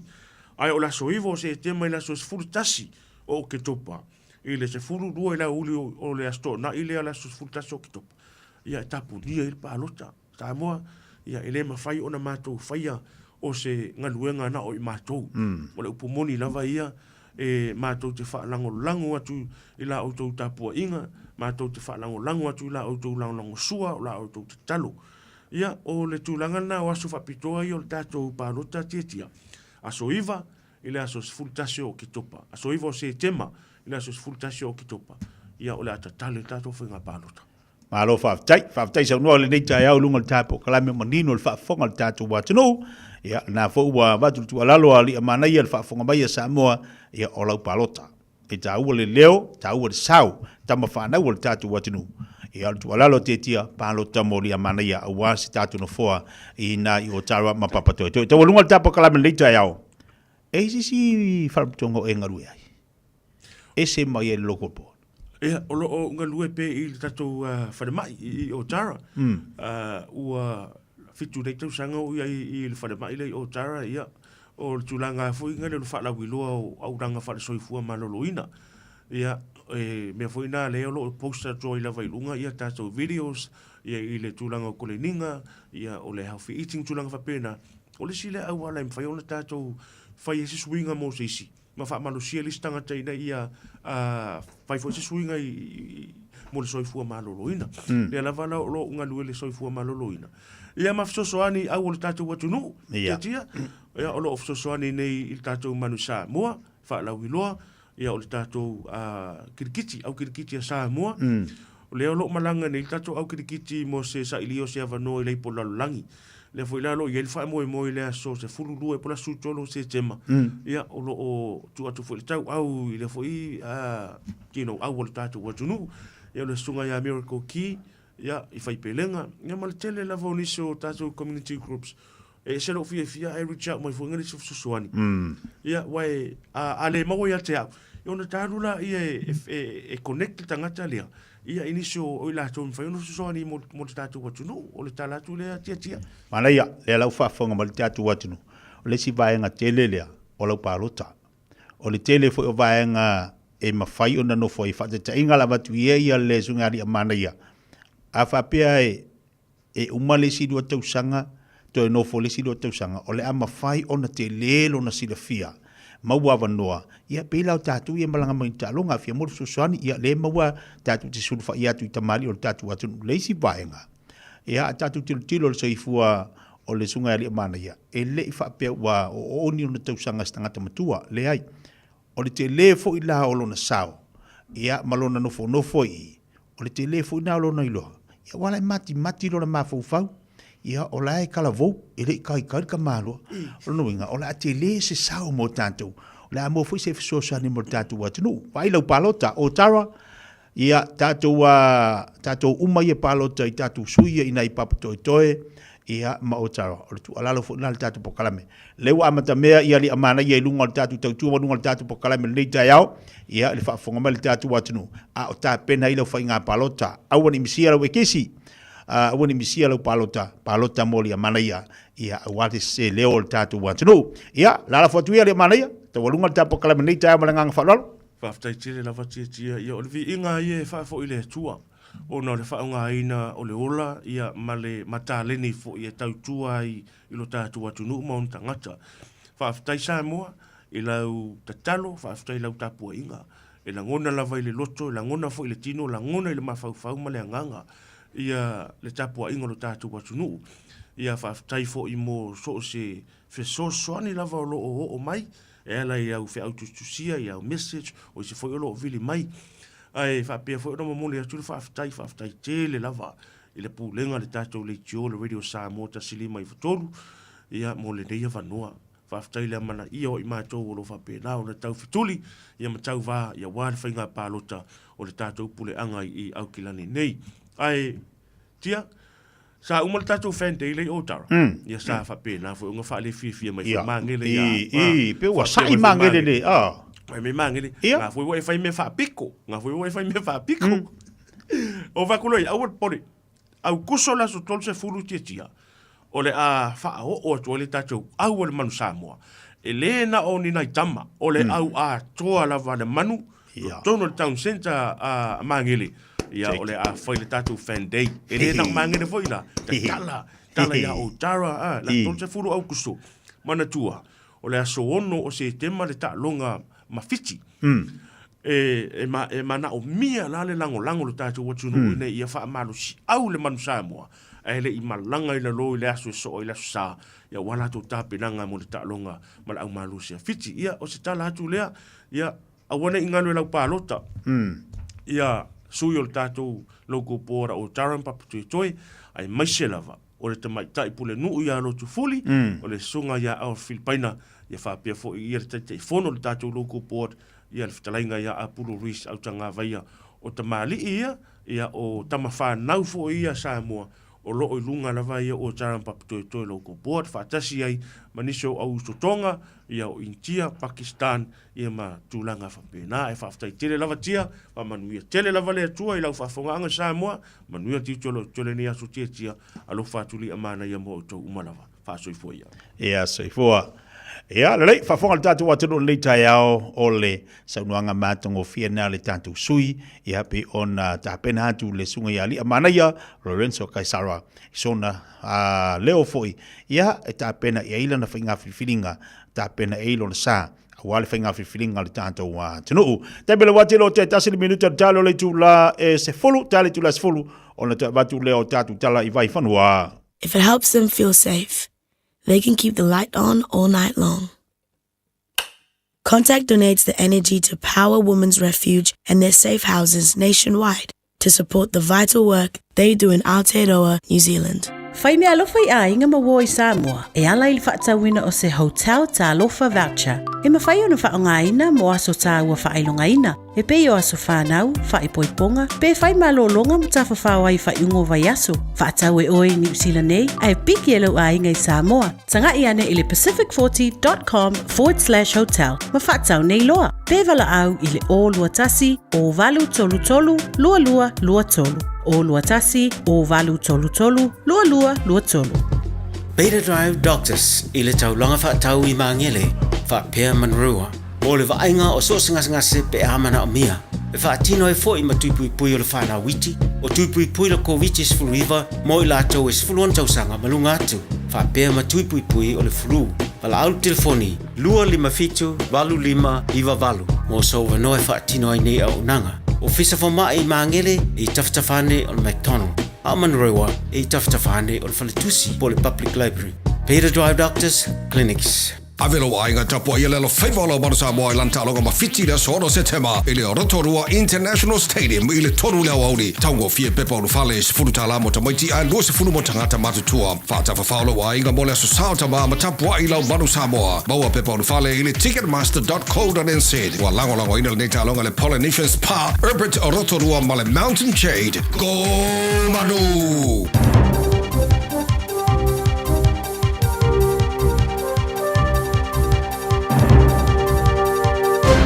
Fatalofatu from Aotearoa, New Zealand. Malo se fumaria. O tapaina le tamata I Komasina mo tamaiti le vavi te punia o le aonga Kerisiano le Gloria Vale Christian School I West Coast I le Motu Sauke. I rona whaali e matuai fua mo amasan te tununga o iei de saonga le mua tamaiti. E te tau I tai o le aonga o no atu le vasa fau wala to whai loa ina matanga lue ngā aonga. Wala to whaia se fafoi whawhi tau di sa mai to wina. I le ripoti o le ofiso I le longa aonga ia yu lai. Ai po le tilo loa solo ia le stara o le aonga tuma oti. Ma wala lata mai nei le teime whaatapura. Ia o ti iai ua whaia swinga I te inga I le no whanga o tangata Kirisiano. I le te malo sa avea matai tai Howard Temple. Le sa wha mawai ose leo mamo I le ua wha maonia na so tula whono le whai mevlea ia mionga whaungali e whai ei tamaiti. Sa mawai e le luilonga a onga lea. E le tau ausia e le aonga o le tolo tutunga e valu o le stara. Ma e le o se no whanga saonga le mumo ma faufau ma tino tamaiti. I le whaalua lea o na le pasi ai le luilonga I te tono le lua tau sanga. O le tamatai Komasina Dr. Claire Ackmat o I whaalia. I le te tau I le aonga na whaawawa na te tala. Ma I tapa I le malo e whaailoa le lotu tu toa ma pui a le aia tau tamaiti. Ma ia tō sa o ailana tāpanga I te punia nei loa le aonga. Wharia Ackmat, sa ia la ngāna tungalunga I le matanga luenga wa onga. Ma ia tā wai a whaia whai unga le matanga luenga I te punia le aonga. O le amana o mia I le whaavaino se fuafuanga whaapitov sui inga mōta maiti. Ma I le aonga e sauwhiai isi o aonga. Sa whai kio ina le li ministar soi fua marolo ina Simeon Brown ia le unia tau si mai pasi la zananafi. I lona whaalia, o te ngata whai ngā luengo soi fua maroloina, wa ta alfa porotiki I olo ngase. Sa toe solo ia le union le socio tausi mai pasi le New Zealand Nurses Organisation Union. Ia le luai tu la te te, mo tau tua ta o tonga o tau singa o ngase sa whai ta o tonga I kala estete. Ai pe tu sa mari toi fasu 5 minute a matali te I la solulu. I le whaamatalanga te sia sa whaari ai le matanga luengo soi fua maroloina ni sila. Sa le se te me toi whaataunu wai I whaatala tana noanga sa tōra pō. E peo na awhia I ngase vars furulima. Sa whaamaoni ai le soi fua maroloina o iulai. Sa ofa I tausi mai pasi al si tanga o rātu tongi 2% I le tausanga nei. Ai tasi le pasene le tausanga fōu. Ma le lua ia vaenga o tupere tongi po lump sum payments. E tō se lau luas furulima tā la mo le tausi mai pasi I le isi wa tausanga. Sa tapa e Brown ia le whailo inga ma le au whautistala I le asona nafi, ma le toe lua I tū la whaia se whaalinga e tapa I le solo I o isi te. Sa fōfoina, mo le isi masina, I le whaalia ina, o le a mafua ini a whianga monia ma whai on alfia mo le silia ma le sfutonu afe, o ngasi no tonu o le tunu. O nore I unga tū sao, o ia ngā yo inga le uni, e silia ma le lua afe, lua se lau I ta o tonga o le a solo ia ma whaalia I Brown. E rita mare tolu a feono se lau, ia whaatala tana noanga mua ma fō mai whaapitoa. O le a tolu poina, a e tu se mare vadwafe, ia isi whaatala tana noanga tā o tele toe whaataunuina, o le a toe tūle toa, whaalia e Brown, o wha mua e uni, ia polo kiti nei lo ngase. O tali foi tau si tamata I ministara malo Israelu na manat whaali o le pāremio ni sila Christopher Luxon e whapea. O le mautonu toi le iloa le pāremio Israelu Benjamin Netanyahu o na fō ia le tau e Gaza. Ma ia tua ia I Luxon I lona le mwhaina maan malama I lui tau I le whaafsanga I mara fita whaatupu whaarawlave a le Hamas. O le asona nafi sa whaamatala I ia Luxon ia le tau e Gaza o se mea matua I matau kia. Ma Netanyahu e le o whaalongo ia tunu I whafo. Ma ia tā uai ua maua e tele le mea ua whaia Netanyahu. Ma nona manatu, wana lea o toe loa se mea te tau na whaia. A e lunga no penga tu se inga le X, sa te e nei le ta I sui minister ma ta upore vai whafo Israelu, Sharon Haskell, ia tunga lunga o Luxon. Sa tu se ai Haskell e whapea. A whaia tele mana o mia se fita o no le tele o fili o pusi ma posa ma mate. E tele mana malama fo I lairu kaweanga I mai I whawhenga iai ma le Hamas. E na oni nai kilomita le mamau ma ilo watunu, e lato te wha maro sia teine, susunuola, ma wha matela I na o tangata. O te manatu pito e malo sia tu leo Luxon o ia wha o ngā ina whasanga ia Netanyahu. Ai sa wha alia o lana ngangana lava le e tasio lo tau talai. O lo tilo i le maro ni sila pe lato te amana e ina se stete tuma o te Palestina. A o sa unia tu le tau wa fianga o malo o fatasi o sui ni yoka ina masina phone. O tua ia min style vai fafo ni sila va vasa mane Winston Peter ia tunu I fafo. O le pongai o le mawai se malienga I le fono ta le Pasifika. Le Pacific Islands Forum po le PIF. Fadia Peters o tunu fafo wala to ta umai ia ta to le nei tulangi. Po ai mo fa na ave mata to malo farongia. Mai le o se wala le na fa Pasifika. O ta sanga ia le pare mi o le Solomona Jeremiah Manelli. E tolo po le fono ta le Pasifika la na fono tanga fa le to sanga. Pe a fe lo ai le tulangi honi ara. O se ngai o ingo le Apollo kai ia le leilo roifo male. Luas fulo tunu fai pa anga mai le awai le fono tanga au tua Pasifika. Ile si tolu vai aso. Au fiai ma tunu pe Amerika Masaina. Se ia uria le fon tanga le tosanga fo palau. O le Solomona Masaina e mafana tele le la fai nga pa anga fasu malo. Le sa saini ai se malienga mo le pui ngai le roa fema le fululua. Sa afta ia ile tunu ma fai tonga ile fai ona na fai unga e fa sa ia tunu fa pa anga ina o fai ona na fo fo ngai ta fi Taiwan. Ma ile a wai de fo tanga fa le tosanga Pasifika. O Taiwan will ever tele. O fai tena inga masaina a o tom fai saina e toi toso ina atu le atunu I lalo na pulenga. E pena mantua I te ina Taiwan o lo finau monon tu maoti. Ai o te ina ma nele I le ai te fa pea. O tena inga le va saina ma Taiwan e tua I le fai unga. Fai dia Peters o le fe ese inga muni sa ia o le wa fema le fotasi. O se tena inga le va falo te fale moto le fono le Pasifika. Se tena inga sa fainga tatelo na fo ia.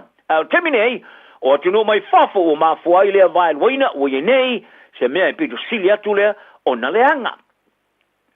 Ia tato ta alonga Panas o furi tua nei lau laka pi likia le kangaroos Australia ta aloi mo Samoa. A lumana I maise tasi ta amarsanga Australia ingi lani o iloi o le Ashes. Fa pēma le ta amarsanga ripolo langi le tau sang fou. O se sa mala tele lea il faya o fo le kangaroos Calvin Walters. Sa mua tu le potia mai ngo tala I talonga ale Code Sports. Ia le tala I le sononafi. I le whari ai o Jeremiah Nanai. Wo ia wha mautuina foilo na furitua I Australia.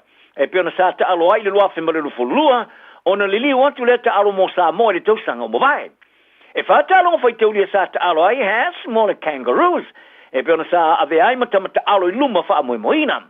Ai ole ata alo nei mo le to sa mo le ta amarsanga al Pasifika na I lolo malangatu Engilani ma le kangaroos. Sa ripo tia le Code Sports. Sa whai loa as I tamata alo sa moa I lana whai unga furitua I Australia. Mai wha ono ta alo I lana ta alonga mua mo sa moa le ta alonga whai taulia ma le kiwis e li sila I okelani I la sus fluiva le masino oktopa. Ripo tia I ole whai unga as ole a tili tu inai se wa ililinga. I li tūlanga o iei nere tūla fono o iai ingo sio me ai so tanga. O le mawhai ai lona ta alo le ta amarasanga whastete State of Origin, ma ta alonga whaavao malo. A wao has, e ta alo I New South Wales Blues. O tino whaasau I mana aui, whaapea maha miso ta po I whiro. O mai a whoi ona ta wina, e li liwa ta alo mo Samoa, leo la atili av SCA tamatale nia ma le kangaroos, e li tempiru silo na ta ua, I le kaleno ta alonga whaavao malo.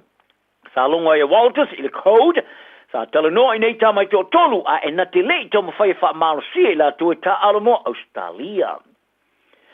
O la tue tali wati a safo au moi lunga o malai mai se teimi umi sa whātou tali ai ono se manau o sa fiai I la su tonu o whāta o te ta aroile o Blacks ma Argentina I Cordoba I le whai unga na vaso.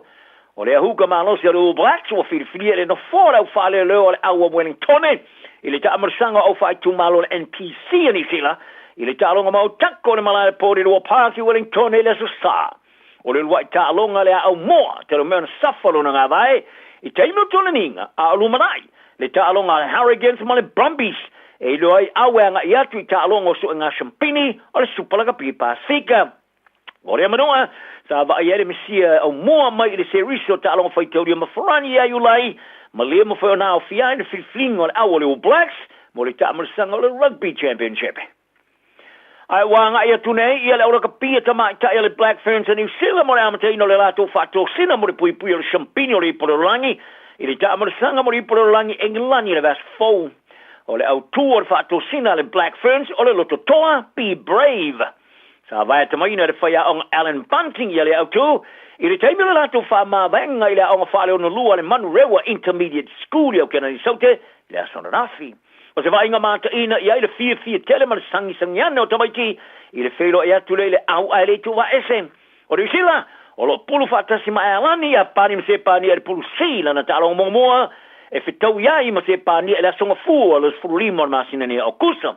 O le manusina sa molo awe te fo i le ta amasanga, le e fōringa mai e whaila wasi fe whengu awala to pulu a lea, e au fie ma Australia a Amerika ma ingalani. O le tāronga momoana mansina e ta aloe ma Australia, e le stonai o e vai aso a sau talana ne aso ma wapera tunu ile to o fie mali e male, fa maoni, manuela so. Talofa, we're the Katinas, and you're listening to Radio Samoa on 1593 AM.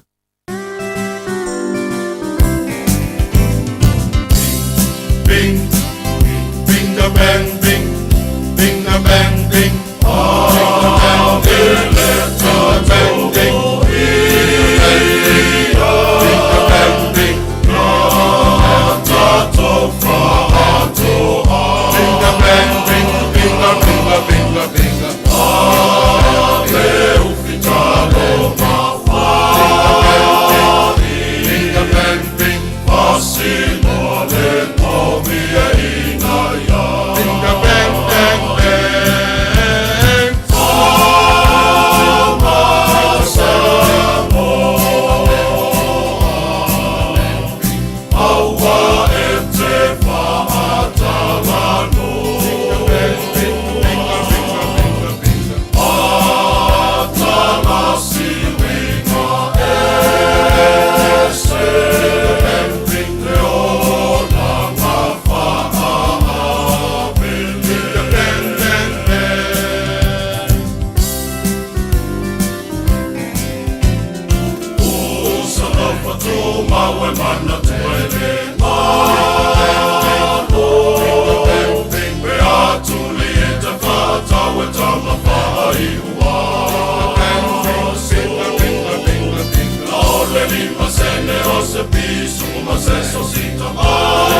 le leio le si fonga malia na le pese tamatua il koliso abele ia ua fa mai atu le teatro pokalame po le tolunga fo le na le tautua ma le unanga ale afionga ya se uli malau ma tantu tala vai fanua le nei vai aso o la te mo le si fa poponga le vas fo le lova foi ma le anga le lei o tatu tapa usili langi te tolo to se fu ma tatu wola to mo fo ilo le tatu amata al fionga ya se malau fa te atu ali te mari o tatu atno I tatu tala be fanua I le aso ma le aso se fu ma le fetu minuto le o te nele tula se fu ma tasi I le tautua ma le uranga si funga le video sa mo tasi lima tolu amo tatu tali mai ro tatu fa marstino nei tai au pera va nai te mafuta mai ai tono lo fale ia I tau ana fai fo sina tatu wa sadueru I nei aso fai ma fai sin tatu fa marstino ina I ma fai ona malo si lutino wa vai le manga ia e vivesi I ma o pisi solo le se vaenga malu lu mal tau ale me tatu tau fai le fa marstino rovinga e tau ona fai sin tatu fa marstino fo ilea ia awalu tatu wola malu loina hey ia vai le manga ia e dai o malu por poco fa mole please va mole o malu por poco e calo fai okay ia so ako ia la tatu walo mo tatu fa marstino nei tau fa tu mai tatu e fa tatu fa marstino wale fa fa si mari songa fa fenga nei tau ia ono lo fai si pisi ni so fo fanga pi ona yai ai o la to fa yatu tatu fa marstino ina ia mo tatu wa malo si fo I muska ko malo si fo le yaso fa si tatu fanga yoi fa sin ka ko fa lo vai le manga yo fa lo I maso lo tino ia fanga yoi ia lo tino fe la vanga te mafuta mai ia ta vale tono lo fale tono lau falmai fa penaleta auto de fulu awa ke ka oko fulu ke ka oko fulu fa ngayo le tino ya maraya tasi alunga lua tolu ima ono pitu walu iva sfulu kafa ya kasi lua tolu lima ono pitu walu iva sfulu lua tos lua tolu lima ono pitu walu iva sfulu aya luma tos lua tolu lima ono fitu walu iva sfulu ro kas lua tolu ro tas lua tolu aya lunga tas lua tolu lima ono fitu walu iva sfulu tua tas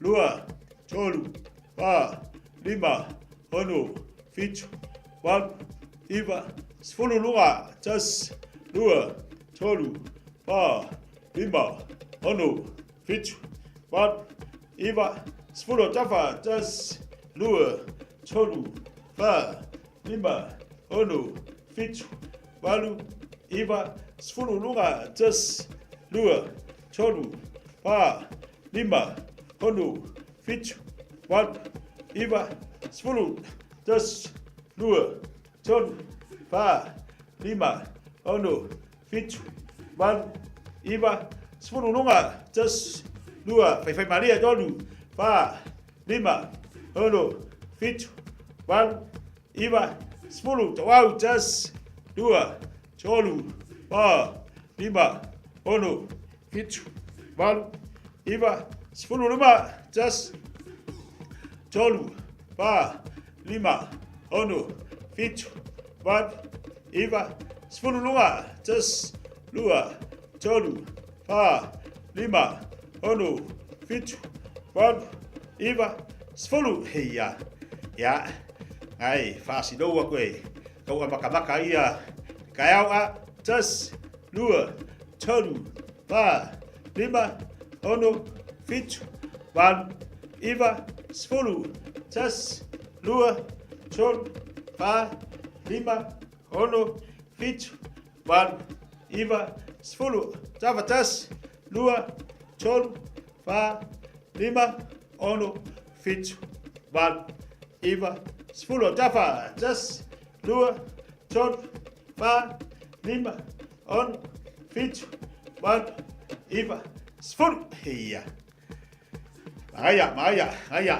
Sau ngin vai a, paro numa vai, tas, lua, ton, fa, lima, on, fitu, wan, iwa, sfuru, tafa, tas, lua, ton, fa, lima, on, fitu, wan, iwa, sfuru, tua, tas, lua, ton, fa, lima, ono, fitu, wan, iwa, sfuru, tas, lua, ton, fa, lima, on, fitu, wan, iwa, sfuru, tas, lua, ton, fa, lima, on, fitu, wan, iwa, sfuru, tas, lua, ton, fa, lima, on, fitu, wan, iwa, sfuru, hei. Ja. Ik is la hier kamar nga. Ik is la ja. Ja. Ja, kolak pa. La kau kura isi me bes kau vavi. Fai mai ngui singa vai a. Awi. Luma. Das lua. Ton. Fa. Lima. On. Fitu. Wan. Iwa. Sfuru lua. Das lua. Ton. Fa. Lima. On. Fitu. Wan. Iwa. Sfuru. Lalo. Das lua. Ton. Fa. Lima. On. Fitu. Wan. Iwa. Sfuru. Das lua. Ton. Fa. Lima. On. Fitu. Wan. Iwa. Sfuru. Tas. Lua. Ton. Fa. Lima. On. Fitu. Wan. Iwa. Sfuru. Heia. Aia. Ja. Hallo Sam. Zo ja Sam. Ja, maar wat ja belly. Doe maar. Ja doe. Das. Lua. Ton. Fa. Lima. On. Fitu. Wan. Iwa. Sfuru. Lua. Das. Lua. Ton. Fa. Lima. On. Fitu. Wan. Iwa. Sfuru. Lalo. Das. Lua. Ton. Fa. Lima. On. Fitu. Wan. Iwa. Sfuru. Das. Lua. Ton. Fa. Lima. On. Fitu. Wan. Iwa. Sfuru. Das. Lua. Ton. Fa. Lima. On. Fitu. Wan. Iwa. Sfuru. Aia. Koso kua. Lunga. Safue a sfuru. Sfuru. Ja. Alu. Tas. Lua. Ton. Fa. Lim. On. Fitu. Wan. Iwa. Sfuru. Tas. Lua. Ton. Fa. Lima. On. Fitu. Wan. Iwa. Sfuru. Tas. Lua. Ton. Fa. Lima. On. Fitu. Wan. Iwa. Sfuru. Heia. Ja, seki. Ko saugi. Saugi. Sfolu. Kapili whangaioi lima. Saugi. Tas. Lu. Ton. Pa. Lim. Hun. Fit. Wan. Iwa. Sfolu. Tas. Lu. Ton. Pa. Lim. Hun. Fit. Wan. Iwa. Sfolu. Tas. Lu. Ton. Pa. Lim. Hun. Fit. Wan. Iwa. Sfolu. Heia. Seki. Se vai ngalafu. Ngayoi. Ya. Maia. Ya. Kalau ngapa? Kau? Ngapa? Tas, lu, tur, pa, lima, on, fitu, wan, iwa, sfuru, apa yai. Kusa pek fala ngoku meio o ila peke. Fangayoi. Tas, lua, tur, pa, lima, on, fitu, wan, iwa, sfuru, tas, lua, tur, pa, lima, on, fitu, wan, iwa, sfuru. Aia. Kiki lalo.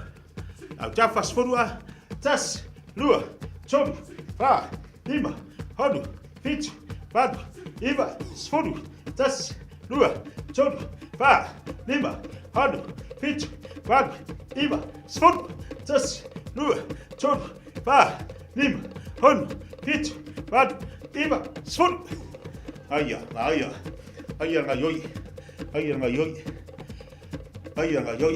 Qual vai, vai, lima, anu lima le vai, lima le spiko, ia sawi, tas, lu, tolu, pa, lima, tas, lu, tolu, pa, lima, tas, lu, tolu, pa, lima, tas, lu, tolu, pa, lima, aya, lima fangayoi kingo, ya, ulu, ngoi fapel vai, sfuru, ayoi, ya ngal medol mava, lifi nungal mava, kau fangayoi mava, isel tawi, tas, lu, tol, pa, lim, hon, fit, vat, iba, sfuru, iba, vat, fit, hon, lim, pa, tol, lu, tas, heya. Aya.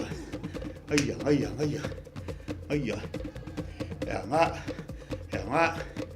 Chon. Pafo. Tawi ya. Lunga papel vai. Luas fudu ya. Tas. Lu. Chon. Pa. Lim. Hon. Fit. Vat. Iba. Sfudu. Tas. Lu. Chon. Pa. Lim. Hon. Fit. Vat. Iba. Sfudu. Halo. Aya. Ya. Usa pesela ayo ya se le fa pe wai fit ai o le kaua ya fa yo lu chino. Au ke pole. Kas. Lua. Tolu. Pa. Lima. Hono. Fitu. Ayo leuru. Fa lo vai. Le la kwa pese a. Lo vai le la kwa pese. Lo vai le la kwa pese. Ya. Augi. Pese la lak.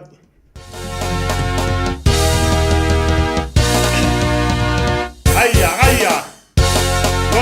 Goi. Anu. Tuba. Mana ya foye bangale ola. Afu ya le tele otangata. Hai.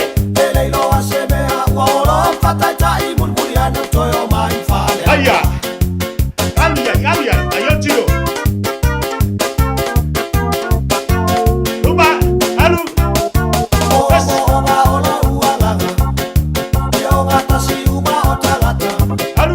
Fape yo le angat sengai lango ele faite ngi peta ua over pelo over. Aya.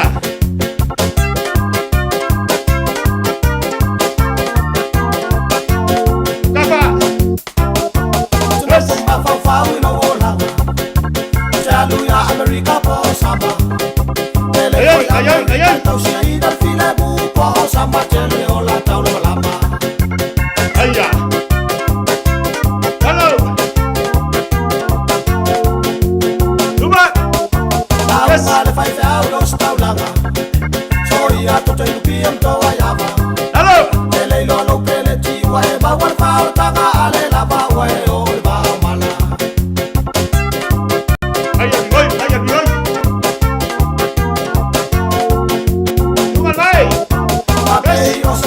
Fai via babi. Esa uma sala news para belave. Hello. Al foi mas para manga o le tele la lagi fatu sainga ya America po ya pani.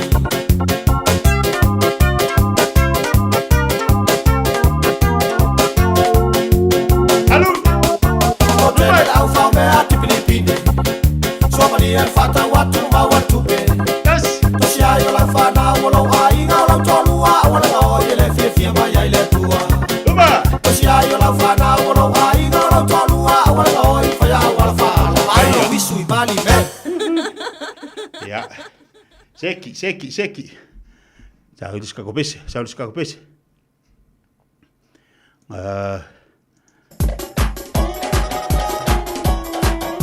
Ayoi, el chino, ayoi, chino. Ayoi, ayoi. Awa te fatu chungi lo, vai, vai, lo.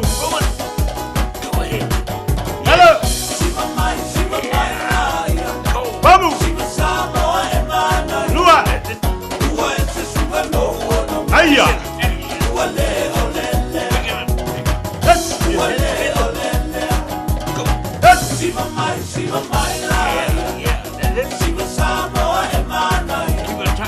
Aya, ayoi, ayoi.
Malo, bangaya. Yo, ingul vai. Hai ya makoma ka kol vai.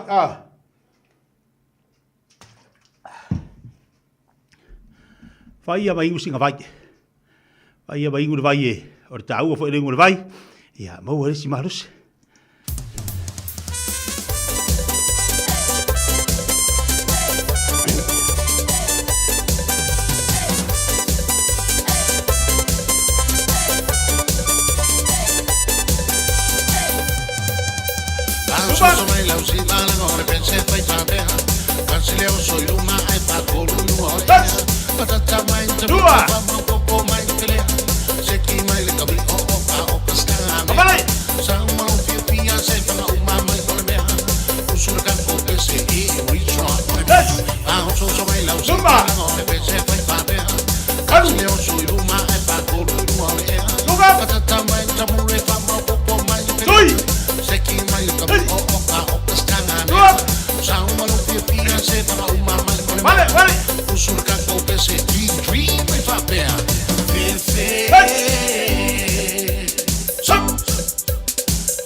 Seki.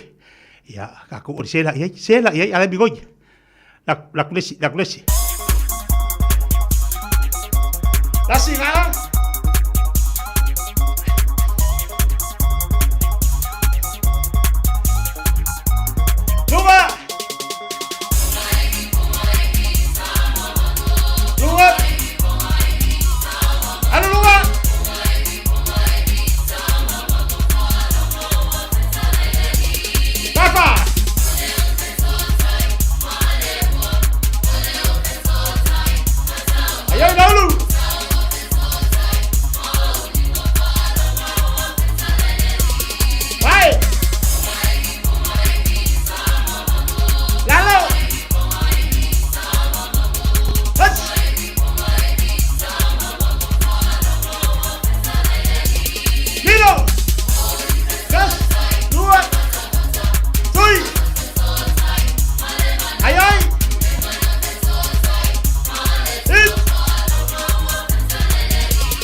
Aya.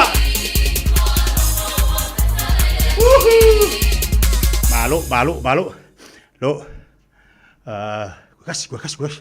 Nah, iya kau pesi. Ya,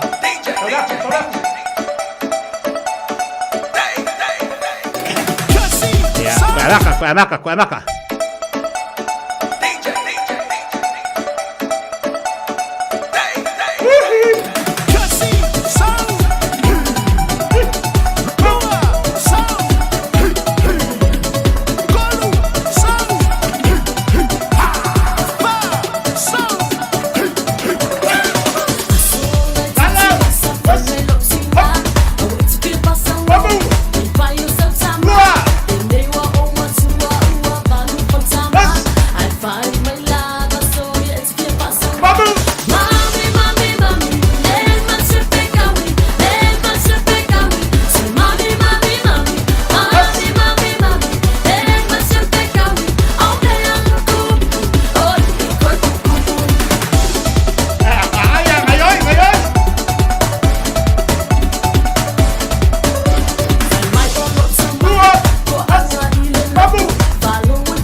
Sekia le afua. Papaoni ai. Au ke mo pole furu. O le ke afu le furu ko fe fai lo fafu. Papalo si lo kino. Ya. Tas. Lua. Cholu. Pasa le numa rima. Tayari tas. Lua. Cholu. Milo papa tas. Lua. Cholu tas. Lua. Cholu numa. Tas. Lua. Cholu. Maraya. Palo jua tas. Lua. Cholu. Tas. Lua. Cholu. Tosa ya tafa ni mtabata ni mali ngabale tas. Lua. Cholu. Tas. Lua. Cholu. Jua. Eba. Tosa jua. Tas. Lua. Cholu. La. Lima. Ono. Tas. Lua. Cholu. La. Lima. Ono. Luma mai mai betu tau.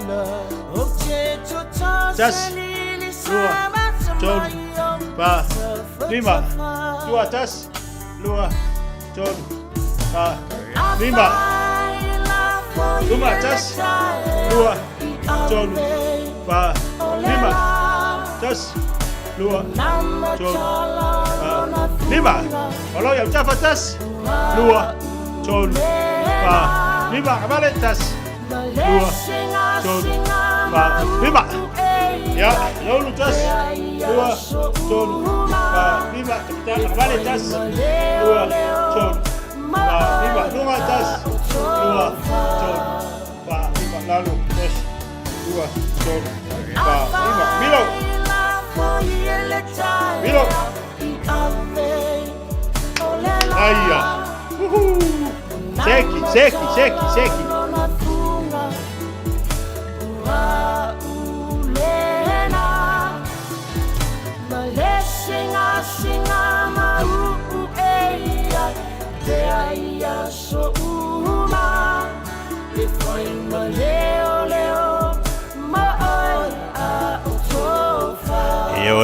Ya ole fe boli na mo tatu las falaile. Faile tatu fa Palestino. Tele me tatu te tapisa yai tele me tatu teo yai. Ai te tau na faise po kalame mo tatu fa Palestino.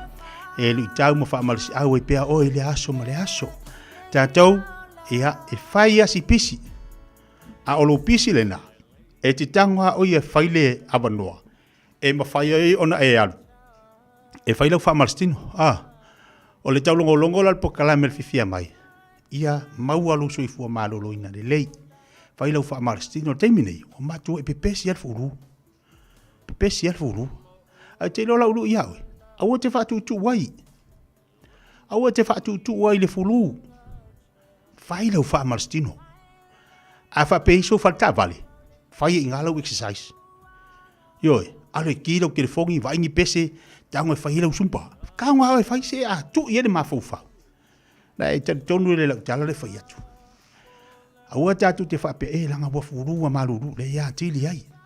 Ale tau mawhai whaasau le hafu nei tu tonu. Tu ulo ia i male ingo alau vai ki polo. Male saka le fiu, saka whakasi male angeng sainga. Mai mamale le, makwa i saka ia maanga ia fiu li fiu. Ngai kango le ka kau i ki polo i kokong. Whaasuka le hani. Ko le masinga lenga. Ola, makaukia. Makwama, ole vaina nai tau. Ai so sau tau maftanga fo ia tau fai. Kong hi fiu ko kong. Langa tau le fiu o tatu tino. O kere o se fo mai. Ai, o tilo i meu ti tango ha uia fai.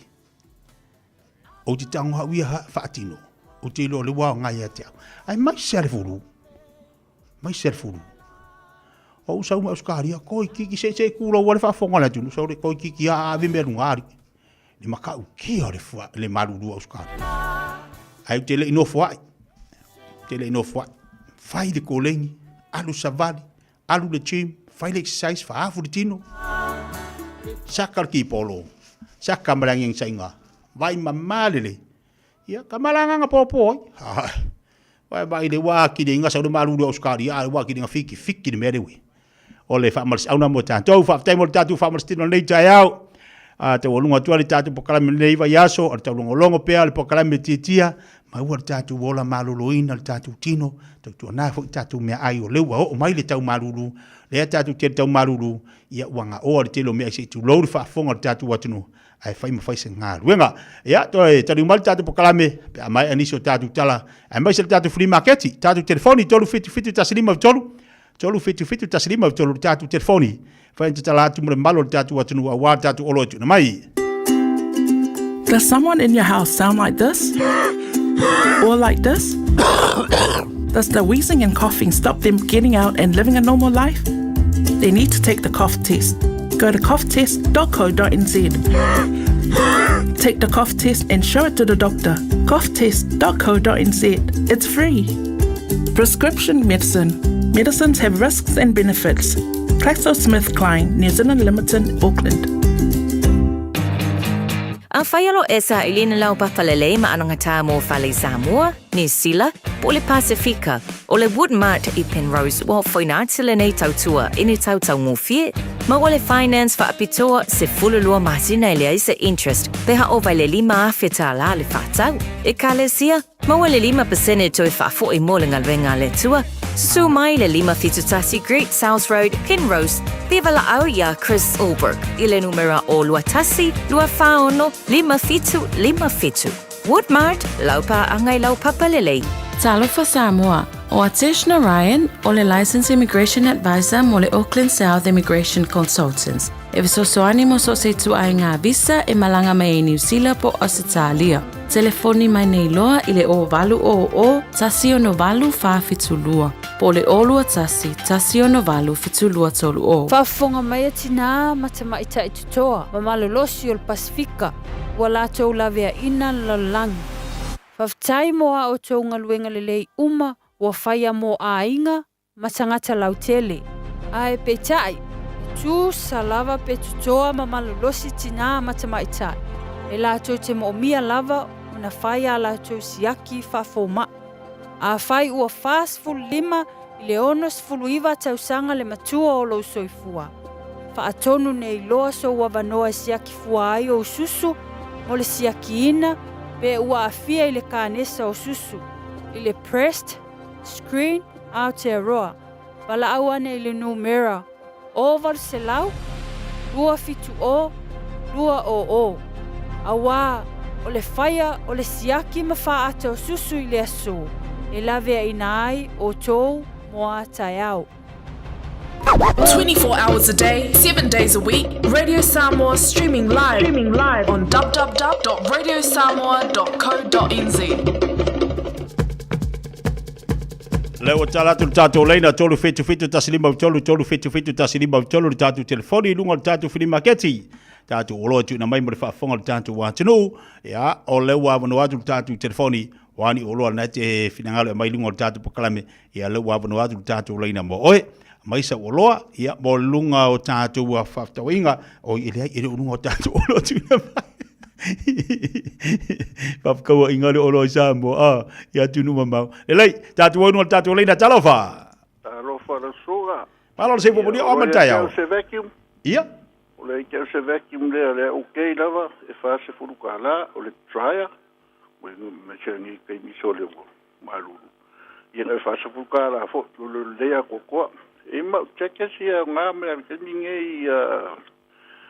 mo check fo ngai o le furisa kai ko sukara le ya koko e ma me si le ye e ke le me si la po ayo ke lo nga jo ya ra ku me si lima será cara e ma me taia si McWheels o le sai sufa e nga ka vala ki foi ele vit ka vala ki fa pu fa sufa sai e se sa o fiskala a vi mai o le o lua fiku fa lima fiku lima o ngoi ko o lua fiku fa lima fiku lima o ngoi ko fa kailo ma ngeles a pena foi maria taiao tatu fini va ke talofa Palo fatia fa mole lava o la fili marketi o le kasi te e fitawi le tamaiti wa koluma singa fa solo ngunga ia o se vai o tamaiti se vai o le sama ma se vai o le winta tai kasi fa nga le ia fa penga fo ima me o kava o chairs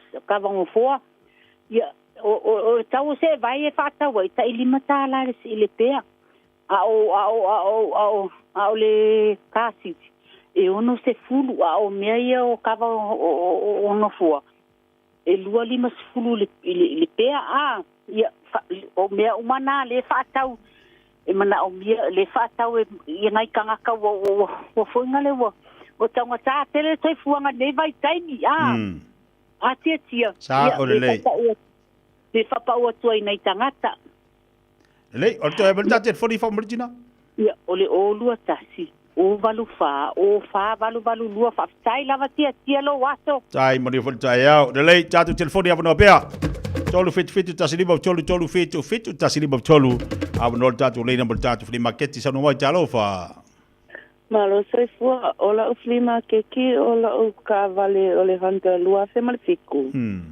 o kilometers ole 1.6 700 ia ono forma le lau computer usa isa tu ole stand TV ia malano for 3 seaters in faya kala makoi fa moi ia mamoi nga 5 because langa lela kaumu ala ka vale nga ole honto lua fe malefico ang kilometers nga ai 1.67 100 ai lele ya ko le felwa Le foi le uma pepa. Ala ungo mela telefoni. Ole olua kasi. Ova luiva. Lua iva ongo kasi lua. Olua kasi. Ova luiva. Lua iva ongo kasi lua. Malo falo alo faftai. Tai Mariol tai au. Sano mai Fili Maketi. Talo falava. Tia. Ia, sano mai tina.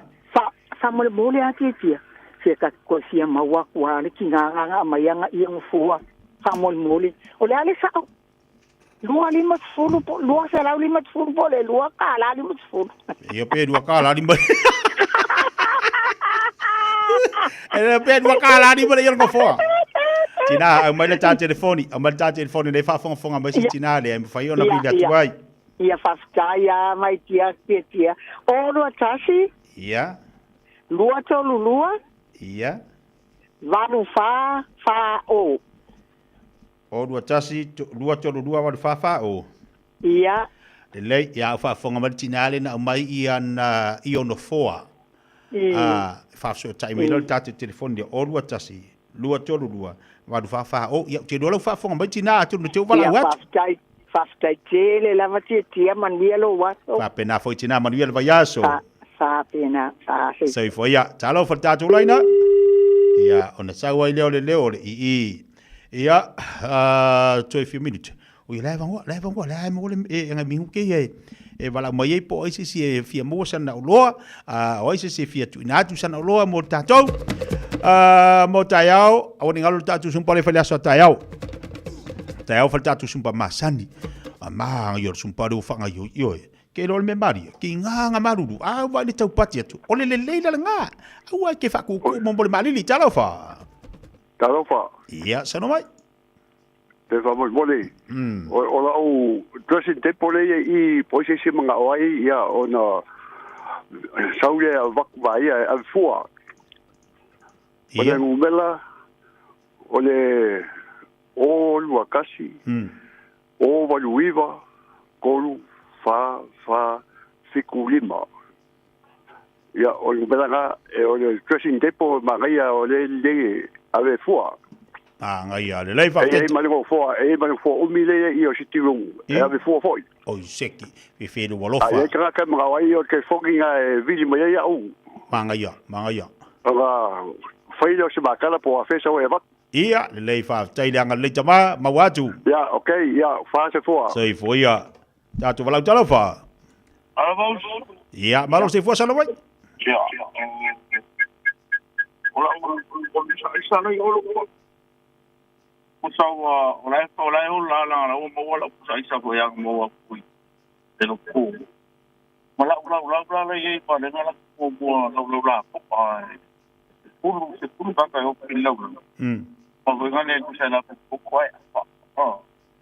Ai kusa o le no plaka ke o nga yo ai a fa pe o se te mga o i wa kusa isa ia la ni ya wala ku la kusa isa nga wala ki la kusa ai a fa pe po e mga o so de bak mai ave pu kusa isa male la wai male la ko i o lo fa le wala i si me o lo fa ni e ba ye mo ya nga mo ya nga pu i pa mai ta mo amor mole maua telefoni brother fa mole o lo kasi ia Pafi kasi. Iwa ko ba. Maua lei ia fa tai badu nga luanga le tau. Ia fa pena yo so. Se ki so badu ia fa pena foi talofa. Talofa te dia. So fa la lei ia sano mai. Ole kelfongi ole olua. Ono fa tolu ono o valu. Ole si fa ka wa ko mo le me ole. Pa vela me ai foi le kelia ya ngai fra inga. Se furu o faka ia le ia ko mala mai ngumela nga pa ngomia ia pelo skala me fase ku ngai kau telefoni o lua ono fa tolu ono o va ma wala le fa te mo dio tai yao tātou watu no, ia la e tau alanga pia le tātou pokalame mo le tātou free market, ia e ala fo ina le vili atu sesi ona ele o manino, mo tātou e mai tātou telefoni malunga o tātou pokalame, pa mo le tu ui fo ilalo leo lau la au. Ai fia fa fonga lo si fonga lunga o tātou le tio, anai te whalongolongo, fa ile tina e tango e vili mai le telefoni, ai a fa peti fia fa fonga, i lo leo anai te fai mai al tele tele lau, fa ile tina e le whalongolongo pe mana, ia lo leo lunga o tātou le tio. Ia ai se i mangingo ele fa fonga le tunu, tau lunga o pokalame talofa. Yeah, talofa. Yo. So manuia. Ia la si fa lau Manol ola u fort Tiki apu fort renta. Lua sulfa. Ya. Si fa ka wakula lus fulu po se kaula kala kangai fa mon mole on ola malanga la kali en Australia ai nei se ro ai. Ole olua kasi. Oli makon. Fa over kasi. Olua kasi. Oli makon fa over kasi. Vala au mai ai fa mon mole lava. Seki, bodi al tayo. Sei foi ia lelei, ole tātou pokalame nal tātou free market il fa fonga tātou watu no. Tātou e mawale si whapoponga le vas fau, i le lofo mareanga leo tātou matai si le langi. Ai fia mana umbia moni whare i e te tele fo i e molu whaave lawe. Pio maliu, fai poiponga, mombe whelo wainga. Nai wala umaile le odua tasi, odua whaafi tu whaadue vitolu. Odua tasi, odua whaafi tu whaadue vitolu. Maua ia fale ie avatu ia to ia tutu nai foi si tau e susani ai e hayaita ia oie te e avatu e lau susani ia ma avatu ai e susani ai fa la velo wainga al telefoni na ti vala uma ia ilunga tatu pokalame no se mal te balawati leo tatu no lava leitu la sumaltansi.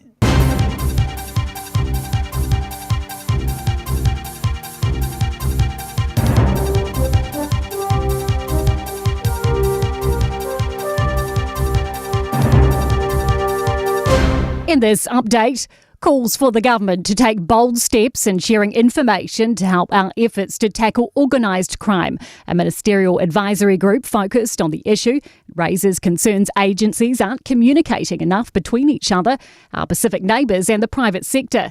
The group is recommending tweaking our Privacy Act and a new sharing framework. Chair Steve Simon says organised crime is evolving and we need to keep up. It is using technology, it is using untraceable apps, it's using big data, it's doing things we are not. A push for New Zealand's leaders to get more vocal in their support of Ukraine. US and Russian presidents Donald Trump and Vladimir Putin will be meeting in Alaska tomorrow to discuss the war in Ukraine. European leaders have expressed fears it could lead to forced concessions from Ukraine. Kiwi photojournalist Tom Much says New Zealand's strength is diplomacy and politicians need to raise this. Why, when Christopher Luxon is on a European tour, why does he not just come to Ukraine? I know the Ukrainians, for instance, have been trying to get a New Zealand Prime Minister for ages and they've had no luck. Wellington City Council is weighing up how to cover a massive budget blowout for its new wastewater facility.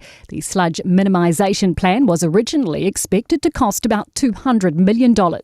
It could now cost more than $500 million. Chief Infrastructure Officer Jenny Chetwynd has told councillors it's not the news anyone wants to hear. I understand this is an unwanted conversation. I get that. We didn't want it either. And we've spent some time coming to terms with it as well. But it's our job to bring it to you and we need to lean into that for you. A reminder for Kiwis travelling to keep on top of their debts after a woman was arrested over her student loan while trying to return to Australia. She was arrested at the airport, taken to court and released on bail due to her outstanding loan of more than $50,000. Her lawyer says he's negotiating a bank loan so she can pay IRD and have her passport returned. And that is news. In sport, the All Blacks have restored a largely first-choice side for Sunday morning's Rugby Championship test against Argentina and Cordoba. Barring injury-forced variations, the side resembles the one which started the year against France, albeit with Duplessis Karifi at open-side flanker and Cortez Ratima at halfback. Fullback Will Jordan says the conditions should suit open rugby. Slightly more tropical than what we had back at home. So I think the forecast is pretty good for the weekend and a slightly earlier kick-off at 6. So expecting some running conditions, which will be nice for the likes of myself at the back. Sam Wells has resigned as the Black Caps cricket selector after a 23-month tenure. He wants to concentrate on work commitments as a dispute resolution specialist and partner at his Dunedin law firm. And that is sport.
Eo se football e 2 minuto leo te nei le tula se football jasi fa fia vianga loi matau a pa ula pe ona e fa fonga ma iai i le nei fo tai ao malo le onu sai malo fa malo si le utatu i las fa leile e le ia le li se fa ma oni le tua ia ti tatou pui pui tatou uma ia so se me tatou tio iai ia fa ma oni ale lo fo le tua ia ma se fo ni tatou tamam tina ma tua I tono mauta malawa, mafuta ma yeto telo la tau, falo tangata matutua, ma ua ma lepo kalame, ia vi ia lele.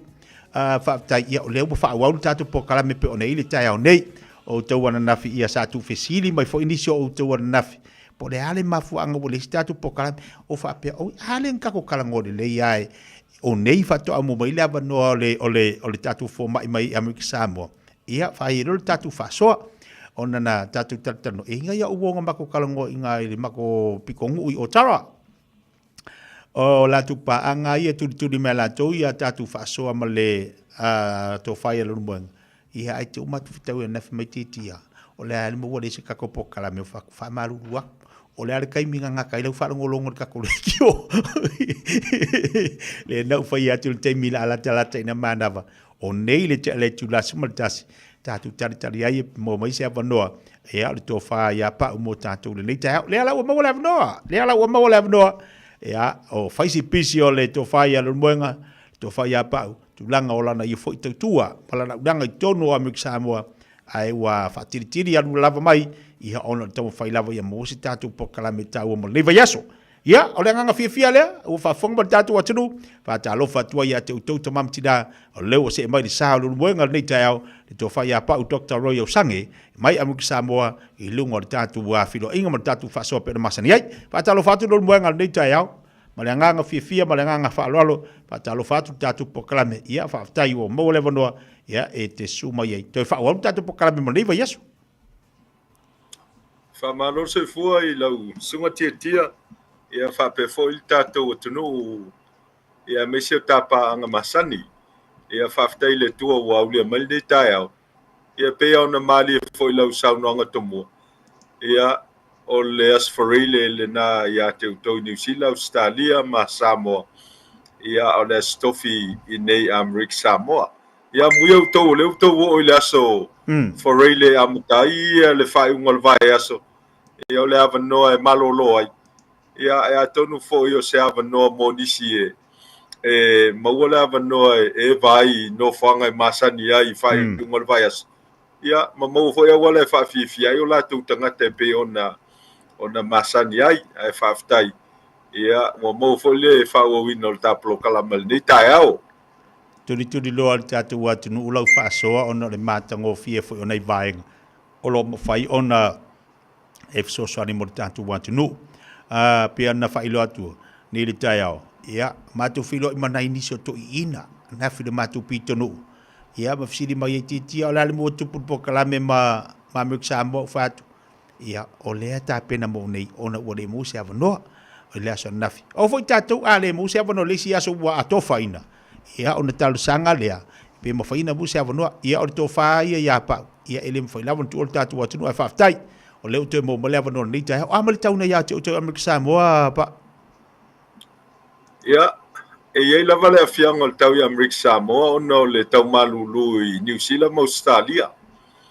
Ia o le vai tau ne o le tau sanga e uila vai ne whai ngoina le vaenga te mo le tau sanga o le tau mawhanwhana. O ne peise i e fuanga i le teimi wha Amerika o le sama. Ia ai o le teimi pito i silifo i nei o na malulu. Ia mai e fōlinga mai a e tele ina timu o na o afianga o le tau malulu o Australia ma. New Zealand le whai ngoina le nganwha Britania o le Austral Winter.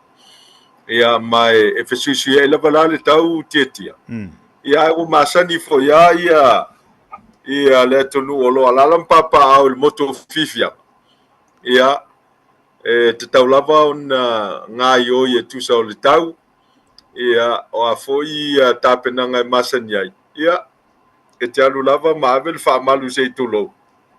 Ia masauni mo le teime e tuto ai wanga ma pau le timu.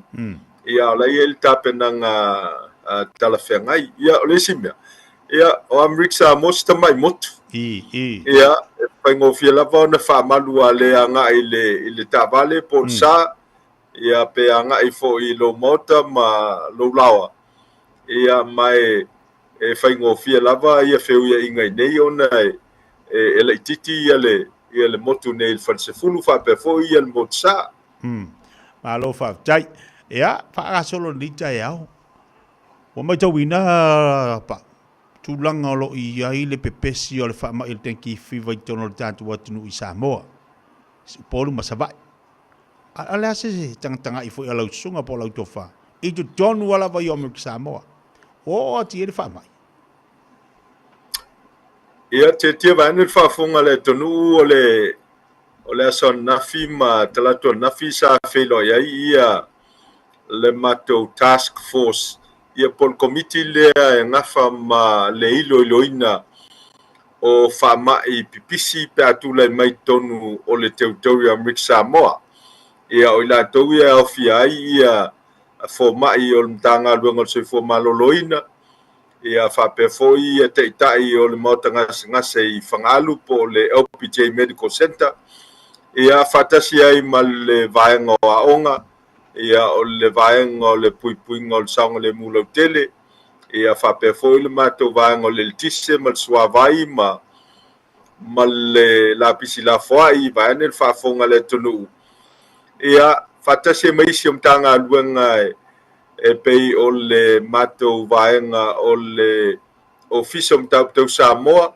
o alava ofisa e aofia i le faailoaina o se matauputuga pe atulai mai ia e tatau lava ona o mai faatasi e faatalanoina le mataupu ua iai le faaiuga a le komiti faapitoa lea tiatia vaena le faafoga le atunuu o le a le tapunia ia le feoaʻi mai o le atunuu i Amerika Samoa e tusai ma faamomoga le asoanafi 22 matou mataupu po cases o le tenki fiva po le fiva ponaivi ia mai o le 22 lea ia e foliga mai e fā ia mataupu o i latou na afia mai totonu lava o Amerika Samoa o le 28 e pei seʻi o tagata ia e agaʻi mai i Amerika Samoa mai Samoa ia lona uiga la o le ua i Amerika Samoa le faamaʻi ia e le gata ua leva ona iai ia e pei seʻi o le ua faapopo i latou e gasegase ia e malaga mai i Samoa ia e pena silafia le atunuu fe malagaʻiga le vao o Samoa na lua ia masalo e pea ma le ono i le fitu ia flights a le tatou Samoa Airways e au atu le 16 tagata i le flight e tasi ia e pea foʻi ma le ono i le fitu ia malaga le tatou talofa Airways ia e au atu le iva tagata i le malaga e tasi ia so uma ia se vagana la ia le tatou Hawaiian Air po le valele a le Hawaii le malaga mai e faatolu i le vaiaso i le va Hawaii ma Amerika Samoa ia e agaʻi mai tagata e tausalau mo tupu le malaga e tasi ia lona uiga la talata lava i le afe tagata e agaʻi mai Hawaii i le Hawaiian Air i le vaiaso ia afua la i tagata ia femalagaʻi ia e foliga mai o le faamaʻi lea o loo mai Samoa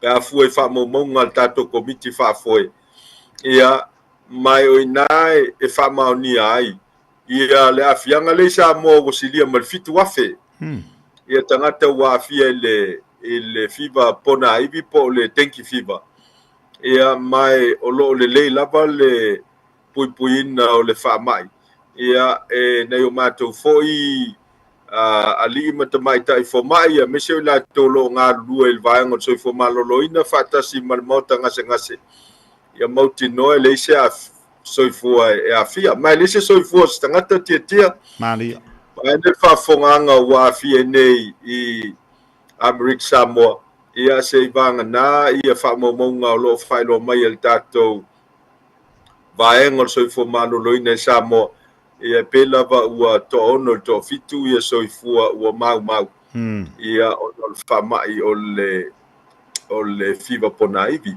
e faigofia ia tiatia vaene le faafoga le atunuu ona faamamā Amerika Samoa ona e laʻitiiti le motu ia ia e lē pei la upolu masavaʻi e faisi tetele o motu nei ma o le tele foi nofoaga e lē nofoia ia mai a faia la e timu ia pe tafe foi le vaitafe po le alia ma tele ai vai e tufu ai le nama ia o le faatiteleina foi lenā o le nama ia ma afia ai ia le tonu o te loa e masani la foi na fai ia galuega le tatou malo e Amerika Samoa e faamamā ai afioaga ma lalofaga manu ia me se lava o le vaega e toʻa ai ia le suavai ina ia mautinoa ia e tineia ia o avanoa manofaga e fofo ai lenama ia ma faateleina ai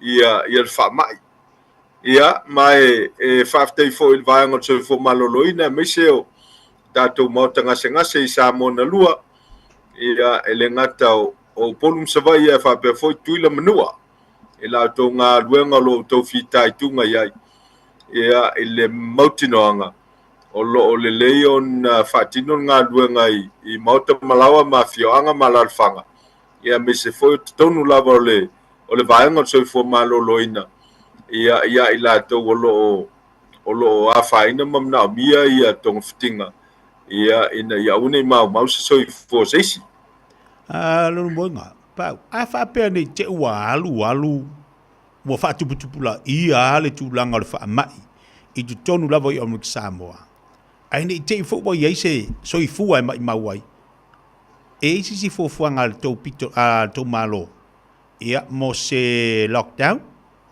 ia po o nisi tapenaga i tatau ai ona malu puipui ai Amerika Samoa lava latou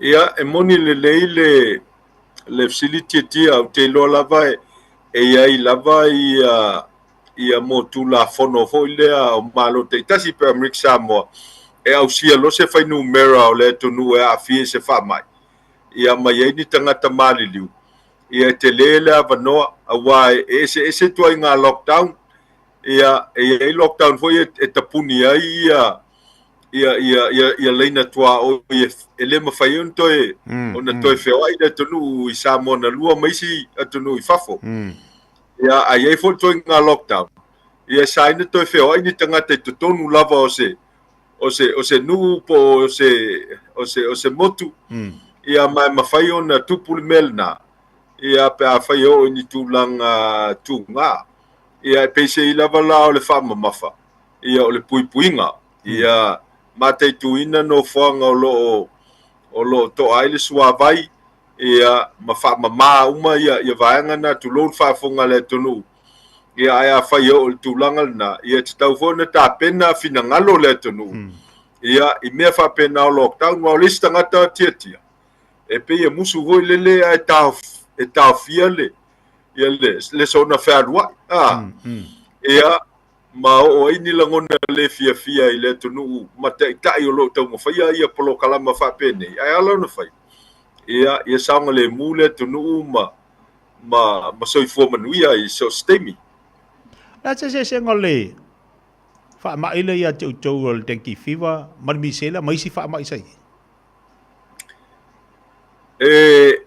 e foliga mai pe afu atu i le sefulu ma le 5 tausaga i nei ia o i nei tutuila ma manua e malosi tele mene o tuipuipui ia mai le mafai ona alu taumaititi le aʻoga pea le avatua ia lau tusi foi le leolo iai le lisi o tuipuipui ia mai o tusi foi ia faaoga e Amerika Samoa ia e lē mafai e seisi ona kopi foi le mafai ia ni ana ia o e faaiuga o la ua faitu ia tuipuipui o fanau e matuā mai a le faamaumauga ma le falemaʻi ma le vaega o soifua malōlōina ia mautinoa a lē faia ia ona toe tuli lea o le matua tulou ia mautinoa e fai le tuipuipui o le tulaga foi lana aleina ese ia faamaʻi pe o le misela ona ua fai tuipuipui o le misela ia fai tuipuipui o le koviti ia e o foi la i so o se faamaʻi ma puipuiga ia e fai ia tui pui ia mau te lofo o loo ngai pea ia i latou mai hi Amerika Samoa tula manua ia mauti no e fai tui pui ia ono le ngata o ia inga matula fono le malo Amerika Samoa ia ai o le ngā luenga foi al whalemai ma le vaenga soifua malolo ina ia ele mawhai au na tu ua vaenga ia tau na whatino ia au te loko la tietia atono mafuanga na lea lai o na tuai o na o se afianga o Amerika Samoa pe o mele wa afia ia Samoa wa fai lu se la wa fil feta wa fa tangata i Samoa ia afia le fitu wa fetanga o lona winga o le utatu tala no le fai le 5% tangata ia wa afia ia ai fai le 5 wa fetanga i Amerika Samoa na o le to lua to fa e afia to no Amerika Samoa mal to lusul valo lai trace nga i Samoa ia o lona winga ia ele i ia Amerika Samoa se tulanga o se pasene o tangata wafia ia mai o te loa ia ai longa lava e o Amerika Samoa se tulanga fa pena pe ona e sauno e o no fai ai se lockdown ia ma poloka ai le va o Samoa na lua mai se tonu e anga i mai i to tonu o Amerika Samoa malo fa tai manino le vaenga ia mo tatu fa mai fa tai mo vi ia le li o lo malupu puial tātou i nei Amerika Samoa, nei a tātou tangata mātutua, ia ai mai se fwoi nei whanau, a wā o le whamai nei, ia langona e whisi whawhinga tā, ioe, ele leia tangata matua, tangata malosi, a maua i lona i ta māmale tina matua, ia manai whanau, ia o lona winga la te le se a fianga ma i e whoi le whapolenga, i o tātou tangata, ai whawhtei o leo mau atu, whawhonga le tātou watano, o lo manuia me uma eu ia na manaua maua fa mai na ia tu atu su malua ia malua su malvalu mai lu su valu mai sa mo mai polu mal fa na ia tu ia ai malua le lofa no winga lockdown ro le to mo se va fu dia lu atu la so lu ina ia tu oh ia awang ia fi mang fa mori atu po ai va pitai nai maua le avanua ia mo malangai o le na u mawatu o seminar foi la tala mai le seminar foi sa fatanu ina toa i tu malo tia o mai te mil nei wa silia mal to se lautal sanga wa ngai o yai al mato ofisa i Australia wow ia mai o le masina fo o setembra e to anga i mai ia ni se sui o le mato ofisa i Australia na ia wha mautu uma ia vaenga e tau ona whatinoina. Ia maua foi le avanoa e whesilingi ai ia i lātou o loo whatau te ial tātou plokalama lea i Australia. O se avanoa tāua a wal plokalama lea e whaingoina i Australia o le tama. Ia po le Designated Area Migration Agreement Program Australia. Ia mwhai tangata o na whai ngā luenga i tautou sanga. Umal tautou sanga ai tūlanga le ngā luenga li se me whale tonu. Ia eo atu tau sanga lo na whāua ma whai on tātu sanga ina ia le pepanofo mau. Ia a whai a so longa le. Ia tātu sanga lo le o le citizen il tau sanga lo na 5. Ia e foi nisi o lo fesili mai ma a mai o lātou langona le plokalama. Ia o le tali file mua iai. Ia le lea leo o iai ma maua le avano e fesilingi ai lātou lo whatino le plokalama. Ia o nei lava ngai o inga e whai. Ia e lava ia me foi tau tātou mo me office. Ia ai lātou lo ngalulua. Ia ai pe o tatu o tonu tie pe fale masani il melo tutongi o tupe. Io e manatu alto telo tatu o tonu o neo nanga fai fu ele tongia. Ia ai e fa pena laval so fanga wa masani e fo ia mesil tatu o tonu New Zealand ma Australia. Ele tanga te fai nga luenga fu e fati noa o nanga ne. Ia o le o nanga fo le lo fai le tu malo i le vai o matangata ia e le se tutongi se vanga na ai la application fees ale ofisa Australia ia le tutongi anga yelselen ia le ala fol na tal sanga ia ila to lo fatino ina plokalama le Australia ele le ala to susuma ia atu ia te utotu ia ne tal tonu le tangata ia ele se tupe e sau ia pa le tupe aluanga ia ila to lo fa ia le ngaluenga le ia ona le ni ngaluenga fa ngofia man tia uma na fa tal sanga ona ilo le tal sanga a fai o tangata tal sanga le se me foi le se resume ia po le tala fa solo pitolo no langa e tu ia tonu ia tulanga wa onga tulanga ngaluenga ia wa mato sauni mai lato e tapena le leia la resume wa istangata e ta watu le resume ia fesili me po le ale na me po se meta usamil na me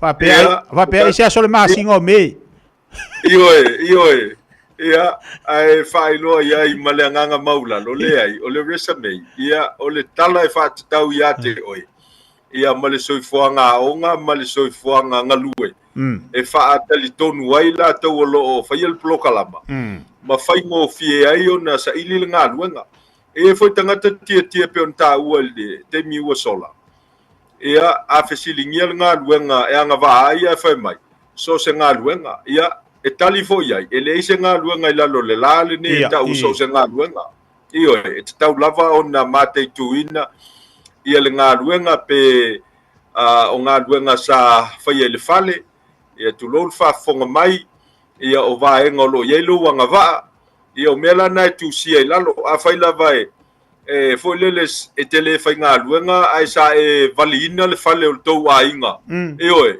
tonu mafafo o mea la fa pena e mo te sosoni te pena ia e fai ngofia io na fetu na ia le anga va al tangata manga luenga leolo ia Australia o te lo foi la e ia al tatu tunu e misa lava le tu malolo tal sanga mai e le fai nga luenga momo ai malolo si e fai nga luenga e oi ia nga luenga fo ia tau tatu mo me nga luenga leipa ia manga luenga e fsosoni ia o le taua la o le vaenga lena ia e mawhai ai o na mātou sosoni ta pena le resume al tangat ia matu fatasi ia moltal sanga e ia foi nisi o la tau wolo o mana mia le sosoni e toe whaalele ia ile ngana wha pertania ia mai o le mātou lava au au nanga o lo whai ai samo ia o lo tama o le whaia onga o lo so matua o tele aile tamo e le sui o whala te masa matau o le whaia onga ia o lo to lua foi o le whaia onga I matau putau ingilisi ma le ngana wha pertania ia mai to tele la to o lo anga I mai le Transit Motel ia mātou te wsosani le whatumuina o pepa ia matai o na to e taua o le ngana wha pertania nisi ia a mawhaiana malamai ile ngana fa fa ngofia le na masa ni le tunu ya so yo fa interview ile official New Zealand yeah what is your name o ile swafa yeah where do you come from o fete fele nu ete sumayai yeah onai nanu fa pena e taua yeah mai mala mai e ma fa ye una fa le so ta inga yeah ele ngata le fa nga luenga pe anga yeah ai mawhai ai o na maulef so ta inga ia nga ia lumal nga luenga la fai o fala we lave tia vai ne fa fonga le tunu ui initial tato tums pe e mata muli fo le fesili ia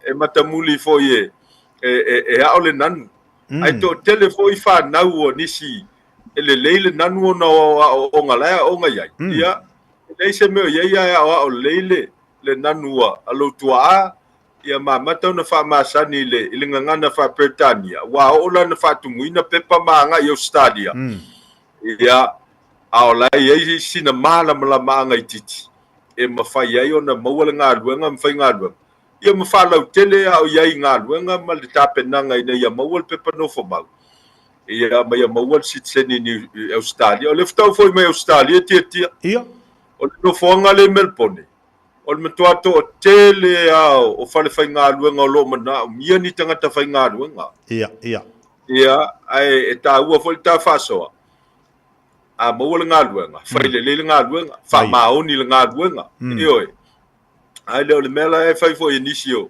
o alo mafana ia o le eva fa solo ato ele alo fa ngaruenga ia na watu le fa misa le pulo le ngaruenga ia na umai le ia o tuli to fa fo mai e Samoa o te mo fainga nei fai ia e fai na ia manuia le tangata soifua malona ainga ia mai mafai ona fa taunuina me umalava e manuia ile ainga te le lava talsanga o pua nei te tia va ne fa fonga le tonu pau se maua se so sone tau se le ainga ia e te taula na fa ta o le manu lo tilena e ala ona sa ili manongi ia tonu I fafo o le fia mau le manu e tau se le ainga a faila te fatul tangata le malanga ia le nava taulena ia o te le lola po le almela o le ato e fai mese se ma te fa le tonu I Australia o le nala nalu e sa ili se se manu ia o lona ainga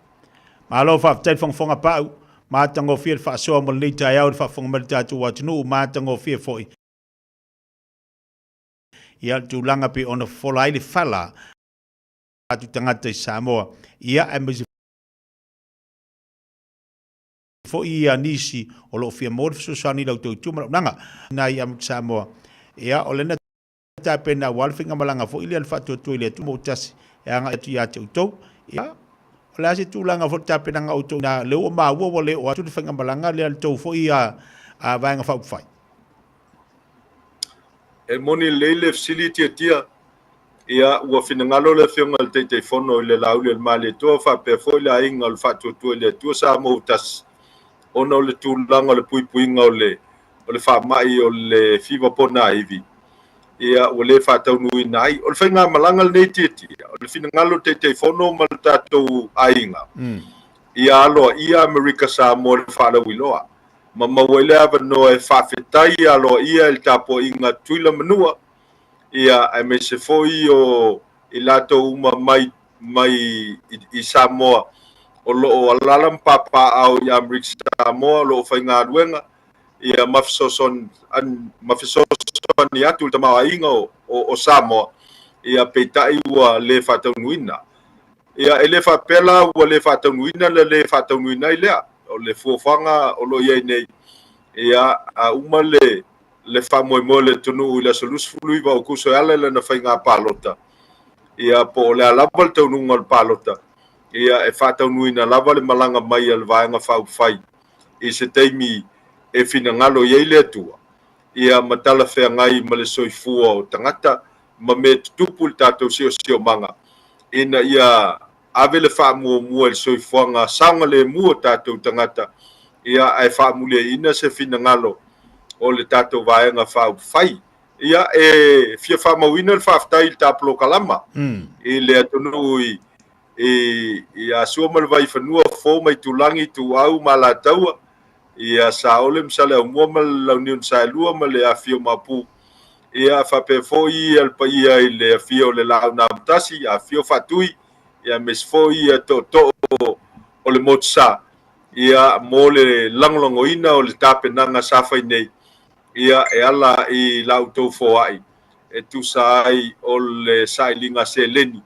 ia al tatou vaenga langolango ya America Samoa e fa wa pea ia sailinga seleni al tatou ainga nei America Samoa ia ma o la so foi atai ao les forele America Samoa le tu lai fai le fiaf ia la mo le avano ia e mafuta ai I le no foanga I utulei ia e tal sangaina ia le afia la e mai ia le la e wo mon fatulanga ina ia polo mi tiafu mumu e pu e ia tato wata ia mo le avano e fa mautu wai ia vaenga uma ia mol so son il tato vaenga fa fai tem la vole tasi tia ia e avatu lava le langona fa'aloalo e ala I le loto mawalalo il tato falsefulu mal motsa ia fai malu le fai va wai e mo lava o palota I Samoa ia ai foi ona fianga ya America Samoa ia talo atu ia fai malu le fai o lava e tusi au ye le atunu ia fai le na mo tato ia maianga I luma si o tātou tunu ai so ia le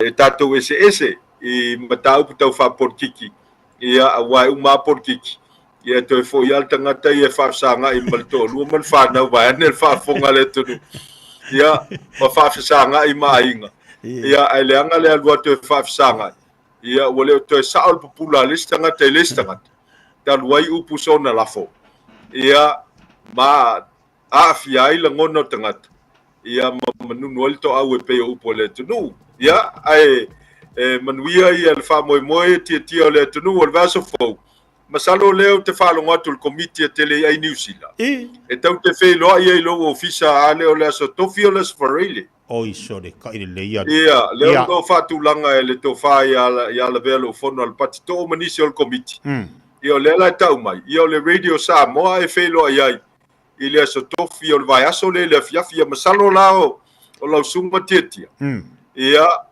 leo le a host ia mamofula vano away tuai I lo office ia wai polo fo no file plokalama ia ole lava e fai mai I tafa ole lalo langi mai sino fanga ya ngai ia le maua se avano ia e mafaiona asia ia lo sunga lo office ia mafatino mai tato plokalama ia ai tul matai vas fo paso poel so fo maleola vane le mai momel fa fonga ngale tunu ia e mafai ai ona fatau nu ia le famoemoe ia te roa le meo lo pule nu ai lo sunga ia il fai plokalama nei tai au Malo vai fonga vai foi le famani no ni so vaenga mo le fonga le tatu wa tinu ia ba talo o le ta filo il va se fo lungo le tapo kalame I tu tono le tatu ofisa pe ona ia I ta fa soa I le va yaso mo le va yaso ia e ta pule ia le lo fo le li te ia tu lo se fu ma so tatu ola ma wai fo le se ta filo inga le va se fo ia ta penanga e fo malanga bai alo fangea le tua fo fanga pe ona iai ai fa taimor fa so le yaso le mwenga fa tele lava I la tu fa malo fa so mo le malo tatu watu manuia fa valo filimo le so tatu final va se fo so fo mai manuia fa tele tia ia la tatu tiwel la tasipe ona sauno ia manuia foi lo sunga me se tatu paanga male tunu so fo mai manuia ia so fo ia le fa fonga mai tatu watu io le wo mo tatu wa no pia le tatu fa so ai mal to fa ia le mwenga le nei tai au lungo le tatu po kala bes fu 5 minuta talo le tula se fu balua Experience the Crewcare difference. Crewcare. Looking for an opportunity to build your own business? Start your own cleaning business with Crewcare. You'll be joining one of New Zealand's fastest growing commercial cleaning companies with 12 weeks professional training, flexible working hours and a guaranteed income after 2 years. Find out more today. Experience the Crewcare difference. Crewcare.co.nz. Matau te whaia ni fo aroi le aso lava I te fio mai ai I le Shine Dental. Ai ai inga whapitoa. Matau te salia le Afterpay, Zip, Q Cards, whapea Wins Quotes I le Shine Dental. E whaia fua whatalanoanga ma le ACC I le Shine Dental. Le aise tongi mo whanau I le bao le se furulua I le se furuwalu tusanga I le Shine Dental. Talano mai le tongi ino le whainga o nifo I whaunga ai le Zip, Smile Now, Pay Later. Le aise tului I le Shine Dental. A fio mai le 5 Great South Road Manukau pe wala aule lua fitu ono fafa. Lua fitu ono fafa mo le Shine Dental. Beta Drive Doctors I le taulanga whaatau I mangele whapea manrua mo le vaenga o so ngase pe amana o mia e whaatino e fo I matupui pui o le whana witi o tupui pui la ko witi sfuluiva mo I la tau e sfuluan tausanga malunga atu whapea matupui pui o le fulu wala au telefoni 255 mo so vano e whaatino ai nei au nanga o fisa fo mai I mangele I taftafane o le McDonald a manrewa I taftafane o le Faletusi po le Public Library. Beta Drive Doctors Clinics. Kuata eka fia whata watu I moa o le whanua o lo o si o le pā mai lua whale o lo I ailunga o lo ola fo I le tise ma le vai o le tau o lo fia whata wai whaselau di masfulu wafe la Samoa o se ofo la talata iai. Mo nisi whamtalanga whapso ta I telefoni o lua tasi o lua iwa fitu walu iwa whavalu po o le o lua tasi o valulua tolu fitu whali malua mo whaso taulua po ai lua o le emaili levusi.levy2023@gmail.com. Ua mawhai o na awada tula polo kalame le leimo o ia so taitsi o na o le langolango malo si le maliu a se alo le atunuu o ese tātupu Funeral Directors i Manukau City. O kalame leimo o e talo falana. Amata ne ni tau sanga e lua o loto. O whaalea ina le atunuu o Aotearoa New Zealand i lo ngā vai matangi i ma le awhao kapiri ela. O le mautonu ma te meme a tangata umala. Ona o le tele nau nau. O mea teo tino o tangata o whaanga ina o lau whanua o wala. O mali liu fo'i i a tangata. O sa ili, ma fasili pea ma sa ili se tali, pe aisia ma sa ili se fōr pa fita uli. Whaatalo no sui o le malo, ma tangata popoto i whaalawalawe whaanatura. O tusi lima fo'i. Solo tangata o tua ia is tangata ia ma whaalapo tonga ma company. Ai o le tani lea a yopo, soma lua wha iwe fitu ma le pala. Ia e fasili manu mai wha, la tu te awa o mai ia te oi. Ma manu whelelei, la tu te wha ilo mai ia te oi. Tau tala i ele e a o mai ia te oi. E wha amatala mai fo ia ia, o le sami ia te oi. Mai tau le pupo ngā o yopo na le ai, se poto le larolangi na mawhai o na maua le tali e mapu i ai ti ngā o yopo. Whailo mai e yopo, a o tātou whisili pēr, aisea i o le global warming.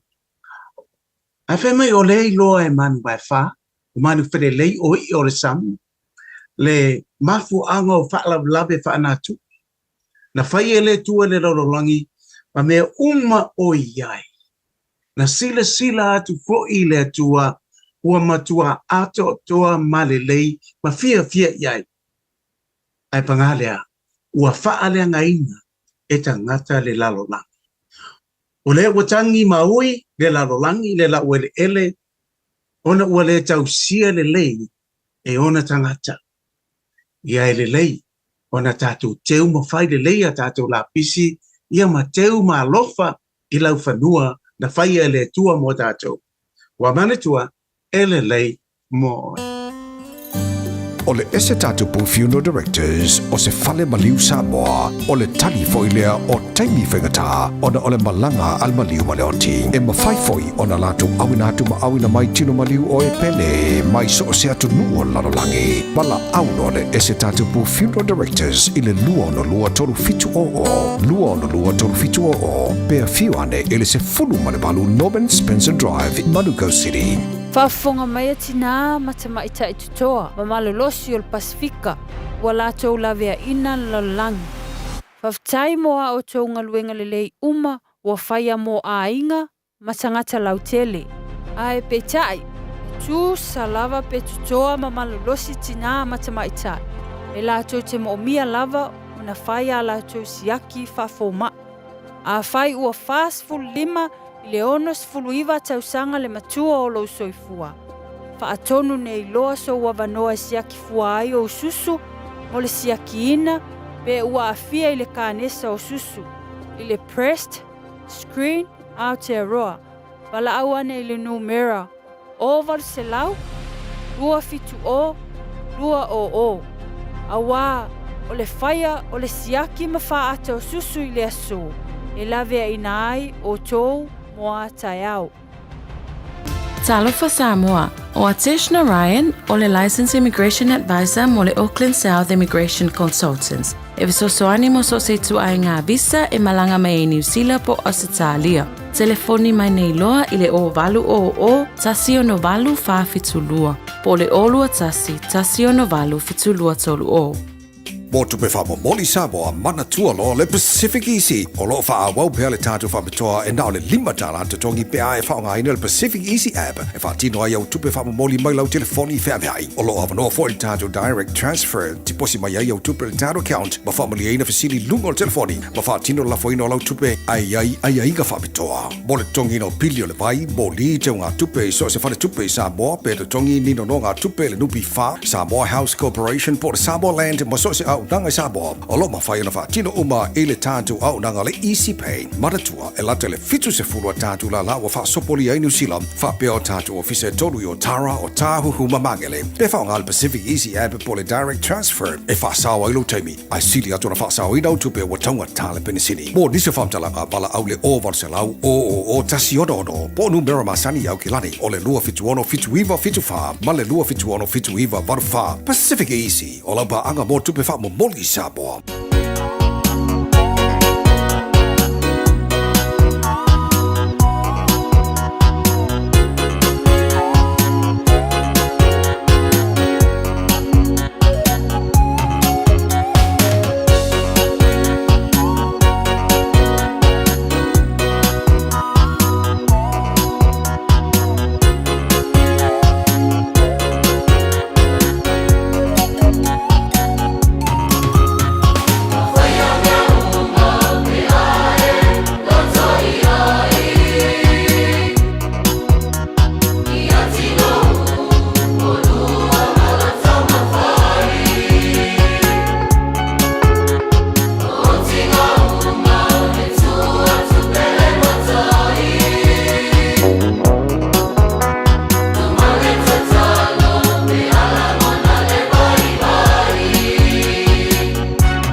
Se fonga barela vai pese vai maunga ko se vai maunga pene fa fonga ma ele nei ta ya o le musta tu filo inga foi manle sunga li poli atong sia o faisi pisi atong sia le so awan ngale at oi o le ia level telefonia le sunga li poli e ma fai ona so ta iai a wale tau tu danga mo tatu sa ilia le so ta vale fa ingol va yaso wala wani o lo tasi fa fi tuono lima fatasi o lo tasi fa fi tuono lima fatasi ia po le lo se lau Kevin Dish Drive na i Manukau o lo iai le tautua malunanga le tanto o meka kansa. Ua te walunga tuai mawhai ua tuai se tautua te tia wala neiva yaso whaftai tele lava po le tātu po kalame whasoa ma le tātu po kalame vaiva po le neiva yaso le mamadu le tātu watu no ma lo whaiva whaftai ma le tātu po inga ya te utau mātua whaftai fwoi lau whinga luenga le tua le vaiva mai ma le mafuta mai tātu e vaivanga ma sani le aso ma le aso po kalame aia tātou o le ata ma le eva ma le fia musika o ma le aso Ioi, ma le wha malu si au atu i atu oi, i aua ne i eno whanofua i ni mea tutu po leo langa. Aua ne ono fua i ono mai o tino, ai te tau na whaise swinga. Tau na whaise wha malu tino, te tau ona, aru ese mai ma mea te iloi te le fia ai, aru ese mai ma mea tutu puai i a momo fitaua inga ma misa ma taua. Ioi, ai, aru hao e suan me ke fia ai. Aua te eno fua i lungo me te ilua, e ono a whaina ilu se fua, alu, au ale, se upa koe inga whamai, au ni tatu e sua le whaablavi, ngofo kako ia. Awa fo i mea u tatu wawa i nevo i teimi, ono sa i u tatu loto. Tu ui le li i mea uma o ia fiso sani mai a tatou. Alo fangia le tua tatu savaringa le whaingon vai aso, tatu maua se aso sa mua mua i lona alofa ma lona anga lei, ai aua fo ina i afe se atua le ala i lau fōlaunga, ai a langi maina le tatu savaringa, i le fisosani mai o le anganga pa i o le atua, tatu tufi tau whao i manui o le lii, i haa wā fo i o le upu fola le atua le aso sapati, alu malmana lan whaunga i hate i lantou, ta pena ma le upo le atua mo le nei fo i vai aso. Ia, ala se tau tua ma sa unanga te tia o le tau tamali i lau whaafonga, o te whaamalulu atu, sa mo lu atu nu pele le loto ma le anganga, whaamangalo se leo vai vai, o se tala, o se anga, o se tū. Ia, i lau sila sila, o lau whaafonga, o le tau tamali whaamalulu atu, to e whaafo i mai se whaamtalanga ma le anganga maulalo. Ai, o te malu atua ina, ia e whaamaulalo atu fo ina, e maua ai si manatu ma si langona, to e maua ai e nisi langona fou, a wale tatu maftanga manuia le yaso tatu whera le songafua, a wane ngalo tatu sumpa le whaile aso a taiao, tatu sumpa le aso a taiao, le tau le valu i le taiao, le tatu whare ia masani, sau wa ina malou ui afu, sau ina e puru ai, a ia whaisau wha amalastino. Alo whaatu tia, soifua.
Usi mai alau whaafofonga o le whaapoponga fo ele nei o talafou mai Samoa. Awina sa mai mo oe e lau leiti o whalongolongo le Radio Samoa. Tasilima iwa tolu amo. O te whaatalo whero tātu o tenu i le whae unga o le vai asa o tātu mafuta, te walunga o le ngā ruenga whai pēa, usi mai alau whaafonga. O le ua whaamauina nei le mta ngā ruenga o le soifua maloloina i lo tātu o tenu, le sawa tele o le pepesi o le vairusi, o le fiva o pona aivi le nei masina, pe a fua lea i wha maunga la tamai, i te tonu o le ono aso au kuso mai le aso wha i le aso se furu, e a fe iwa se lau fitu se furu wha, le au wha inga o tangata mai whale mai sa wa i ma uporu, e au fia i le mao ngase i ma totua, na wha mao nia i le mai o suenga le maua i aunga o lea wha mai. I le sidia le lima afe o le tu au wha inga o ngase o le fiva pona aivi, na wha mawina talu mai Januari, o le ua si tia maua lunga nei lea o whainga, i le fitu a whaiva se lau fitu se furu, talu mai le masina a matalava o le nei tau sanga. I le saunuanga whala wai tele, mai le pāle mia o le malo tausi se wha atasinga matu stala, le ana a wai masui o le komiti o whaavlawe whaapusei e le malo. Sa whailo ai e le pāle mia o ia foi, o le tei whono o le komiti, le fionga fia mena o mi mataafa, ua wha maonia, ua ono ola masoi fua ua whano, ona o le fiva o pona aivi. E to lua ngase o lo tau fia le teimi nei, i potu mō ngase tinga aina. O le aso whareile valu o Augusto, sa whaamawina ai le siitia o le numera o i lato, ua maririu mai le fiva o pona aivi i le toa ono, talu o na whaalau iloa le pepesi o le whaamai, i le aso sifulu fitu o aperila i le luafe lua sifulu lima. Mai avea ai le nei avanoa e whai ai au masui o le malo, e momoli atu ai whaamaisenga i mātua, māinga, o alo whanau mau soifua ona o le nei whamai. Iai pēr le mawhanawhana ma le while mua o le atua a o whenga iai mane taimi whainga tātele. O te tautino atu fo'i e ave iai pēr o le whamuamua le malo i le tau fia ai o le pepesi o le nei whamai e tauala atu i ngā ruenga whaawau o loo whaatino i le taimi nei. O le a whaawau pēr o na tāpunia a onga mo le puipuinga o le whanau se ia saunga le mū ma whaititia le whainumera o i latou hawhia. Ua whaatino fo ini a wala e whetuna i ai taimi whaingaruenga, tangata whaingaruenga le malo, ina ia whesosoani i le tausinga o whanau ma inga ua hawhia i le whipa o pona iwi. Ma e fia whaleo ina fo i le anganga whaftaitele ar malo. I pisinisi o lo whaatino ngā ruenga whesosoani mo a lātou tangata whai ngā ruenga. Ua a fia o lātou wainga i le whama. O lo o ngā rurue e soso tau au, le malo ma le whalapu tonga o le kuruse mumu o Samoa. Mo le whaamau popoina o paina toto, whaleo leo, mo ngase tingaini.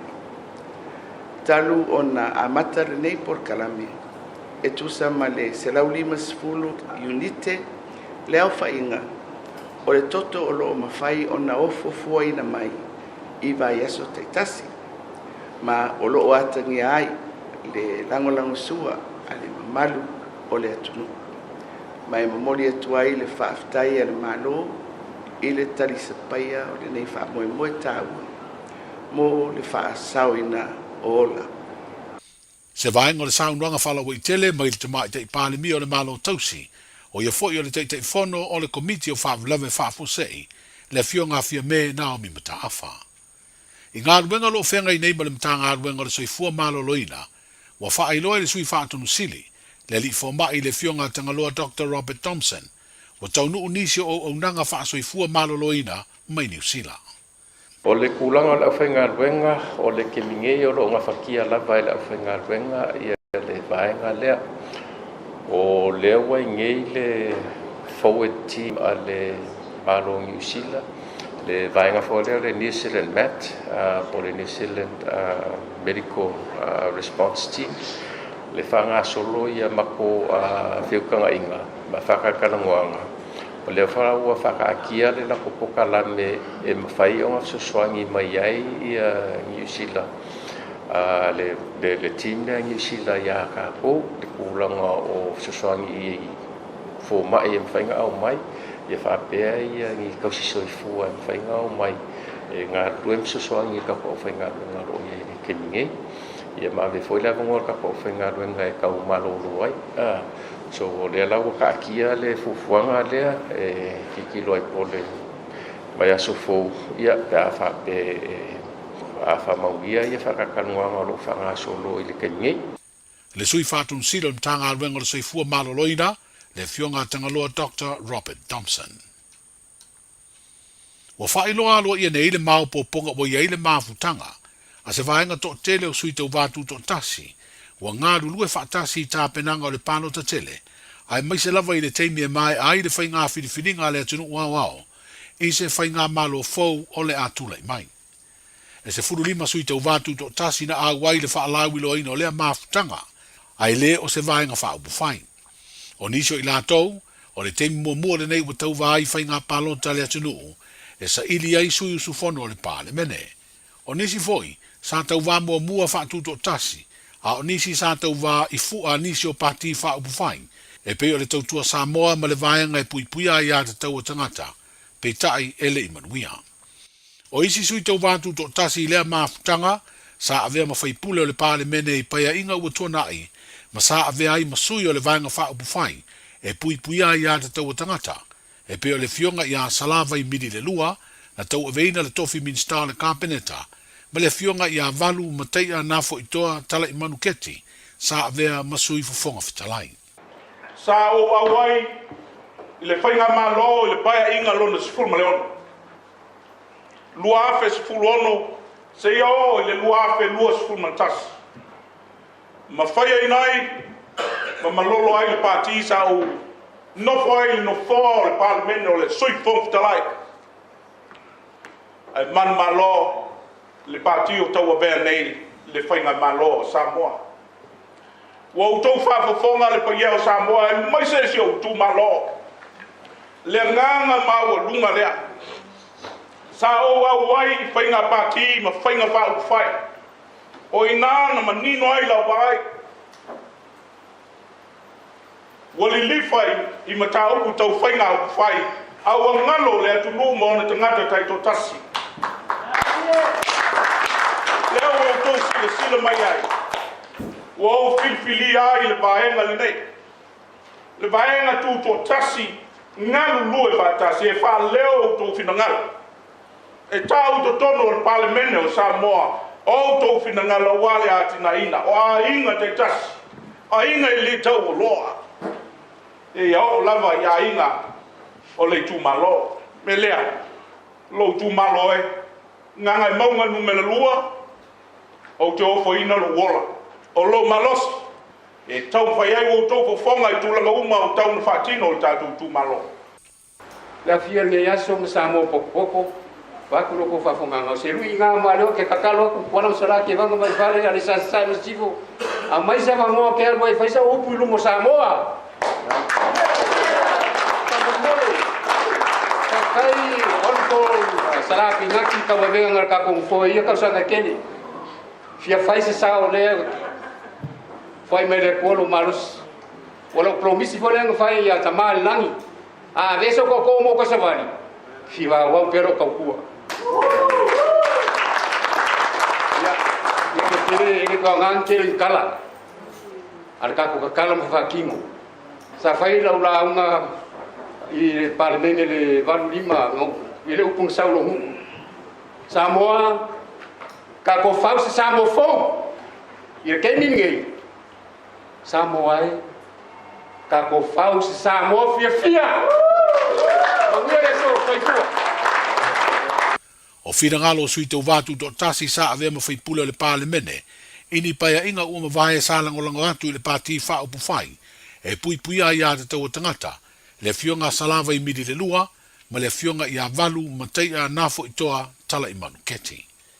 O le sui tau wātu do tasi mo le tumalo a inga i le tai, le sunga i a lei a tau a le sa Jerry Brandt, o le te whono leo le mafutanga sui tau wātu do tasi, sa ia folasia le autu, wa mafu ai ona ngalulu e fantasi.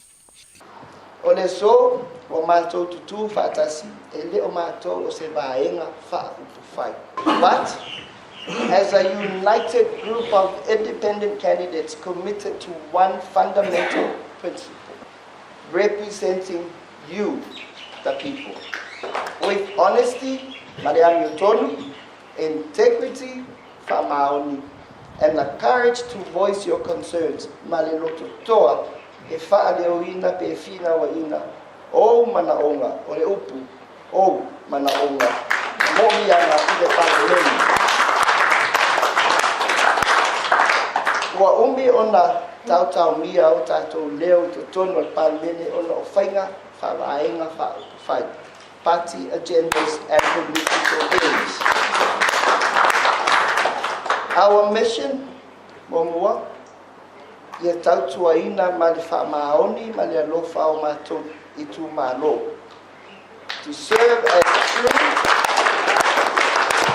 representative of our constituencies, e au noa ma le tautauria, ona onita iala, whawaenga whaupufai, unbound by constraints of party line. Ma tautata mau no mātou tantonunga, o whae unga sili e whai lea whaatino ina lea, ona o le paaitau lai i mo uianga po mana onga o tangata taito tasi. We believe that the best decisions are made when the focus is on the needs of the people and not on political gain or party loyalty. Le tai te whono le mafutanga se vaenga o sui te uvantu to tasi, le sunga li a taua le sa Cherry Plant. O le whailoa inga mua ma le tai te whono se vai aso e le ima mawatu, na ia whaeloa i e tolu sifunu ma le lua, sui te uvantu to tasi o lo i te tonu o le latu mafutanga. E le a wai nisi o sui te uvantu to tasi le whaalawi loa ina o lea mafutanga tu whatasi, ona o nisi o tuangia tāua. Wa mamori le whaafitai le te tai o le pati whaupu whai o le Samoa o Poto, po le Samoa Uniting Party. I le fioanga o whale la tai le paia mawalunga o le whaalifitu o le ainga taua ana. Ina ua tafa so lato finangalo matalia le whaalawi loa le vaenga whaupu whai. E pēna sa whaatino le fioanga o siwhanga, i le aso lulu o le vai o so nei. Sa ta pase finangalo le te tai, le fionga le sao whaapito, le fionga fia mena o mi mata afa, e tu sai o le whaalawi lo o mai a whaatino, i te tonu o le tūmalo o whale la tai masama tau. O le sa whea le fionga o whale la tai, i le tūmalo o whale la tai masama tau e le tau pati whaafai le aso nafi. Ia tonu ni ai le lei lea o tau whaia tupo le whaatino le whaalawi lo ala tau mai whaafai. Ia mao se tani koe le kua langa tamai na i o le whaafitu o le aina tau ana. Ina ia whaio na whia suito wang pati whaio la tu le man whaarala.